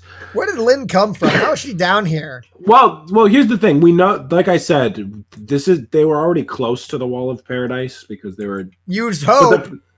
Yes, but I do understand the Pele just walked there. Yeah, so they are close, but I still wouldn't begrudge you of being like, how'd she get there that fast? Because that is fair. Even if she's been jumping through the treetops, fast as Licked, so it makes sense. Oh no, yeah, she's as fast as Licked, and she hits as hard as Jail Murdoch. I forgot. Never mind. This is fine. So anyway, Pele's dead after she catches him, right? Because she hits as hard as Jail Murdoch. No, she catches him and she lands. And what is this pose? What pose? Oh, like when she's chibi and like grabs him. When she's like landing, yeah. Yeah. It's well, I don't know. Anyway, ow, Pele, you all right? What are you thinking? Your shoulder's dislocated, nothing, isn't it? As we established a while ago. Yeah. And also, you should know. That would have been a cute retort. Yeah. What are you gonna do if you can't ever use your arm again? How are you gonna do that volunteer stuff you like if that happens? Well, if that happens, I like how he got stabbed in the chest seconds ago, but he's fine and he's more worried about her fucking. Yeah, things. I mean, I do think it's cute that he's more worried about her. That's fine, but he got stabbed in the chest and no one ever acknowledges it. No, yeah, like he should, like if he had this reaction. I was gonna say, like, if he had this reaction, well, like maybe his eyes are like glassy, like he's like clinging to her, not like grabbing her, you know, like your shoulders dislocated, like fainting or whatever the fuck. Yeah, like fainting. But the fact that he's like basically fine immediately. Yeah. Yeah, that He's does got bother plot me. armor. He's fine. Yeah, that He got bothers me. stabbed through the chest. He got stabbed through the fucking chest. I say the fucking Stomach. heart. The only reason he didn't draw it as the heart is because we called bullshit even faster than we did. He got stabbed through the heart, but he's fine. He didn't get stabbed through the heart. He stabbed in the gut, which I is still just said bullshit. the only reason he didn't get Minazuki totally would have Yes, I drawn it heard that you. way, and then go, "Oh Yes, fuck, but I he lives, know. so I can't do it like that." Yes, yes. You got stabbed through the heart, but he's fucking fine because the writer says so. His conviction sealed his wounds. You're right, Ivan. It probably did. Fucking, I like Daniel's thing too. Remove sticker. It has 0 underneath. Immediately gets dragged to the abyss. No! This is poorly planned in retrospect. I trusted Lynn too much. Anyway, you'll help me out, right? Yeah, that stuff was unexpectedly fun, I guess. Right? And they kiss, and it's so cute, and I love it. This would be so much good in a better manga. Yes. Yeah, they kiss, and it's very If cute. Lynn wasn't a shit character. Yeah, if the only romantic scenes they'd had prior weren't Pele shoving phallic things down Lynn's mouth. And if she wasn't everyone's like second take in this manga, you know, like she crushed on Licht, she had like a short like crush on Jail. Yeah. Then she went back to Licht, and now that she has no other options, now she likes Pele. How great this manga was planned. To be fair, she apologizes the next page for being so frivolous. What does frivolous even mean? I hear that a lot in fucking anime girls. I actually don't even know. In my head, it's just like, okay, not having any serious purpose or value. Yeah, that explains a lot in manga. You're right. It says of a person, carefree and not serious. Okay. Is she being carefree and not serious? Well, I think she means like with her like love life. Like, sorry that I'm like jumping back and forth. I guess. Also, can we talk about how jarring it is going from her like laughing in one panel to crying in the next? Well, she has like the little teardrop by her eye, I think, and even in the previous page, she was like crying a little. It's so jarring. I don't know. I think it's cute. It doesn't I get bother that me she's like on the much. verge of crying, but how fast she goes from step 1 of the process to step 10 of the process with nothing in between. Yeah, like it definitely would have been better if like you had like the slow build up, like maybe the rest of this page is just more panels of her like trying to fight back the tears, and then the next page is just this shot of her like finally breaking down. Yeah, but yeah, I know what you mean. Just look at one and then the other and try not to laugh. Fair. Right? What are you? Never mind. I'll always believe in you, Sergeant Major. And there we go. That's the how nice chapter. is the fog? Oh, I forgot. So they can have fucking like a nice free interaction. Her feelings reached him. And her arms, more importantly, reached him. Yeah, fuck off. One sec. I'm just gonna open the door for my cat before we talk thoughts on the chapter. One sec. I'm gonna go piss. Look it. Cat, you're on your own. Till I say I'm gone. What? Thank you.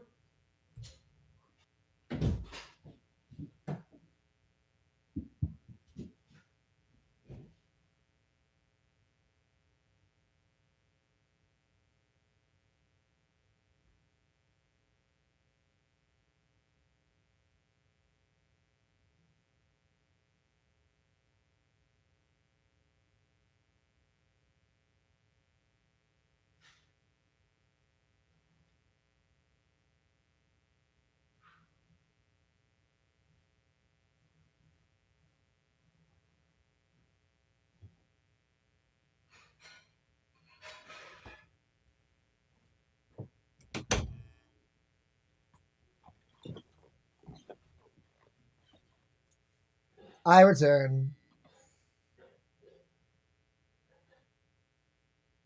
Hello? I can't hear you. Is that an issue on my end or on your end? Music, do you work? My music works. It's your microphone, I think.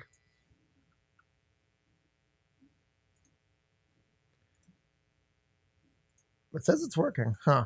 Here, let's leave and rejoin. I want to see if that helps.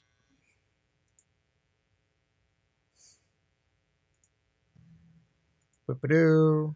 Yeah. Why is my audio not working? It's got to be on my end, right? Because no, it's coming through. Oh, my audio stopped working. Oh, wait. I hear you now. Oh. Hello?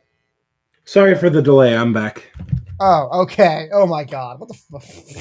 Sorry. So I let the cat out, and then my mom, told me she had food, and then I had to go to the washroom. So yeah, no. Yeah. So So story time. So I went to the washroom too. I was like, "Fuck it!" Like, chat, tell Isaiah I was gone, and then they didn't. And then I came back from the washroom, and I was like, "Ah!" And then I saw your like microphone peeking. I guess you were like walking around in the background. I was like, "Hello, hello," because I figured you would have been back by now. And so I was like, I can't hear you. Like, I think your microphone's not working. Let me check. No, mine works. So I was trying to diagnose audio issues, and then you walked back like, hey, I'm finally back. It took me longer than I thought it would. And now I look like a fucking chump. Thanks, Isaiah. You didn't need me for that. I suppose not.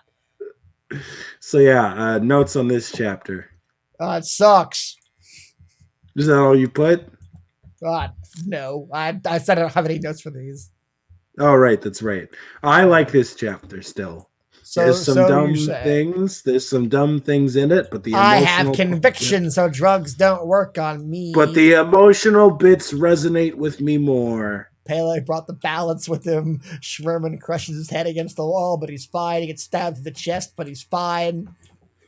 Yes. He falls 1,000 feet, but he's fine because someone catches him. Yes.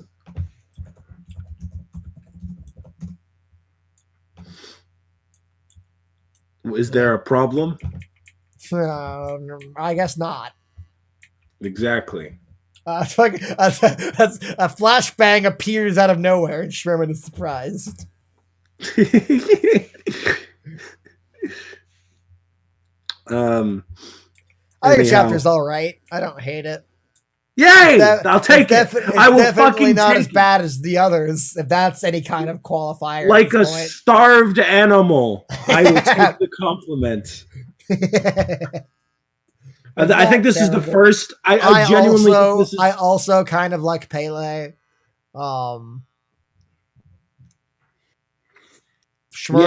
yes. This is a like an effective jobbing scene, despite how dumb a lot of it is. Yes.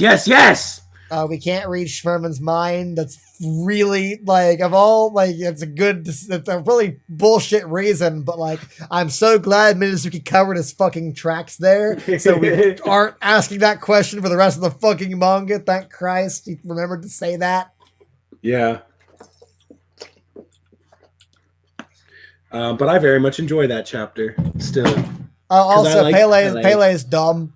Because like this is something I really hate about next chapter. I guess we'll fucking just say it now. I love it now. In the next chapter, he arbitrarily doesn't know that one of the clones is super fast, despite using them and knowing everything else, and being the kind of guy who like accounts for all fucking scenarios and plans. And it's like, oh no, one of the clones super fast. I should have known that. Yeah, you think he would have been briefed on all their powers? He would have done, and as their fucking he didn't commander. Because the manga couldn't happen if he did, because he would have stabbed one of the clones to ensure that wouldn't happen. Yes. Or had the clone be like, "Hey, I got a really important job for you on the other side of Ulcia." Yeah, exactly. Like he would have broken up their group. He would have stalled more. He would have done something. Yeah. And again, Pele's fucking betrayal is dumb when he viewed it in the context of he had god powers and chose to betray them and lose god powers so that like nothing else could happen. It's funny how the manga continues to contrive ways to like have the god powers work for a while so that plot can happen, and then immediately have the god powers be stolen away so that we can't use them to break the rest of the fucking manga. Yeah, it's kind of annoying. Yes, kind of. It's pretty annoying. Yeah. Anyways, what do you like about this bullshit? The art is the best it's been in a little while. And again, not just like looking pretty, but having emotional resonance with the art to actually push the feelings of the characters more. Yeah, that's fine. I do really like Pele's fucking face. It's good. Yeah. One Pele, page I think spread. Pele is one of the better written characters of the manga. I think him and Alexandrov and Doan. Again, a highly qualified accolade. Yeah, well, still, here's the thing, though. Like, I feel like if you were to take a character like them and put them in another one of Sue's manga, like they would just be a really well liked character, even in those. You know, like he's just, and like Vaporweeb. I'm a sucker for the Lin and Pele ship. Normally, I don't really give a shit about stuff like that, but I do think that they're really cute. I just think he's a really cool character. I think he's had one of the more like effective arcs and twists in the story. You think Din's gonna be disappointed here in a second? Are we actually going to clock out at 4 hours? We're losing steam. How are we going to make this reach 6 hours in one chapter like this? I mean, we still have another. I don't think he knows. I don't think he knows. Din, we have another chapter to go. You know that. Right? This is chapter 3. I just like to remind you, we're at 4 hours on chapter 3, and the only reason this one wasn't an hour and a half like the others is because we just agreed it was less shit than the other two. Yep. You can tell like the concentrated amount of badness by like the length of the stream usually. Oh, absolutely, you can. Yeah, it's like when Total Biscuit used to review games, and the better the game, the shorter the video was. Exactly, because it's a lot easier to point out bad things than it is to come up with interesting ways to list good things. Yeah. Yes, there's 4 chapters, Ivan. And Pie and Chat's like, no!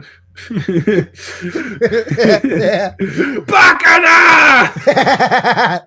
Love it. Good. Is it cool with you if I go grab some food real quick while you start reading this one? Sure, I guess. Cool. I just need to grab it from the microwave. I won't be long. Okay. All right. 1 second. What a dumb, terrible, horrible, very bad, no good manga. I hate it so much. Everyone in chat's like, there's 4 chapters? No! Yes, there's 4 chapters! I kind of want Isaiah here for this because there's a lot of fucking dumb shit we want to talk about, but like, I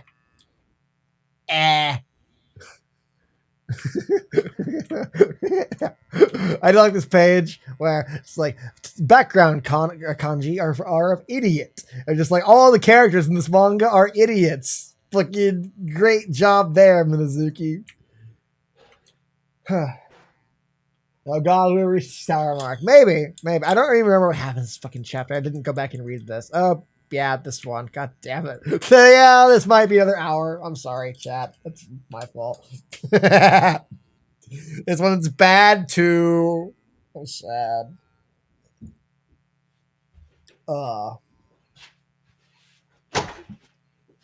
He's back. All right, the hero returns. Welcome back. Thank you very much. Are you excited? Are you already skipping to the rape? No, well, I looked ahead because I couldn't remember what was in this fucking chapter. Yeah, and Ivan was like, "Oh God, we'll reach the 6 hour mark." I'm like, "I'm not sure. I don't think I have that much to say about that." I skipped the chapter. Oh yeah, the rape. I was like, yeah, no, this might be. And you know, the sad thing is, like, without that final scene, I think this is a pretty decent chapter. Well, it's mostly exposition of shit we've already seen and agreed was fine. Fair. Yeah. Oh god, there's so much talking involved. My throat can't take this bullshit. It's all an exposition. Shut the fuck up. I've been reading more than you. Yeah. Anyway, this has been my plan right from the beginning, apparently. I feel like there were better plans he could have had knowing this. Like, when they had all 4 god powers, I don't know why just use that didn't become plan A. Yeah, that's fair. Because we needed to get Mr. Pudding his ballot back no matter what. I could have asked Dolphin for it, but Suminazuki said that would have been too easy. With a special service, something like that which could bring back the hero of legend was a more critical threat even than an original ballot. No matter how I pretended, if I had ever gotten close to it while still acting like your ally, they would have suspected me. Like they fucking did! Schmerman suspected you and stopped you when you got close to it. So what the fuck is the point? Because dramatic scene. Uh-huh. So there was no way around it. Sure. I needed to betray you guys at least once. I love that at least once. Like you could have done it 2 or 3 times. Like Pele just comes back next chapter like, no, hey guys, sorry about that. I was just kidding with that betrayal. And they're all just like, oh, cool. Yeah. And then he hits licked on the back of the head again. Concussion! But even if I had managed to get the ballot out, I'm just not fast enough to outrun them. So I let Sonohara catch me on purpose and got her to help with my trick. What? What? You got Sonohara to help. How? What do you mean catch me on purpose? Did he know that she was not affected by drugs anymore?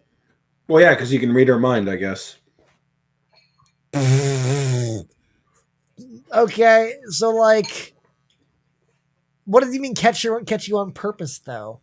Like, or catch me? Like what? When did that happen? What was this? I guess he meant like when Schmerman and her came in, like he was intending for at least Sonohara to catch him, so he could be like, well, catch in quotation marks, so he could be like, hey,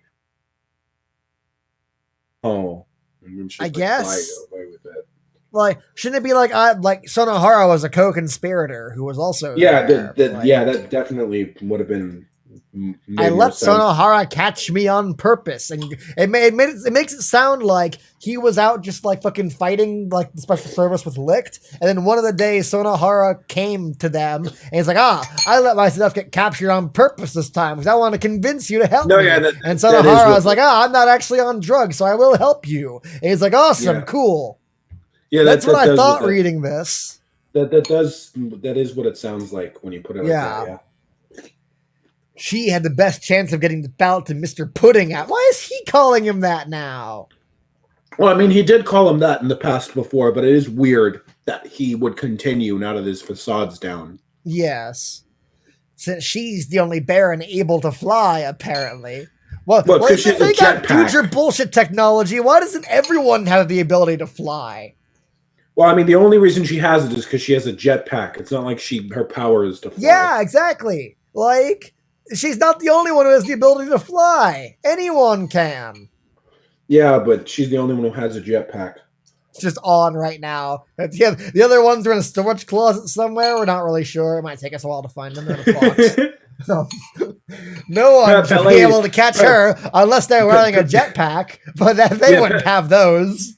Pele was like too nervous to ask Schmerman for one. Like, no, this is the thing that'll blow my cover. If I ask for a reasonable method of transportation. Yeah. Yeah. Now that Mailman's dead, no one should be able to catch her. Well, no one who wasn't the Flash Baron himself, I guess, or you, since you're faster. Anyways, I hate this fucking manga. With this, and Ling comes in close, and she says, in other words, ruled by numbers, Sonohara was the only one to know you were just pretending to betray us. Yeah? Get it? Huh? I don't get it, she says, channeling her inner Hina. Who do you think I am, huh? I'm your superior officer, that's who. So why? Why didn't you tell me anything about this plan before going off and carrying it out? He goes, no, well, that's because you're a dumbass, right? I do like this. This is a cute little... That's fine. I like the arrow going through her head. That's funny. Yeah, me too. I think she's still wearing it on the next page. That makes the joke better. Yeah, no, that's what makes it better. Yeah. Yeah. Also, I like how every one of the characters in this manga is an idiot, and even Minazuki knows it. Yeah. The background kanji are literally for idiot. It's just all the characters in the cast are fucking dumb. We've got Mr. Conviction. We've got Mr. Conviction. Hey, don't knock it, man. It'll change the world. We've got Mr. Insidious Poison himself. Yeah. Mr. Self-Pity, not anymore. Miss Sex Maniac, which is apparently her character, and Miss Crazy Drunk, who hasn't been drunk since chapter 2. No, she got drunk a lot in like the 30s. And anytime recently? Not since like the Doan fight, I don't think. Yeah. But I don't think that it's wrong to describe her as that though. It's not inaccurate. I don't know. It feels like we haven't developed Nana as a character enough to have her to be like in this idiot page, and so we'll pull the one character trait she has from like the comedy chapters 20 chapters ago. Fair. Yeah. Also, Hina fucking pulling her shirt down in this page, just with the Kirby face, and just I hate her more and more with each passing day. Even when she's not directly in the manga. Yes. If I had given even a hint of my plan to any of you fools, it'd be written all over your faces. Want me to prove it? How about you try saying you hate rice? She goes, I absolutely hate rice. Your eyes sure are swimming hard. I do like that her eyes are just her swimming. They're literally just her swimming. Yeah. Yeah. No, I didn't notice that for a while. But yeah. Like, no, yeah, because you zoom out and they look decently like eyes, but then you zoom in and it's no. No, yeah. And they're nice and like actually, what's the word? Not proportional, but like 3-dimensional. They're positioned looking, properly, so it also shows you her looking down to the left. No, exactly. When you zoom out, it looks like that. When you zoom in, you can see that's a really well drawn thing. And a good visual gag. I'm actually really impressed by that. Right? Yeah. Like, goddamn, where's that been the last fucking 50 chapters? Where's that level of like actually clever comedy then? Right. What river are they trying to cross? I guess it's like, is that a Japanese thing? Yeah. Mm-hmm. It's no fair using rice. Give me something else to lie about. Fine. It's like I hate Pele. I fucking. Fine. How about this completely random, incredibly relevant line you could say? I love him. I won't lie about that. No, I think this is cute. Fuck you. What's the line? There are rainbows made of unicorn farts that are less schmaltzy than this shit. Whatever, it's cute. I wouldn't lie about that. And Pele goes, right. Anyway. And he's blushing on the next page. This is adorable. Yeah, sure, whatever. Anyway, with this, we finally have a chance of winning, slim as it is. Winning? Yeah. Our ultimate goal, capturing all the ballots which we had 20 minutes ago to destroy. Man, I sure should have passed those to Sonohara. I know! It's still a long ways ahead. Or I should have just, like, when we had the fucking thing and we're talking Tokikaze, I should have just used them then. Oh, they were all there. Yep. We had a majority right then. The alt thing was even, like, active and on and ready. Yep. I should have run up to the fucking ballot and said, like, Sherman dies, 4, and it dies. Fucking 4. And it doesn't even matter what the fuck Tokikaze says, because fucking he would say 4 too. And then just Sherman's like, no! And then manga done. Why is it so hard? There's one obstacle that seemed impossible to overcome. Sherman is a monster. This page is cool as hell too.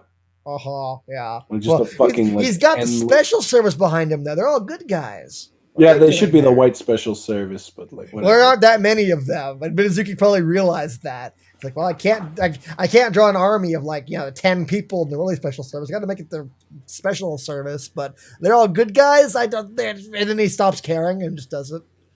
Yeah. It looks cool as hell though. Like the amount of time he must have put into drawing all those fucking dead bodies. The amount of time it must have taken him to copy paste the same soldier again and again and again. Yeah, no, and the background isn't where the attention is put. Also, we talked about how stupid their flag looks. No, with the fucking scale with stars. Yeah. Like Vexology on Reddit would be like to tear this shit apart. Sherman is a monster. His draw is fast and I remember a few chapters ago when to like beef up a character we had to like say they're better than every other character. Yeah. His draw is faster than this character who has a fast draw. His physical abilities are above Doan's. The ice attack he uses can stop flames and bullets. Above all, the hardest thing to deal with is his reaction speed. Remember when a flashbang appeared right in front of him and he was like, huh? That's why I found his one weakness. Flashbangs. Yeah. if we just throw them at him continuously, he Also, you won't have kicked him any once. time to react. Yeah, because she's fat. Because she's faster than Licht. Remember? Mm-hmm. Back then in the past, why do you think no one else besides you was ever able to land a hit on him? There's his monstrous movements, of course, but most of the credit has to go to his reaction speed. Seeing your opponent's move and countering it. It's the most basic of combat principles, but at the speed, I'm a soldier, Pele, I know. But the speed at which he does it is uncanny. It's almost like he's a magician or something. From his perspective, it'd be almost like time itself standing still for everyone else. He wouldn't even need to read anyone's mind like he can. Even after observing him for 300 years, I couldn't come up with any ideas except for wishing upon the all thing I wish Sherman was dead. But there's no way we get an opportunity to do that. However, what if there were a person whose reaction speed is even better than his? Pudding! I guess it's supposed to be like a really dramatic moment, and that just ruins it. Yeah. Yeah. Exactly. To be more precise, the legendary hero were back at his full strength and had all the barons backing him up. And finally, we see the completed version of this page. That is nice. That is nice and satisfactory. Yeah. Fucking Alan smiling with a cigar in the field of skulls. Bit of a total clash. Yeah, whatever. As if Also, Sonohara's schoolgirl outfit wasn't. Also, by like 5 volumes from now, isn't everyone on Licht's side except Tokikaze because he got evil drugged? Yes. So we did it. Yay. That's how was fast fuck. We just need to get Tokikaze back on the team, and then we need to get him off evil. You don't even need to do that. We need to get him off evil drugs, then he'll be fine. They need to teach. They're gonna have Jail show up, and he's gonna put his hand on Tokikaze's shoulder. Like, have conviction. He's like, oh yeah, son, you're right. You ever heard of this thing called conviction? Have you heard of my Lord and Savior conviction? And Tokikaze's eyes are gonna like go. Yeah, go why blind. is Tokikaze the only one wearing the mask on this page? Well, Licht used to be wearing one on this page, but it's gone to show like and no one is. It's to show Licht's development, that he's because he told he still Hina, has the hand over his face though. Yeah, because it looks cool. It looks more like it looks like Mizuki took the old one and just like drew eyes around where the mask used to be. Like, I don't want to draw the whole arm. I would say that's what he did, except for the fact this is a completely new drawing of Licht because the old one on this page had him in armor. So that's not the case. It's dumb. Also, what the fuck is Nana's outfit in this? Yeah, I don't know. Isn't it weird that so Sonohara is wearing the schoolgirl uniform from 300 years ago. Licht is wearing his most recent outfit with the 5-star. Well, this has been updated. So Tokikaze is wearing his fucking coat. Pele. So all the male characters are wearing like their actual outfits that they're currently wearing, and all the female ones are wearing sexy fetish gear. Yeah. What is that? Is that a holding fucking mailman's teleport ring? No, those are the things that Nana wears on her outfit. Where? She's got weird cuff things attached to her waist. Like, here, I'll show you. I think they're supposed to be like chakrams or something. That she's never used ever. Never, yes. Yeah. But again, all the barons backing him up, like Nana, who can get captured a lot. She can tell the future exactly one more time. Yeah. Oh god, what do you think? That's got to be used, right? What's the last one going to be? Because it's not going to be twice. Because Minazuki's not going. Well, wait. Would using the last 2 even kill her anymore? Because the rule's been overturned. So she can see it twice now, right? It might not send her to the abyss, but it might still kill her just because she's like a weird prototype thing. We don't know that. All my power. Yeah, we don't. Is there any reason to assume she couldn't just do it indefinitely now? Well, yeah, because her count counts down every time she uses her ability. She wouldn't just be able to like. Licht can go into negative numbers. Why can't she? Well, it's different because Licht has a ballot. Why can't he give her his sword? And then she can tell the future how many times she fucking wants. I have no defense for that one. You got me there, King. Anyway. So they can just see the future forever indefinitely now, and they're just never going to use that. I sent you a picture of her chakram things. So you can see that she did have them. She attaches them to her belt. Okay, these fucking blue weird halo things. Or no, what she got on her arm? Or no, these. Okay, that's like handcuffs. Whatever it's for. What are these? I don't know if they're supposed to be handcuffs. Are these her ballot? If so, she hasn't fucking shown that they're a ballot. Nope. I wouldn't be surprised. Just fucking. By the way, I've had this the whole time. Fuck you. Yeah, I wouldn't. That wouldn't surprise me at all. Flashback to her being captured by the special service and just helpless. Like fucking crawling out like through a chair through the window. Like, oh, by the way, I had superpowers the whole time. Oh, also, I forgot to mention this last chapter. Pele could have picked up one of those fucking original ballots and used it to whoop Sherman's ass. Yeah. Because he's got the DNA, and they're insanely strong, and fuck it. Can he wield all three at once? Would he be like super, super powerful then? Because Joe can wear two ballots at the same time. If he got three, why the fuck not? Why don't more people have multiple ballots in this world? Like, if numbers are what your fucking purpose is, why don't you wear like a belt ballot and glove ballots and a shirt ballot and like a hat ballot? Like, because Minazuki needed to save that for Robert later. Yeah. God fucking damn. Robert's chair ballot, yeah, That'd be great. The chair's the real ballot. What I would give, Isaiah. This really does get dumber the more you think about it. This whole manga. Everything about it. Yes, it does. That's why it's best not to think about it and just look at the art. Yeah. Do I not have to read the rest of the chapter then? Can I just looking like... No, keep reading, asshole.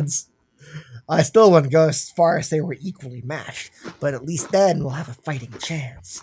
Long. Oh, by the way, a fucking Nano will be useless and Pele will be useless because he can't read Sherman's mind. So he's the guy who got hit by the special service that one time.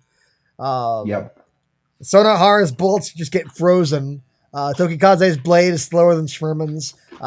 His ice can freeze fucking Alan's fire. I don't think he has the defense for bullshit gravity. I'm sure Minazuki can pull something out of his ass. And his physical abilities are stronger, so he'll just walk through it. Hasn't it been used in something before? Like, I've got gravity powers, but I'm fuck you in your gravity powers. I mean, Dragon Ball characters just train in gravity all the time, so they... Right. I feel like that's been used in something specific. I can't think of it, though. Whatever. Probably has been.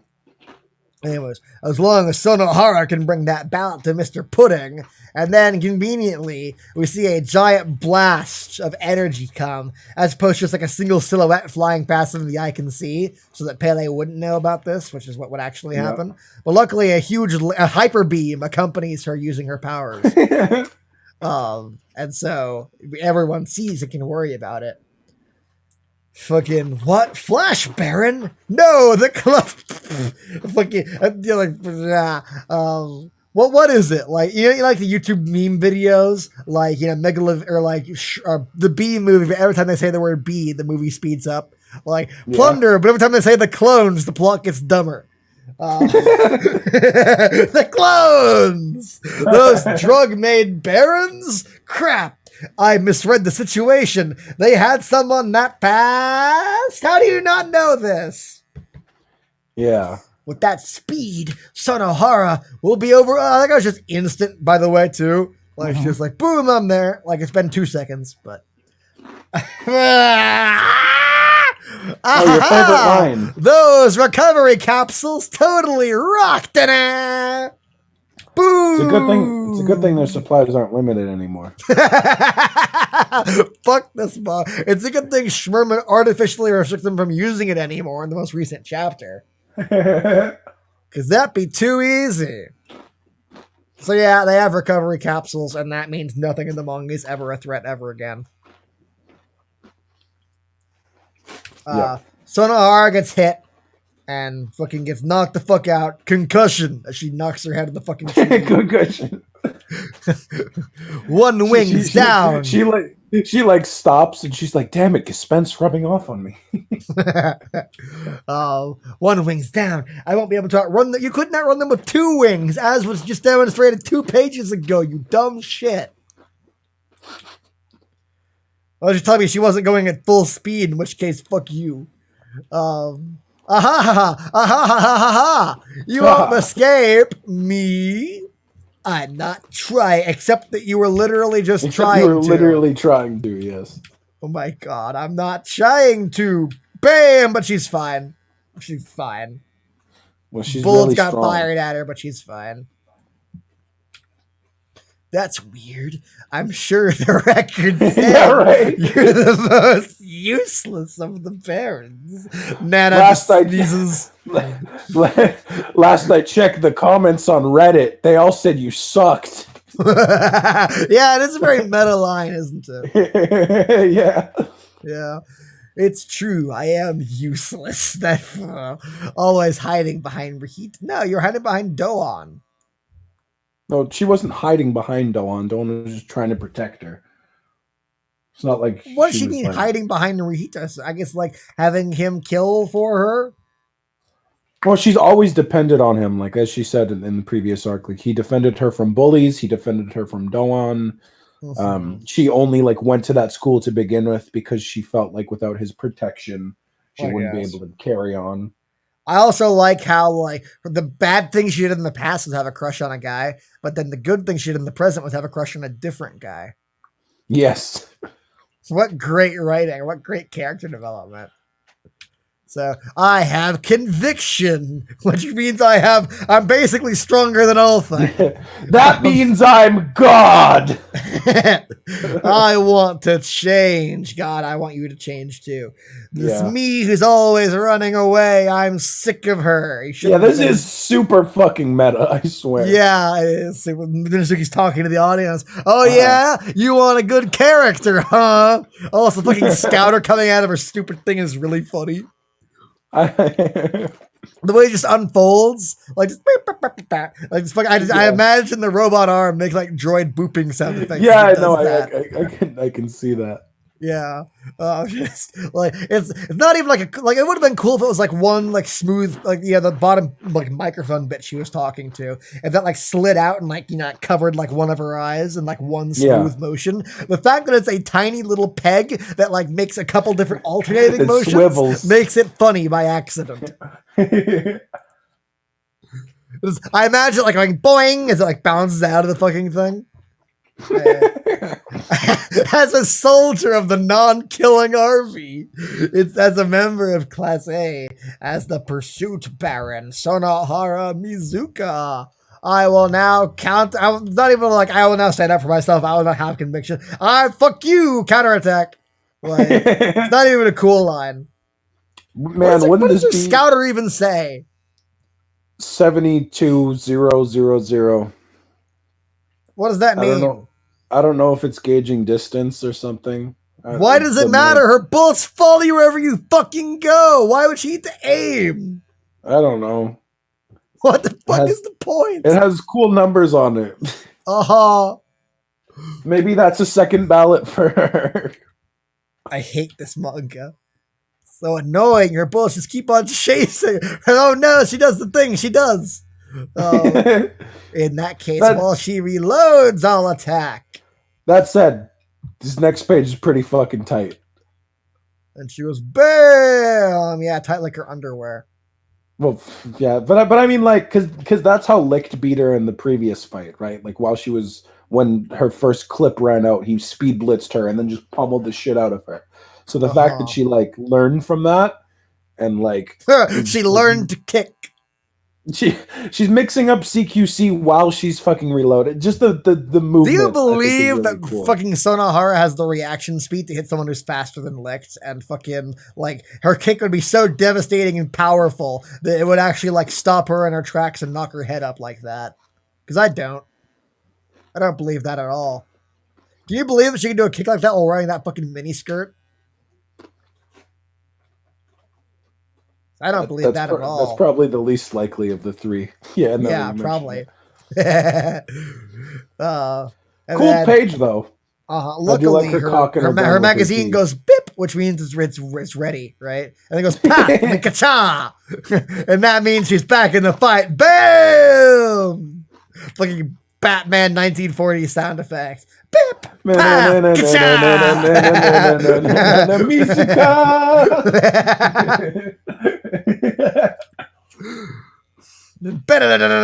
Also, I want to point out she's getting shot a billion times, but she's just fine. They're bullets, but they act like fucking energy pellets. Well, she's shooting at the ground there to like stir up the dust. Why is she shooting at the ground there? Go to the next page. Explain. I guess. Why didn't she shoot at the ground and then shoot at her? Why did she stop? Because she's setting up something. It's hard to see through all this dust. Still, I'm faster than her bullets. Fine, I'll take just a few shots. I'll be shot a couple times. I'll be fine. I've got nano healing chambers. Charge straight through and skewer you. So that's your plan, as I expected your plan would be to have no plan. And then she pulls out a fucking sniper rifle. Where's it's not a sniper she has? It's what? One second. I'm sorry. I gotta make the joke first. Bitches love cannons. Boom. Yeah, it's not a sniper rifle. It's an AMR, by the way. Whatever. But it looks like she's got like, or I guess she made like a little like hovel hut out of like the fallen trees. Yes, apparently. Why? So she could put her back up against it for the recoil of the AMR. I don't know. Okay. Fallen tree, you'll prevent the recoil better than the standing tree over there. Also, fucking underwear again is terrible, and I hate it. Yeah, that's fair. What the fuck is even the point at this point? Like, no one's going to find this sexy. Like, what's even the point? Amazed. I don't know, those people in Japan, man. What's even the point? It's not even being framed in a sexy way here. It's just there. What's the fuck the point? If you put boobs and panties in, it doesn't matter how you frame them. Someone will like it. Your sword can probably deflect 4.6 millimeter bullets and .375 Magnum bullets. However, if I were at 12.75, if your sword can probably deflect like small number and small number. What if I had big number? Bam! I also love that her reaction is, "Aw, shit!" Yeah. Oh, shit. Fuck you. She can't, but I can. Heart. Booyah. No, see. So here's why I'm really conflicted yeah. about this. All right. So I want to love this page, but I also hate it. Mm-hmm. So it's a good page. No, yeah, so let me explain, right? I don't see anything wrong with it at all. Shut the fuck up, okay? I don't need your sarcasm yet. So first of all, I just want to say this page is fucking impeccably detailed. Like even for a Minazuki drawing, this is crazy detailed. Mm-hmm. Like it looks the really fucking effort that went into drawing her bra is like insane. Shut the fuck up. The fucking the bruises over top her clothes make perfect sense. Anyway, this is a really nice looking drawing, and I like yes, until I mentioned that.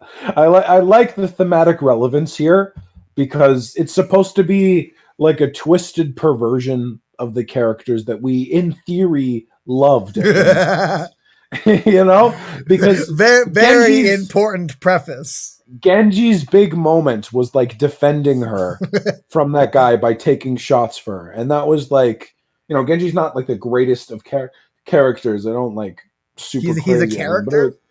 Shut up. My point was like that was a decent enough moment to get me to endear myself to him, all things considered. So we're supposed to see this and think like, oh fuck, he's still protecting her, but now he's like this fucking I didn't even make that monster. connection at all. That was the first thing I thought, because like he's still doing exactly what he wanted to by defending his princess. But now he's like this scary fucking horrific monster who's here to fucking kill people. The problem is, first of all, booyah! I hate that. Do you know how much more effective? Do you know how much more effective this page would be with no dialogue? Yeah. Like just this fucking picture of him blocking it with his hand. Yeah. We don't need to have him say, but I can, if we just see him do it. Yeah. So the stupid dialogue takes away from it. 2, we don't care about Class A enough for this to like you didn't even make the connection. Yeah, no, I didn't even realize that was supposed to be a remember the thing. moment. Yeah, I don't remember. I don't remember any of these characters at all. So we haven't spent really enough with Mountains of Underwear, and that's about it. Yeah, so we haven't spent enough time with most of the people from Class A to even care about it. And 3, it gets ruined in a couple of pages when they all just turn out to be rapey. Well, I don't understand how he can stop the bullet. Well, his power is just super defense, I guess.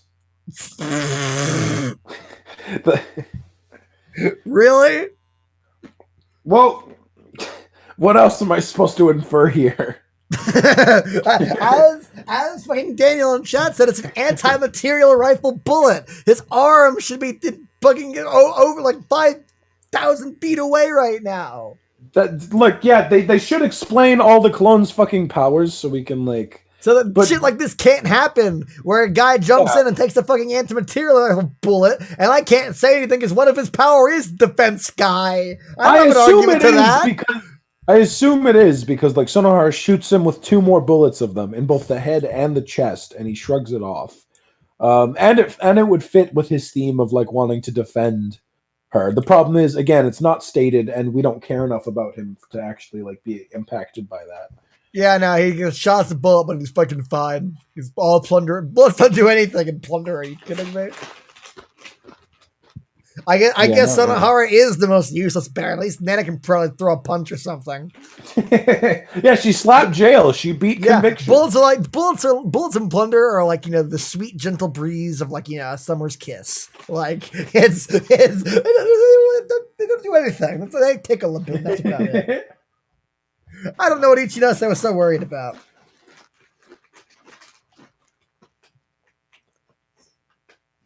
Anyway.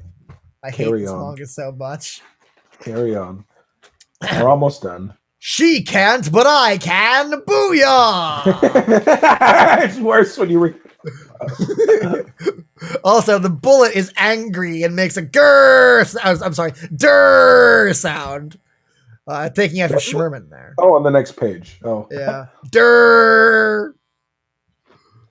She goes, and fires 2 more bullets. Only 2. Not like the entire magazine, just 2. Also, she could curve her bullets around him!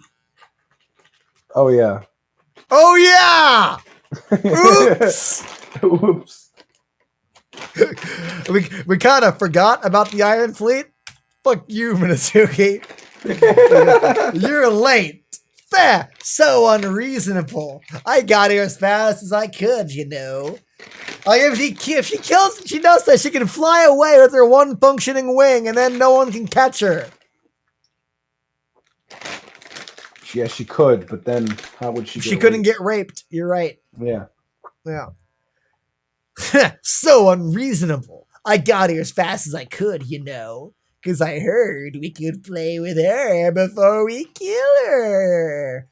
And she goes, I don't know how to read any of them. Just let the fucking like Japanese characters in, so I have no idea what the fuck she's saying. It's rah! No, that's the sound effect that goes. That's like the bullet sound, like. Right. Okay, so she's doing the Morse code up top. Yes. And then shurikens appear, and it's Naruto. They're arrows, actually. I'm sure. Yeah. And she goes, tee hee. How did they all get here so fast? They said they got here as fast as they could. It was like 5 seconds they were fighting previously. Also, I just want to bring up the fact. So this girl, like, she has assuming they walk at normal speed, which we have no reason not to assume. How the fuck did they get here? I don't know. Also, I just want to bring up another thing since you didn't think of it. So this chick has Sonohara's power, right? Like she can curve her arrows. Like she can curve. Oh yeah, she just shot the bullets. Yeah. So why didn't she not the aim guns for or Sonohara's head? No. Even more so than that. Even if they want to do like we can play with her before she dies. Why didn't she shoot the one remaining wing? Well, yes. Yeah, of all the things to target, that would probably be the most important. Oh yeah, and if her arrows follow you wherever you go, then why the fuck didn't she just do that? I guess they weren't on site when she left, I guess. Yep. Okay. I don't know why the arrows are... I don't know why, like, as soon as, like, fucking underwear girl blasted off, she just fire off all those arrows, just standing at the wall of paradise, just fire off her entire fucking quiver. I'm like, yeah. Loose! And then just... Yeah, loose. Yeah, exactly. It all comes fire! Yeah. And then, like, once Ichinose stopped her, then all the bullets catch up and, like, fucking kill her. Yeah. That'd be the end of the manga. Nope, too easy. Also, what's her face? What's her name? Kyoka on the next page. Samurai sword. She just has Tokikaze's power. Right. Because, you know. How fucking interesting is it that all the fucking characters just have, like, nerfed versions of the main character's powers? Except for fucking Genji, who just has really super defense man, yes. Super defense, yeah. I wonder if that's Nana's power and she just doesn't use it ever. Yeah, wouldn't that be super fucking... Maybe Nana's the one. Maybe Nana's the one casting the fucking like aura buff to everyone that gives them fucking plot armor. Maybe that's what it is. Could you imagine though? This is why Minazuki doesn't fucking say their powers, because like, could you imagine all of them in a line? Like Ichinose's like, and I've got Lick's power, and then Kyoko's like, and I've got Tokikaze's power, and then the other arrow chick's like, and I've got Sonohara's power, and then Genji's like, and I've got good defense.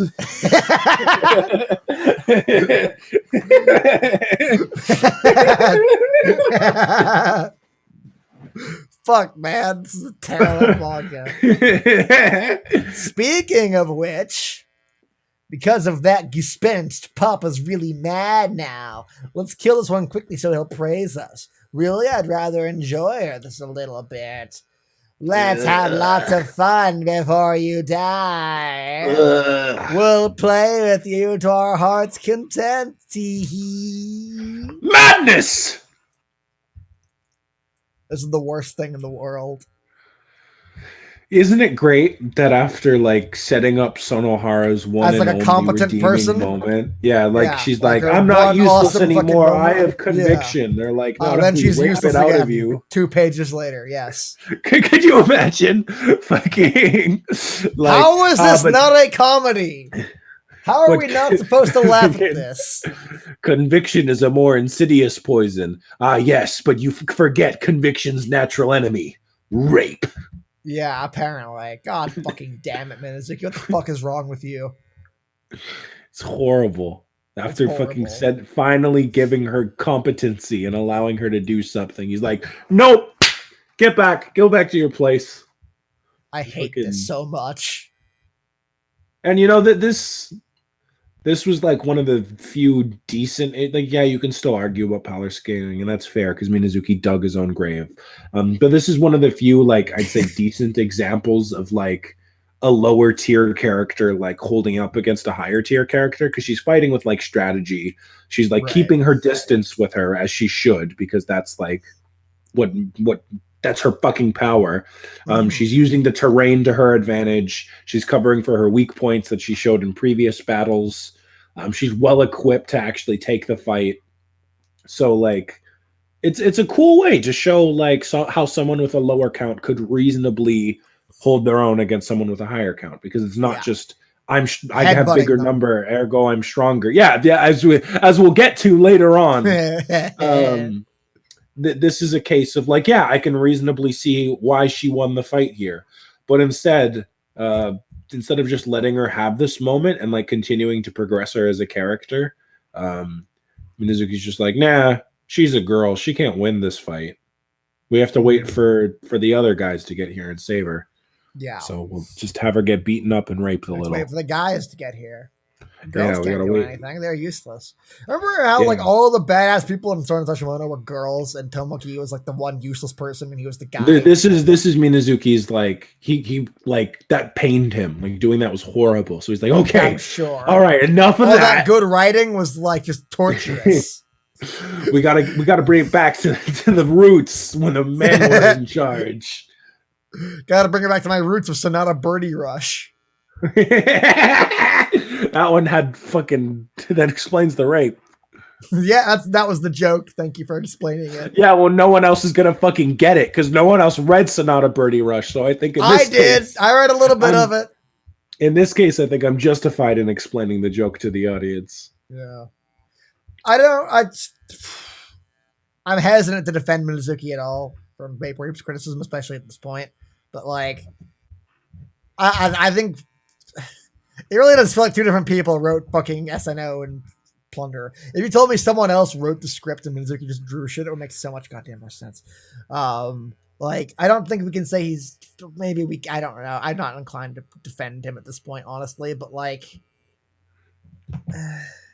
again, like I don't want to believe that, but it might be true. No, in the manga world, like, there's at least to my knowledge, there's never really been like big cases of like ghost writing, because if you have a different writer, they just let them take the credit. That's not a big deal in the manga world. Like Death Note, Death Note has a different like artist and writer, and like it's not like there's any problem with that. Right. It's common in the industry for a lot of like really great works to like just have. It's got to be Minazuki. There's too much of Plunderer's. That said, it could be like it's so much worse though. I was gonna say like it could just be like lacking decent editors and like assistants that like actually push him to try, and him knowing that like he doesn't really need to at this point. You know, because like. If you've made your big like masterpiece and you want to keep making shit though, because you got to keep making money, and you know what'll sell and what'll appeal to people, then like why not just make an easy one, and no one's gonna correct you anymore because you're Minazuki, creator of Heaven's Lost Property.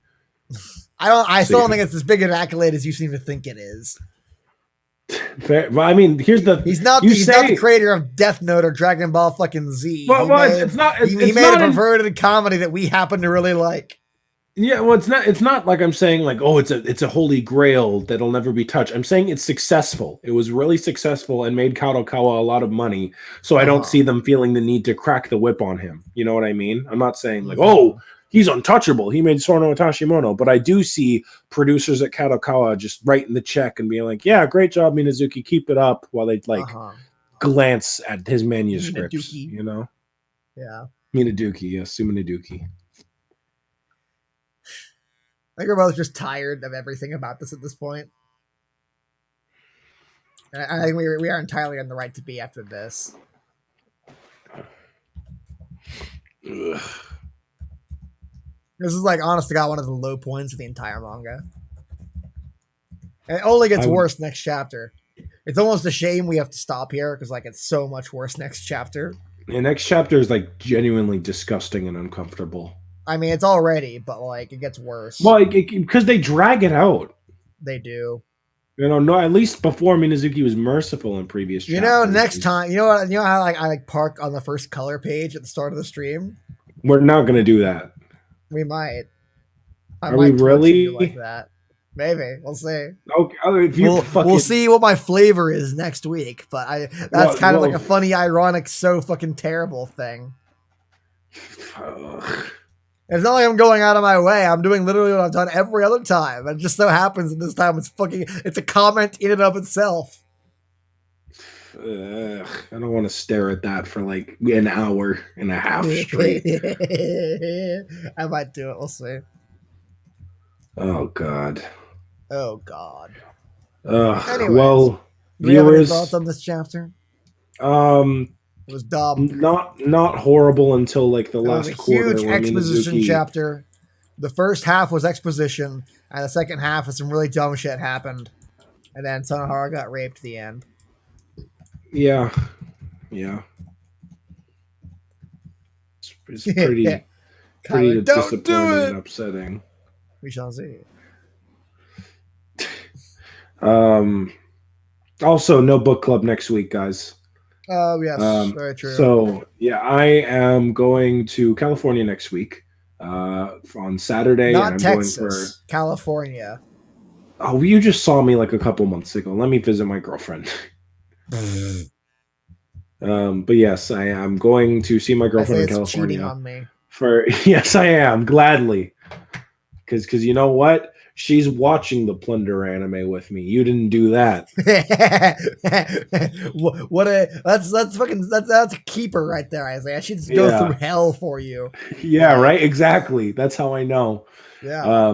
So I'm going on Saturday morning, and I'll be there for a week straight. So it'll have to be on the following Sunday. Okay, that's fine by me. All right, cool. Yeah. So we will return then. Hopefully by that point, chapter 55 gets translated, because it'd be really awkward if we do that stream and we just don't have the entire volume finished. Everyone go bug the translators. Don't like annoy them, but like ask them to do their jobs, please. Hopefully they speed up soon. And then after that stream, the coveted stream, we will unfortunately have to move to a regular. The end of the Plundedgy Boob Club. And well, not the edge of the boob club, edgier and boobier now than ever before. But yeah, after that we'll have to switch to a regular and only do them when the chapters actually release, which is gonna be painful. You know, I'm gonna miss doing this on a weekly schedule. I won't miss the rape. Oh yeah, no, I won't miss that either. But I will miss the fun times that we had together. I will miss the Chemical Plant Zone tier jokes. That was so good. I'm excited to end the stream so I can go listen to that again. Oh man, this was nice. This was fun. I really don't want these to end. So sad. Well, thank you guys very much for watching. Thank you, Isaiah, once again for being here and helping suffer through all this bullshit. Incredibly concentrated supply of bullshit. No problem. What else am I here for? Literally nothing. I feel like I couldn't make. Oh, sorry. I'm just responding to Kyler in the chat. I don't think I could make Sai. Trying to end the stream, but sure. Let's talk. I don't think I could make Sai read Maya Messiah. Not until he builds a gaming PC. Thank you guys very much for watching. And I'll see you guys next time. Later.